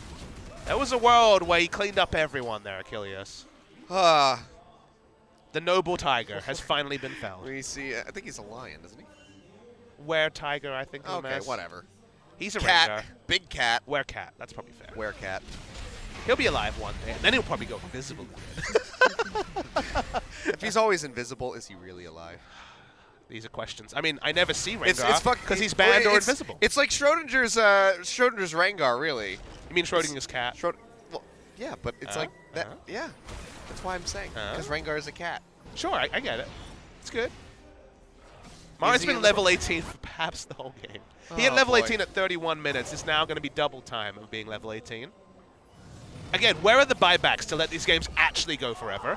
Ash Arrow? I don't know. Oh, well, fine, Zixu. Not what we wanted. Not what Afrika wanted. All right, Spirit, can you find the Varus? He's like, where is the Varus? This is definitely the buddy system. Put 3 people in front of the Varus. No more getting vision on the Varus, please. They need a scrying orb to find Varus. Just handcuff Ixu to Teddy. I mean, are you looking forward to the Warwick Q where you can hold on to your enemy? That's going to be fun. It's going to be lovely. But here we are, 61 minutes. 5 minutes, I believe, away from that record. So let's have a look. 6.8. They have about 20K in the bank. Oh, God. Well, they cut off Spirit. Don't worry, didn't ride it. But this could actually be big. He doesn't have an Flash on ultimate. Spirit. Yeah. He's going to die. Yeah, it looks like he might Or just go is down. it? The redemption coming through. Is it enough? The heal It comes is. in, pops him back up to half HP. Oh, and he, no one dies. What was it? 67 minutes this season? 67 or 66, yeah. We're gonna break it unless Good. something drastic happens here. Good. This is actually There we been a go. fun There we game. go. 67, Thanks. 35. Oh, Red maybe Slime this is the connects time. onto Kuro. He gets pumped. He dead. gets deleted. Upti comes up with a kill. The rest of Afrika have to run for the hills. They go Marin. Big seismic shove on Marin. He makes it into the zone. He's in time, but it looks like he still might go down, and he does. Upti coming up with a double kill. Teddy, he's still alive on the backside, firing off on his spirit. I think He Jin Air goes might down. win. A triple kill for Upti. Can he make it a quadra? Looks like the answer is yes. And with that ace, Jin Air Green Wings, they're gonna go. They're gonna knock down the Nexus, and they're gonna win game 1 of this best of 3 series. Jin Air's smiling. They always do this, Achilles, but they always lose. They're actually going to win this game. What the hell just happened, Jin Air? They played to their strengths. They took it beyond an hour. We won't break the record yet, but there's still another game, maybe even 2 more for that to happen, Papa Smithy. Jin Air needs to continue down this trend, straight to madness, extend every game. Why play early games when you can just do this in the late game? Smart team fighting from them, even with the rookies. There's so much experience on the Afrika lineup, it counts for nothing. Kuro is caught, Kuro is dead, so are the hosts for Afrika, and now, man, to be a fly on the booth of Afrika Freaks, there's a lot of personalities and egos out there. They're going to have to calm themselves down in about 8 to 10 minutes, take the rift again. And Jin Air, it's just another day at the office. Oh yeah, they're used to this, and this is the strategy. Just exhaust your enemy as much as possible. Marin just looks pissed off, let's be real here. He's like, all right, guys. Gotta be frustrated. He's got a smile on his face now, so it looks like he's able to have a laugh over it, but that's how I feel, Kuro. Oh boy. The most Jin Air game in a while, and we've had a 1 hour, 7 minute one. That was very Jin Air, but they're able to close out Why were game you trying 1. to play the early game? Longer. That's what he's saying out there. I know what the coach is doing. Just, if you see a champion in the first 30 minutes of the game, you're playing badly. Nothing but CS. Jin Air Green Wings. League of Legends, huh? League of Legends indeed, Papa Smithy. Well, again, that is game 1 of a best of 3. So Jin Air very well could take us the whole 9 yards into 3 games if Afrika are able to win this next one. What a story it would be if after 30 minutes of that game, we still fly the Glad plane tonight. The Glad plane is at half mast, Achilles. It's ready to be raised. Be absolutely insane. We'll see if they're able to get it, or if the Glad plane will get shot down yet again, as it has 3 times already this season. They want it to take off. We'll see if they're able to do so. We're going to go to a much-needed break. When we come back, we'll have game 2.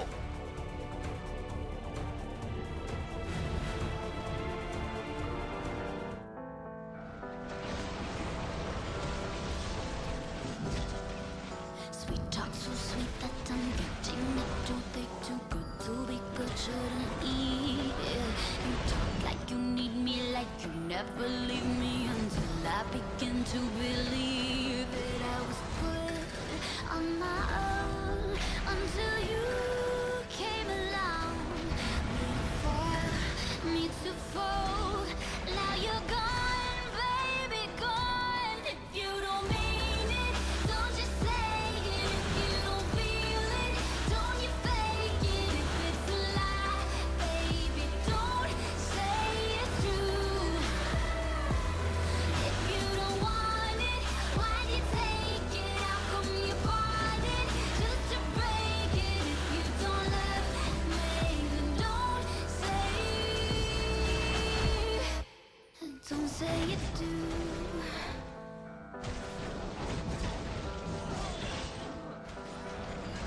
Days pass since I've seen a trace of your face towards a million things caught your attention. How they just be honest? You said that you promised, my disbelief lost its suspension. I was good on my own until you came along, waiting for me to fall. Now you're gone.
Welcome back. We have a hell of a lot of damage for you to look at.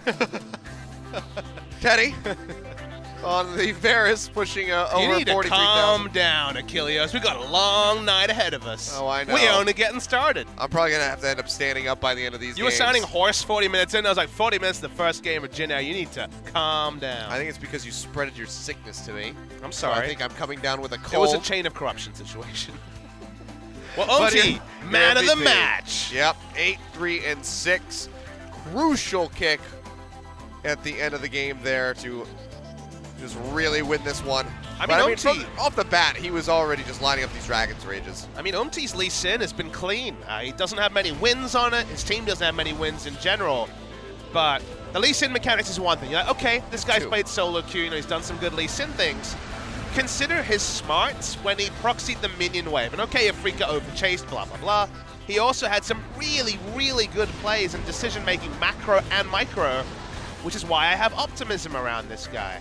I think Umti is the best rookie we've seen so far this season. I mean, there's only really been a handful of them, but he's played very well, even when his team has struggled in other ways. And his team in general did the Jin Air thing, they pulled it long, they did their thing, and took it in the late game. And if you're a Jin Air fan, this is exactly what you were looking for from this series. Yep.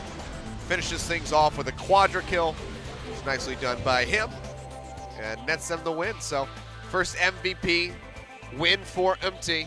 But can Jin Air get their first match win? That is the question. Afrika Freaks just lost their first blue side game so far. And also Rengar suffering its first loss here in Korea. So that was 8 games of undefeated for the big three, Rengar, Camille, and LeBlanc. Those champions will start getting adjusted in future patches, but it was Game 9 when finally one of those champions saw their first defeat. And now we wonder where Afrika's at, because they were ahead for a lot of the 63 minutes of that game. Kuro gets caught, the game ends, and now we're in picks and bans 1.5 hours into our set for Game 2. Yeah, I mean, you have to wonder, Afrika losing their first game on blue side, will they win their first game on red side and take us to Game 3 so we can really be here till midnight? I believe that's Jin Air's first win in Game 1 of a series this season. And I want to see how they parlay that confidence. Yeah, you're correct. They won Game 2 against Longju. Because now we've seen these kids. I'm talking about Umti in particular. He's 17 and a half coming into this game.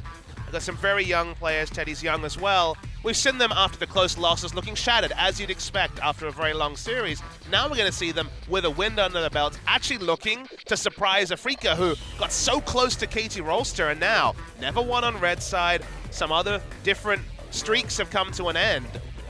Let's see where this one goes. Jin Air have the first pick. So far, Varus, which has been the consistent first pick today, has been banned. Kha'Zix is the other one that you wouldn't be surprised to be seen taken at first pick, but Jin Air do it a bit differently. If you remember, Longzhou on red side didn't ban the Rengar and took it in the second rotation because Jin Air prioritized other champions like the Malzahar higher.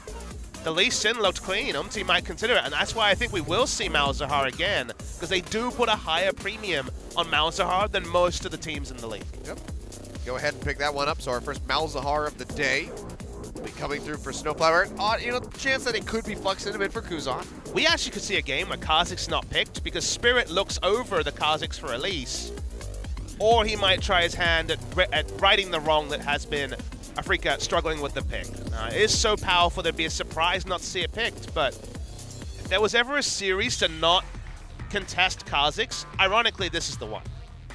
Well, smartly they go ahead, they snatch up the Jin, which likely would have been a big pickup for Teddy. Very big comfort pick with Varus and Ashe off the board. Have to suspect that he might have to fall onto the Caitlyn to come through. But Jin is picked up, and they're still playing around with the Kha'Zix. Olaf's available if you wanted Spirit. Let's wait till it's finally locked in. I mean, they had it, they muted it as the first pick, but obviously Spirit can pick it for himself. Interesting to see the Olaf moved away, and Umti's actually going to vary it up. He's not going to be going for the Lee Sin.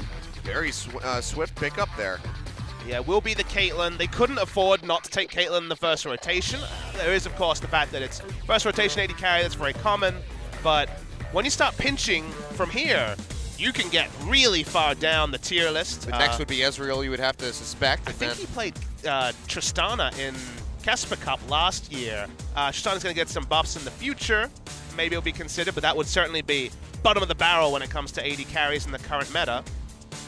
Maokai taking in the early rotation. Marin on that famous Maokai. The win rate's coming tumbling down. Now he's not on the SKT organization anymore, but if you are a god of teleport play, as Marin is, Maokai is one of the obvious picks to take when it's not a mage meta. Lyssandra's around. Syndra and Ryze being pinched out as well. Cassiopeia still available. Didn't see it picked by either side in game one. Surely it doesn't get through another round. Cassiopeia on the red side is a first pick. I would love to see. Kuro's great at it.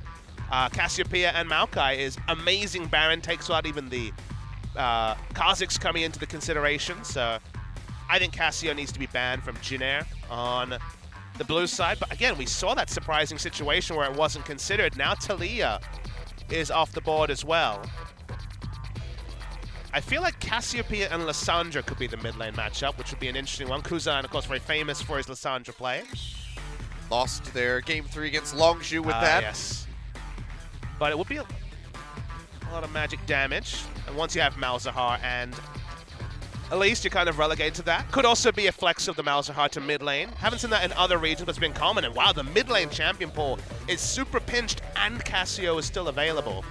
Yeah, and the Orianna is typically the answer that we see going into This is the most Cassiopeia that I've seen a draft really open to, but Freaka looked past it before. It'd be insane not to see it taken.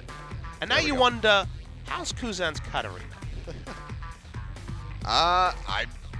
You know, we might just have to find out. Jace was baby. available, but oh boy. This is definitely the spot for Katarina.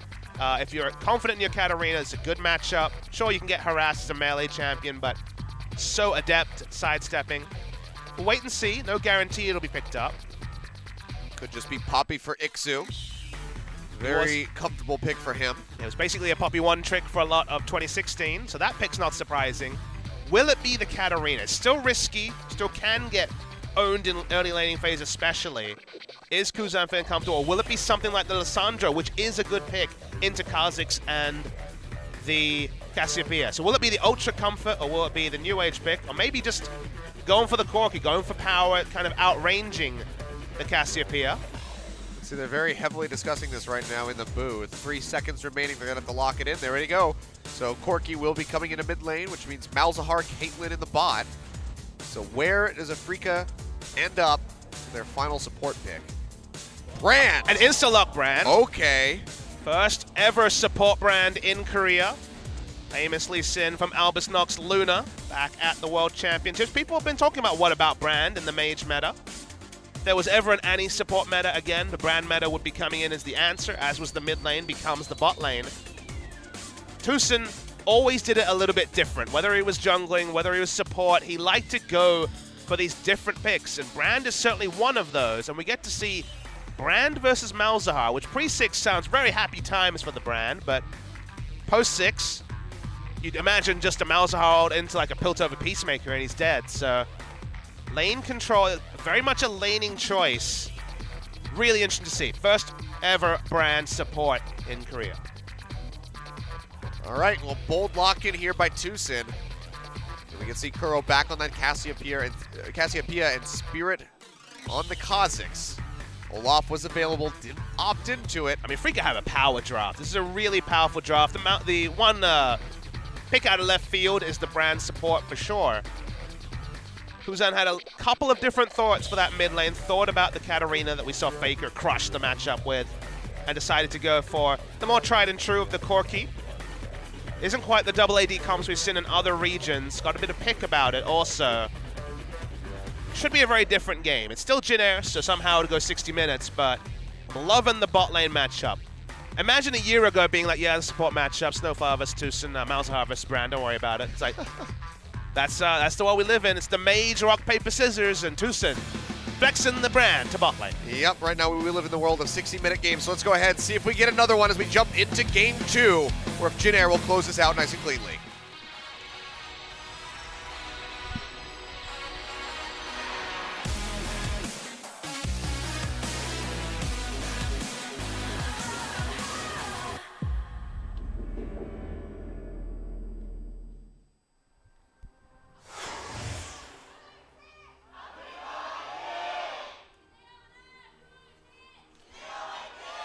I say viewers fighting.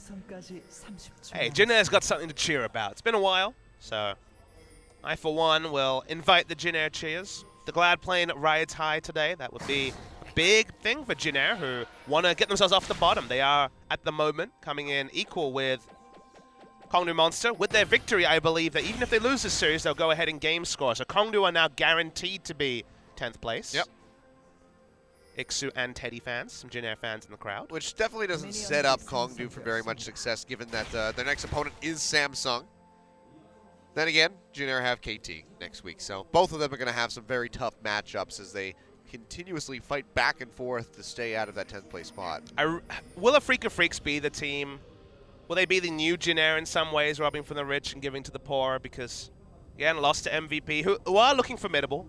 MVP's another team that will be coming into the top 5, but there's just some games you should win, and this is one they would have circled on the calendar and been like, okay, we're going to finally go 2-2.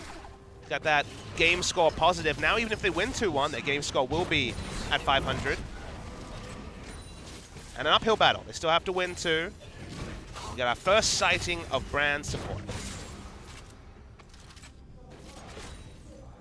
Seems like the current max is going to be the W. Yeah, maximum harass on the Pillar of Flame. It used to be the Q max, just because the mana cost doesn't scale with level, so you can just be very liberal with it. But runes have opened up, and also the support itemization, that mana costs aren't as much of a problem in the bot lane, so you can just max the Pillar of Flame and get away with it. Lauren already taking a bit of harass, but that's to be expected from this Poppy early on. Get a couple items in, then he'll be sitting pretty in that top lane. Always defer to Marin on Maokai matters. 29-1 has now become, and that was only a career score, didn't include some losses on LGD, but even in Korea it's become something like 30-3 or 4 at this point. But great practice on that champ, and plays to his strong suit, which is the teleport plays. He's already got a ward in the river. Oh, look at that. He had the Scuttle Crab last time, so knowing that Spirit was going to path downward, he had to do something. I'd say he's learning Achilles, but it's been many years of the exact same scenario, so. He's finally becoming sentient. T, rotating up. Marin's out of mana. Oh, dear. I've never seen this before. Can he come out of the fog of war? There we go. Flash. Nice flash away from the cocoon, but is it enough to get him out of there? No. Flash forward. Iksu stuns him into the wall. First blood picked up. Goes over to the Poppy. He's like, I even warded this time. Damn. I never saw this coming. Well, he didn't, but nice pathing from T. Yeah. Good little invade. He'll get the Krugs taken away. And that'll be the TP out of the Maokai. You can see Iksu going to go back. TP straight into lane as well. Can't even forward a second Doran ring, which is almost always the happy spot for early game Maokai builds. Yeah, having to get the boots and a couple potions, definitely not the good, not the spot you really want to be in. So going to be a rough time for Marin up top. I mean, no power bought by Iksu. Sport. He can harass longer and eat more damage, I guess. Yep. Not the most exciting of purchases there either. See how this mid lane is going to go with Kuzan, because you can see he's already getting chunked up pretty heavily in those exchanges and is falling behind a bit in CS. Wave is crashing toward him, but... I mean, he's trading patterns pre-6. Corki's very, very manageable in lane, especially when they increase the range, but very much increase the travel time on Q. Very easy to sidestep, and if you register one of the Qs, you have that extra movement speed anyways, if you're Kuro.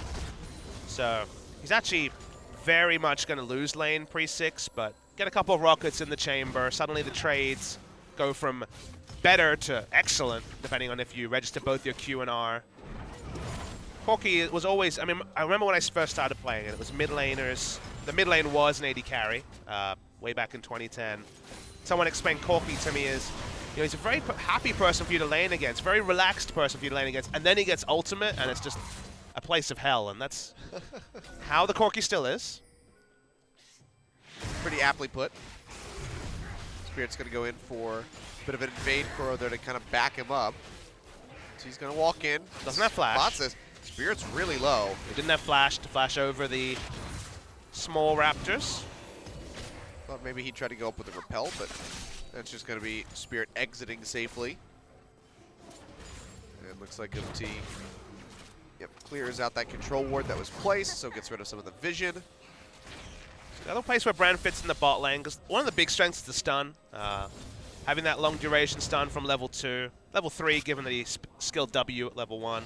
You can still WQ, but often it's the EQ for the more likelihood of hitting it, is that he's not necessarily Karma, but he can WE the minion wave, and with just a single Q, they could push in, so it does give some pushing options. Still very much a squishy mage, so the trades for now going in the advantage of Snowflower and Jin Air. Yep, just constantly laying down those silences. Chunking them down steadily. I wonder if he's putting second point into Q. Oh. Usually it is just the Voidlings being maxed. T wraps around. They haven't spotted him yet. But, ward thrown over the wall. Yep, there we go. They did see him. Couldn't see that on the camera. Looking for the collapse here. Oh, he jumps off the Spirit, lands the Cocoon. He A goes lot slow. of damage. Can he kill him? Flash forward from Kramer with the heal. Will dodge out on the Deadly Flourish. Comes down on top of Tucson. He goes slow. Takes a blasting code, but he gets burned out by the passive from Tucson. He will fall. Snowflower desperately trying to answer with a kill, but just can't do it. And one picked up here for a Freak of Freaks. Mine hanging back, didn't have teleport, just considering what was happening, maybe watching it. It's Snowflower. Yeah, flashes away from the Deadly Flourish. Definitely would have been a kill onto him. A lot of action in bot lane, but only the single kill coming through. Brand passive, a hard one to evaluate. Probably was overkilled only by about 10 damage. Was very much a line ball one there. Certainly was close. So now, Jin Air have to play a bit cautiously. MT just getting a bit overzealous, going for that kill on the Spirit. Yeah, both of them were in wards, so both of them had information, but felt like MT was a little bit too sprightly in that engage. Continues to be sprightly though. He's invading on the top side now. Yeah, is warded out, but Spirit, you can see how low he is, handing over this blue buff to Kuro. Oh, there we go. So even though he's spotted, he'll still be safe to take this red buff. Marin also backed off, so there was no threat from pretty much anybody. So he gets that for free. Information on both sides. In every case, there's been red and blue wards to signify the steal. So I imagine some pathing will come. Well, for now, Kha'Zix's topside jungle though. So it doesn't look like he wants to contest the enemy red. Yep, just going to be poking around up there. Has the Krugs that he can take. Looks like MT didn't completely clear the Raptors, so delaying that respawn to punish Spirit a bit. Package here from Kuzan. Don't think he's going to get much of an opportunity to use this, though. Kuro has that blue buff. He's got the Petrifying Gaze ready to go. Could pop it, mid-air on the Corki and stop him in his tracks.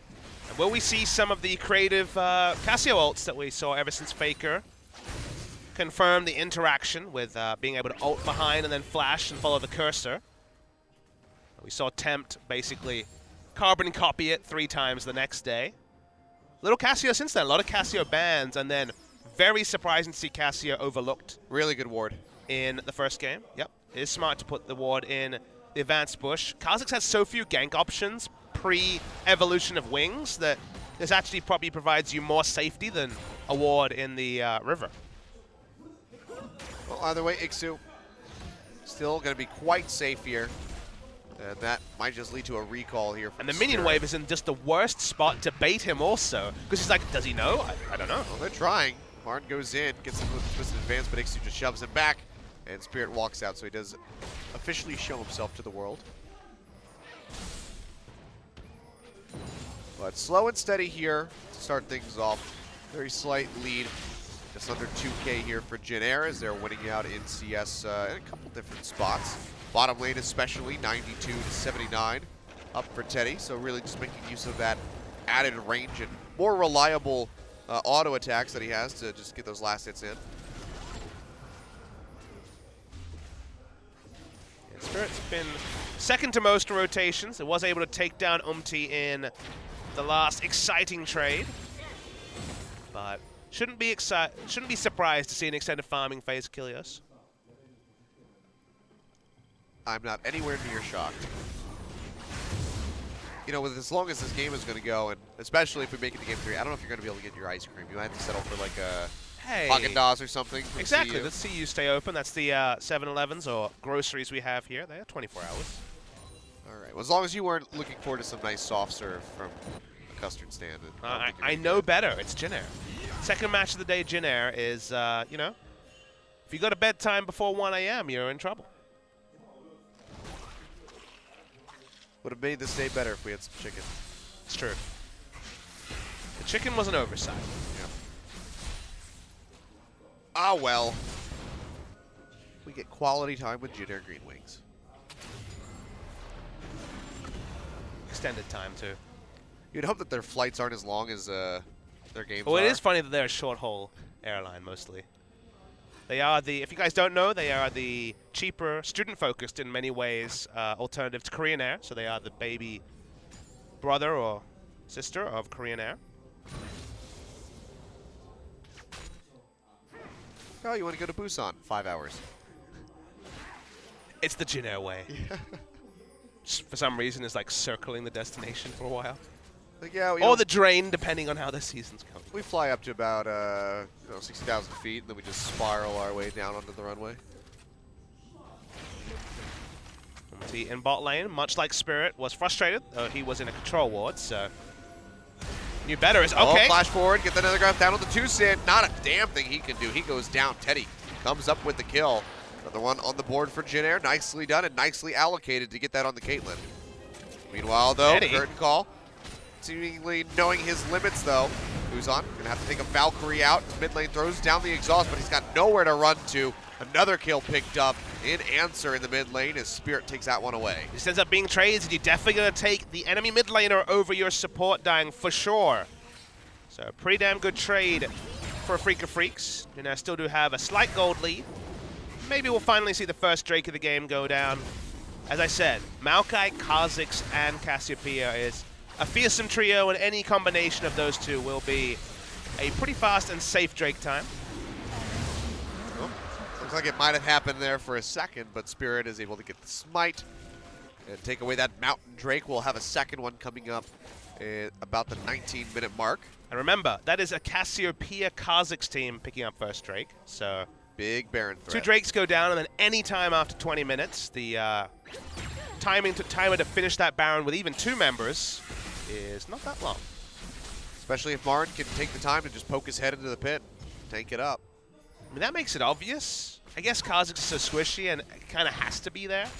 Unless it's like triple Mountain Drake, then anything's possible. But Yeah. Grand certainly not helping with the tanking up Baron. Not at Percentage all. HP damage, helpful. Yeah, I'll get some damage in on that, but otherwise won't be of much use. MT hovering around top. Well, it looks like there was a ward for him to clear out, so Marn will be playing back and playing safe. This farming phase and top, definitely not an exciting lane to track. Teleport down on Marin, so there is a window for Ixu to make a play around the map.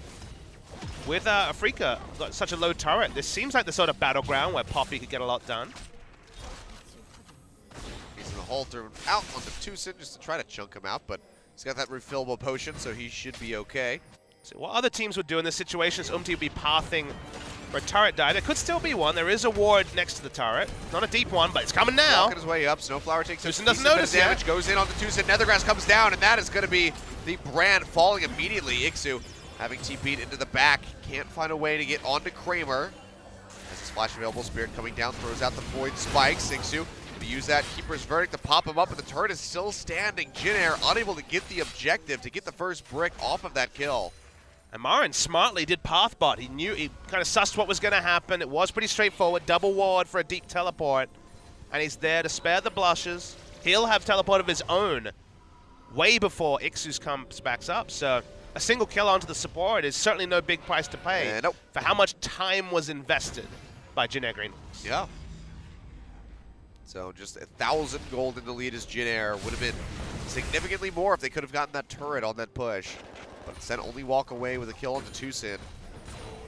Who, no matter how many times you kill him, can still be relevant as he offers up that CC. No flashes at all available for Jin Air. Only Spirits down for Afrika. Love to take a fight now, but not really much to fight over.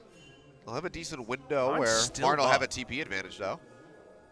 Marn still bot. You can see Jinair trying to once again commit to this turret. And Marn's like, okay, can we make something happen? They need Cassio for that to happen, you could say. No Nether Grasp available for Snowflower They have either. no idea he's here. If they get on top of Teddy, that is going to be one dead Caitlyn. Oh, there's ping, so they still suspected. Interesting. Okay, seems like they have some idea then. Ace in the hole yet So they again. had a comes out on lane the ward, so they may have seen him go into it, and they're like, well, he could still be Oh, there. there we go. That's the scrying to confirm. Good senses from Teddy. This was just one of those situations where what was he doing for the last minute if he wasn't top lane showing himself? Good problem solving. That's the sort of trait that helps you in the late game, Jinair. Nice stuff. Yeah. So now they can just keep up that pressure. Ixu looking for a stun on the Kuro. He's going to flash over, but he's got right in front of the turret. Cocoon to chain it together, and Kuzan will take the killing blow. And that's just going to be the mid tower now falling for first brick. Jinair keeping up the pressure. Nicely done by them in that rotation mid. Yeah, they didn't even get the easy bot lane turret. They take the mid one of higher value as well. Suddenly they can get the deep vision in. Suddenly that Baron we were talking about coming early. Not going to be any sneaky steals. As they want Marin, who's tanky, but is he tanky to this many people? I don't know. Ixu's running up, doesn't get the stun into the wall, but here comes Empty. Ixu tanking the tower. Marin down to about half, will flash away. The answer is yes. So, yeah, will not be able to go down. They get a little bit of damage onto the turret in the end, but Marin's like, okay. But look at bot lane, they're getting advantages here too. Kramer getting hit up with that big Nethergrass. Final headshot from Teddy, able to take him out. Spirit coming in, trying to get a kill to answer back, but the exhaust is ticking away on him. They can't find it though. Teddy just trying to take out Spirit before he goes down. He's unable to do so. Now Tucson roaming down. Goes up the pillar, but won't be able to get much else, and that should be an opening for a turret for a Freak of Freaks. It was really clean stuff from Teddy. He actually flashed to put down the trap to pick up the kill, but the timing, unfortunately, was a bit wayward. There was cavalry coming from Afrika. They end up winning that trade despite the nice engage, although, across the map, another turret goes down, so turret advantage to Jinair's. Kuro's fishing. Oh, Umti gets hit by the Petrifying Gaze. One more Twin Fang. There it is.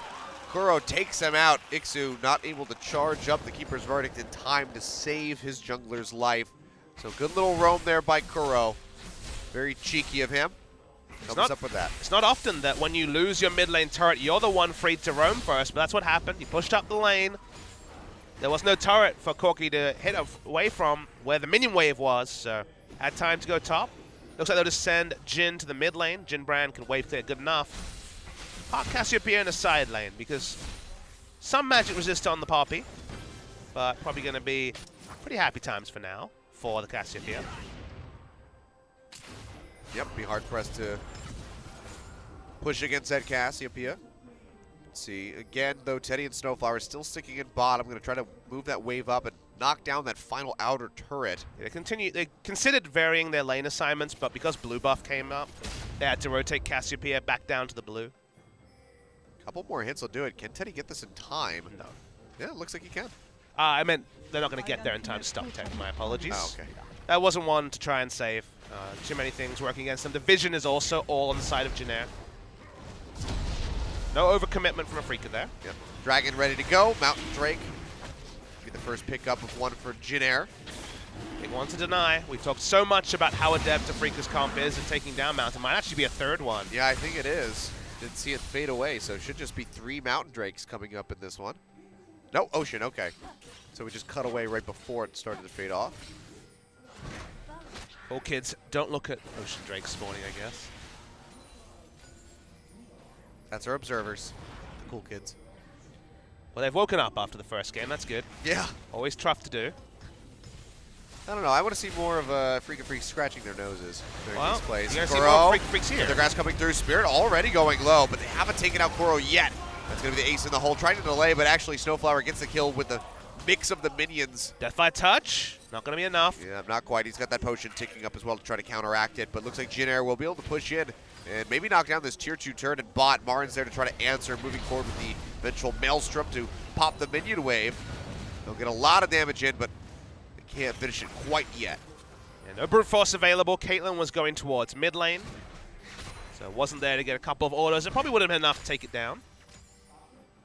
Teddy's build hasn't even got started yet, so it's always nice when you're not forced to hit a power spike that's impossible as Caitlyn.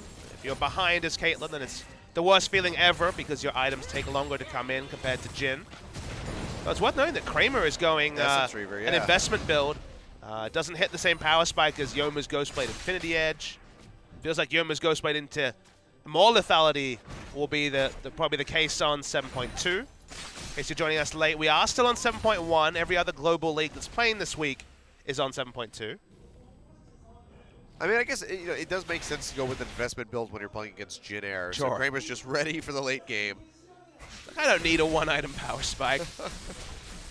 I know I'm going to be here for another 50 minutes at least. I'd prefer going for the Yomas knowing full well you'd be selling your items later. Sure. Could do that. Spirit fat-fingered the QSS. Whoops. Well, hopefully he doesn't need that. Maybe it was a zoning QSS. Very soon. Yeah, zoning QSS. Words that have never been spoken before. You could see it, though. If you had a complete vision, you like see the Malzahar QSS in his face and then bait him to go in. Think about it. Baiting QSS, zoning QSS. These are sort of strategies that come out in Jin Air games. Oh, maybe, but here we go. Strategy of catching Umti. He goes low. If they Almost finish shot. him up, Got there we him. go. Kramer able to find it. Teddy not able to stand in front to block this. Flash forward. Nethergrass coming through, but here comes Spirit to interrupt. Teddy's still able to get the kill on the fadeaway flash. Spirit jumping onto the Caitlyn, and Ixu comes around the backside. Looks like he might be able to take out Tucson. One more shot. Ace in the hole. Let's just make it a triple kill. Coming in for Teddy in the end. And the rest of Afrika, Kramer and Kuro have to head for the hills as Ixu is hot on their trail.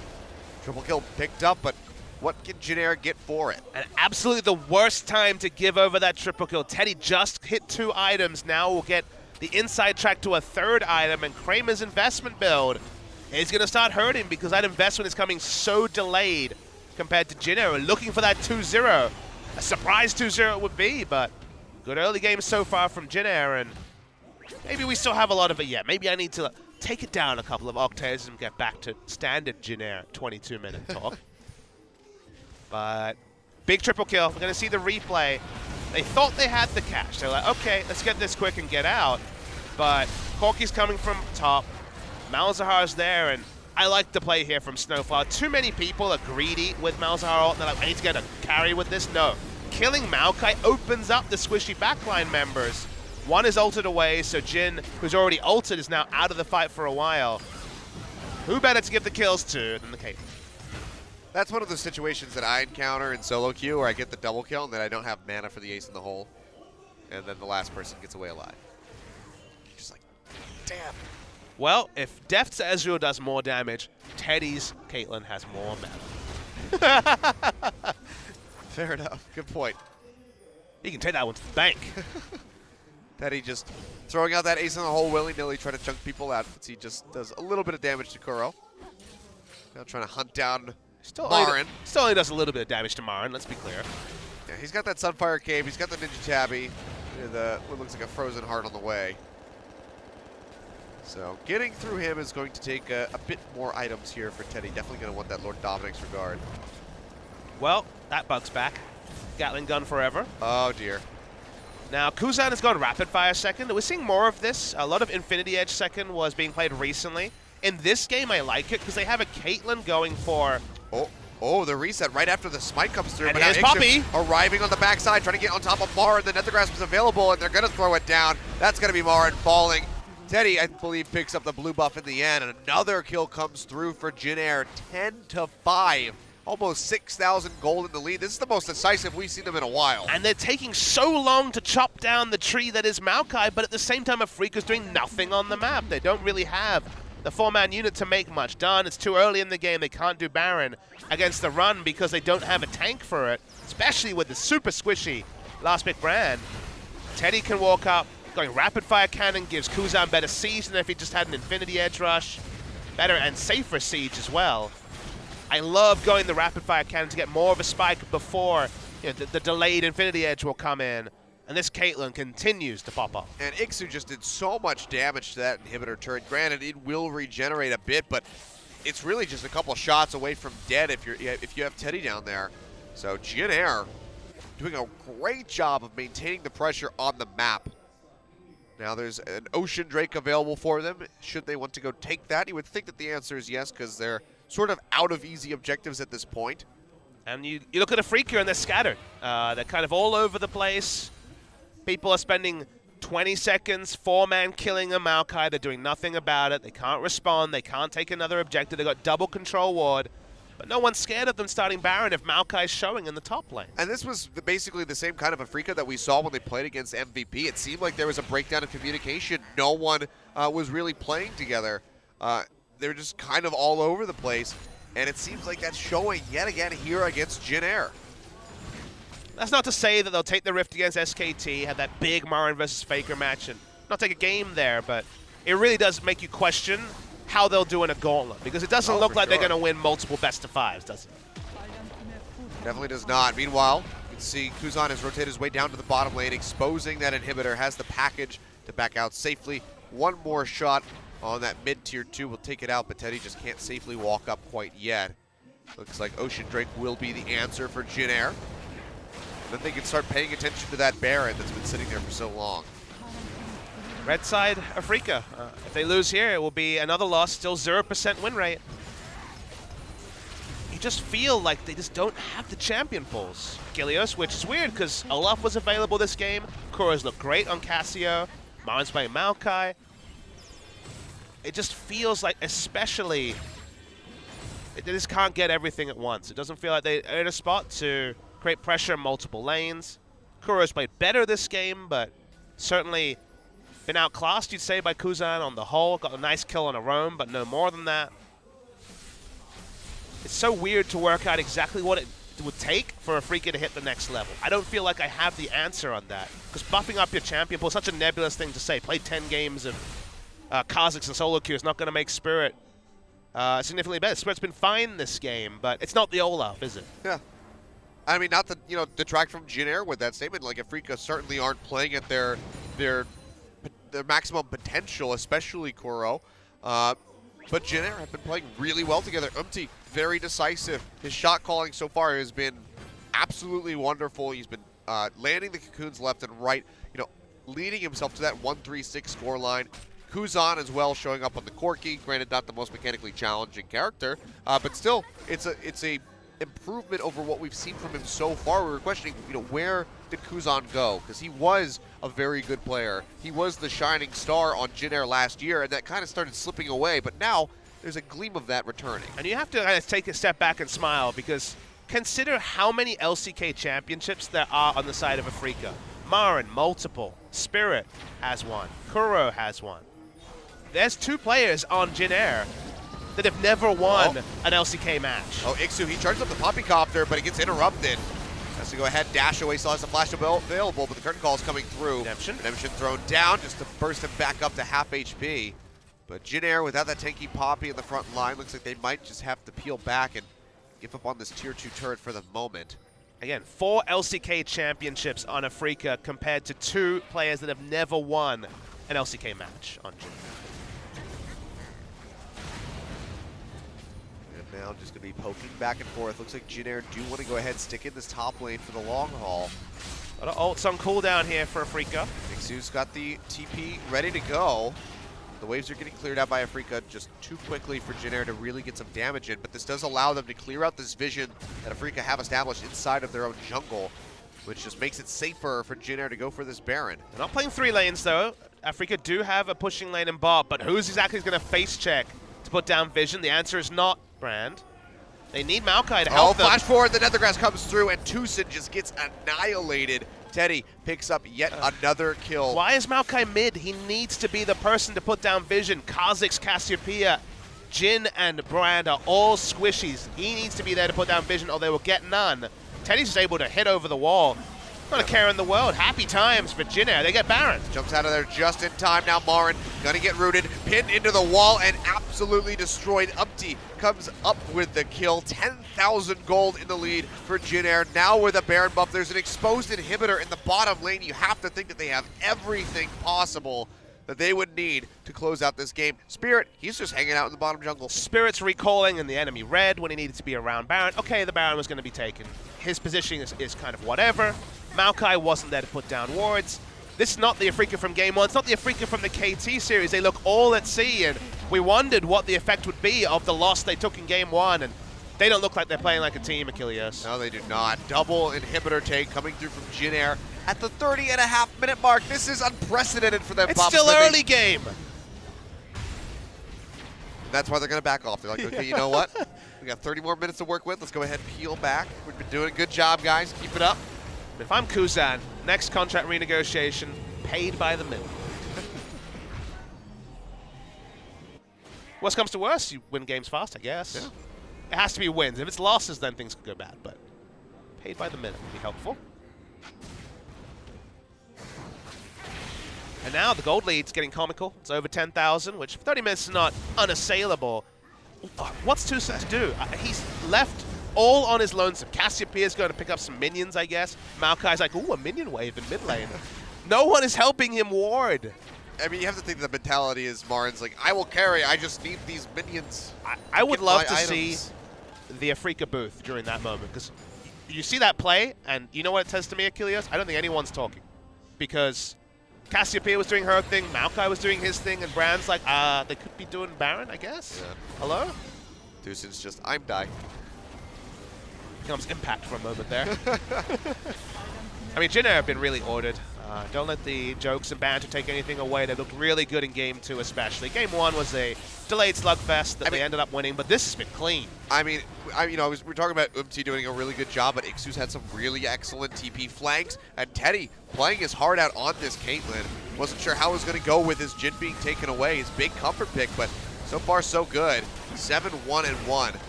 Still up in CS, and that's going to be another inhibitor exposed, if not just the inhibitor taken. The super creeps are pushing in both the mid and bottom side, working their way towards those Nexus turrets very steadily. Looks like Teddy might just be able to finish this off. So he has to go up with a repel curtain call, opened up, looking for Teddy, lands one shot, big lands one another there. one onto Snowflower. He's going to go down as Kuro finds the kill. Spirit into the back line, trying to get rid of the Caitlyn, and he's able to do so. So far, that's going to be a 2-for-3 pickup in favor of Afrika Freaks. Kuzan's out of the fight. Nothing you can do. Still inside the base, Kuzan not able to do much, but the Nexus turret has fallen. Ixu going to go ahead and eject Kramer out, just trying to get those super creeps in onto this final turret. Meanwhile, up top, the third inhib goes down. You have to think that they're not going to be able to clear this out in time. That's a lot of super minions, Yep, Achilles. there we go. It goes down. Can they clear it in time to save the Nexus? Looks like the answer will be yes. But not without a bit of damage going through Kramer. He's going to have to back off to the fountain soon enough as he gets low, pretty dangerously low. Spirit falling back.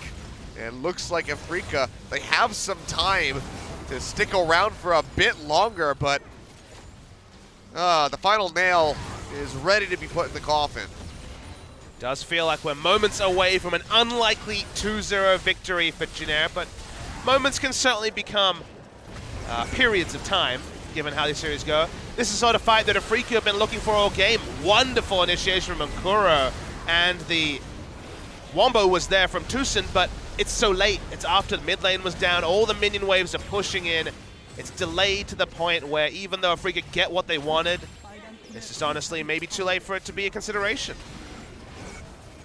Yep, now 3 inhibs down, no turrets left. Jin Air have a full 5-member roster ready to push down the mid lane.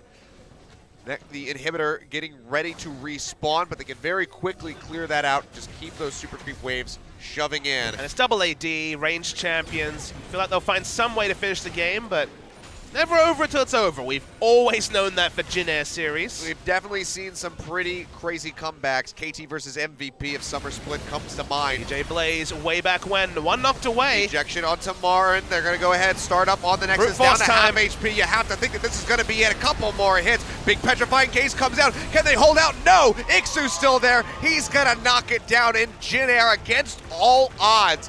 Take out Afrika Freaks 2-0, and you can see they are just ecstatic in the booth. And it means so much to Teddy, who was so sad after they lost that long series against Longzhu. Another rookie in Umti put in an MVP performance in Game 1. Jin Air on the board, deservedly. They haven't looked like a team that was going to go winless compared to Kongdu Monster, who we saw earlier today, that looked all out of form. And Afrika are pretty shattered. What a couple of days. Remember, they played against KT Rolster, stopped their win streak, and lost a close 3-game series not 48 hours ago. Now they find themselves 2-0, not 2-1, 2-0 losers to Jin Air Green Wings. Yeah.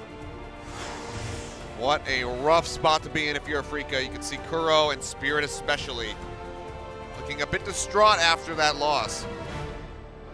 But nothing but the complete opposite for the Jin Air Green Wings. We finally get a Glad plane, Papa Smithy.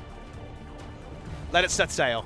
Well-deserved Glad plane, and Planes don't Afrika, sail. especially Game 2, they didn't look like a team. That's No, not that's, at that's all. a really harsh thing to say. I mean, you look for descriptors for this game. It was poor. Communication was completely gone. They shut down. Everyone ended up playing for themselves.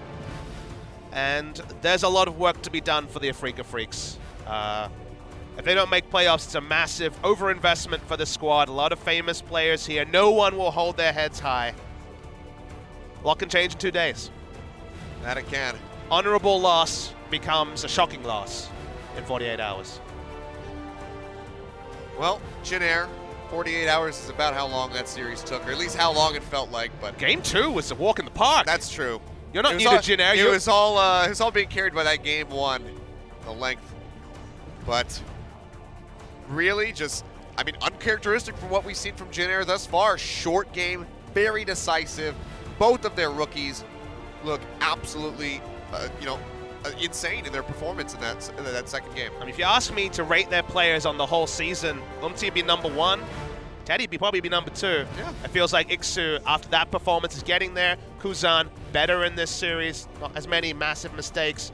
Kuzan has the runs on the board. He'll get back there. His form is only temporary. And Snowflower's fine. Yeah. So you look at this roster and you're like, for a team that wasn't going to be spending the big bucks, it seems capable. And the rookies especially look promising. And that's happy times for a Jin Air lineup that was so stale for so long. So many players have been around a long time, but we're never going to take it to the next level. We don't know what the ceiling is of the new Jin Air Green Wings. Yeah. And I mean, really rough start for them in spring, but this is a team that very well could come together in summer. Big story of how big a game this was for Teddy. He had the most damage done not on Varus, not on Corki, not on the Jin, but on Caitlyn, a true old school AD carry build, picking up the most damage with a Corki on his team, no less, is not something to be overlooked. Really big performance from Teddy, and it'd be pretty great for Jin Air's first win of the new Jin Air Green Wings if we had an interview with Umti and Teddy. Well, we're going to find out in just a second here who our MVP is. And it's actually going to be Snowflower, so he'll get his first win, 86% kill contribution, 1-1-11. Lots of ones in that scoreline. We don't get double rookies, but we get another guy who certainly was in the shadows of other players on Afrika, certainly Mickey, Iksu, even his AD carry partner in Sangyun, all got the plaudits over Snowflower's first MVP of the year. Not many MVPs to pass around for Jin Air previous to this series. Good feels, though, Achilleos. Good feels all abound. Yeah, I mean, I don't know what more you can really say for Snowflower. He played the Malzahar to a T, just constantly identifying proper targets. A big one you talked about was the Maokai. Was, just really strong by him. The Flash, Nethergraph's always on point and just constantly leading to kills. I can't really think of a time where he got the Nethergraphs, but they didn't end up killing somebody. I'm sure there was one in there, but it doesn't really stand out in my mind. I mean, how often do you have a team that's 0-3, and you look at the roster and you're like, I wouldn't really make any roster changes, they'll work it out. That's how I looked at Jin Air, and Snowflower had a good game, everyone was on form, the rookies are coming through. Yeah, good stuff. The target selection, as you said, he altered the tanks when he needed to alter the tanks, and he found priority targets when he needed to do that. Yeah. And, I mean, you have to think that this is going to be just really good for Jin Air as they move forward. This is a breath of fresh air for them, some wind in their sails, and maybe they can ride this momentum forward because, again, they do have some very tough matches ahead. Even so, they'll be playing against KT Rolster on Wednesday, so they have to get prepped for that one. Even if they could take a game off of KT, I think they'd be pretty satisfied with that result. But we do have our MVP interview. We're going to throw over to Joel for the translation. Take it away. Thank you very much. This is Joel once again with your interview translation. We are here with Jin Air Green Wings who pick up a 2-0 victory against the Afrika Freaks. We are here with MVPs Umti and Snowflower for the interview. 정말 감격적인 순간이 아닐까 싶은데 엄티 선수, 눈꽃 선수 승리 Must be a very emotional day for you guys. How does it feel? 진짜 잘 때만 해도 꿈속에서 막 지고 진짜 It was a situation where, every day I'm sleeping and I'm getting these dreams of even losing games, and it was a really horrifying few weeks for us, but I'm really glad that we got the win. 멋지네요. 인터뷰도 멋지고 플레이도 멋지고. 아니 눈꽃 눈꽃 선수도 솔로 랭크 1위 찍고 나서부터 말수도 줄고 뭔가 되게 어깨도 쭉 펴고 뭔가 느낌이 Snowflower, 다르네요. ever since you 아, reached 실제로 number 그런 one 거 좀- ranking 그런 게 in 있나요? your role in 받았었다, the 내가? solo 아, queue, 근데 랭킹 1위를 it's been amazing. How does it feel? 정말 잘해 보이고 Yeah, ever since I reached that number one rank, I just feel so confident in myself, and I feel like I can do anything. KDA조차도 진짜 랭크 1등을 축복해주는 듯한 그런 멋진 KDA도 기록했고요. 1경기가 엄청난 접전이었습니다. With the first game, it's been back and forth as far as you want to mention it. How did the game go? 차보고 제가 스포 플레이 만들면 이길 것 같았어요. I just felt like if I made the right kicks with the Lee Sin, our team could get the win. 아 저는 항상 말했어요. 리신은 챔피언이 굳이다. 리신은 포기. What I always tell him is that Lee Sin is a bad champion, 리신을 너무 좋아해서 but always liked the champion. He always wanted to keep that stubbornness in him to play it. 막 트리플 킬, 쿼드라 킬 그리고 뭐 기가 막히게 차는 플레이 인정받을 만한 플레이. But now it's about time that you really acknowledge Lee Sin, isn't it? 게임이 끝나고 알았어요. 엄티가 But I realized after the game one ended, it wasn't the Lee Sin that was bad. It was getting the most out of theLee Sin. 영상이 준비됐다고 하거든요. 같이 보면서 얘기를 나눠보죠. Can we look at a clip regarding that play? 아 여기서도 크레이머를 뻥. 이거 찰 This is a situation where you reach the back claimer. That was being decisive. 찼던 장면이 너무 많아가지고 사실. There were so many of these plays that we can't just show every one of them.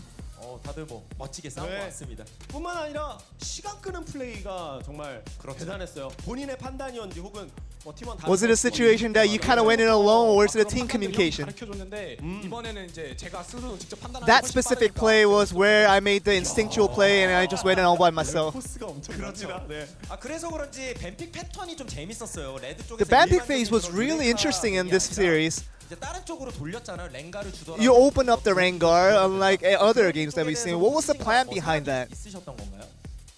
일단 랭가를 주고 리신을 하는 거를 SKT전 때도 한번 했었는데 We wanted to use that plan of leaving up Rengar and picking up Lee Sin first. We tried that in SKT, it didn't work so well, but we wanted to try it again, and hopefully it did work well this time. 있기 때문에 가능했던 뱀픽 아닐까요? 랭킹 1위니까요.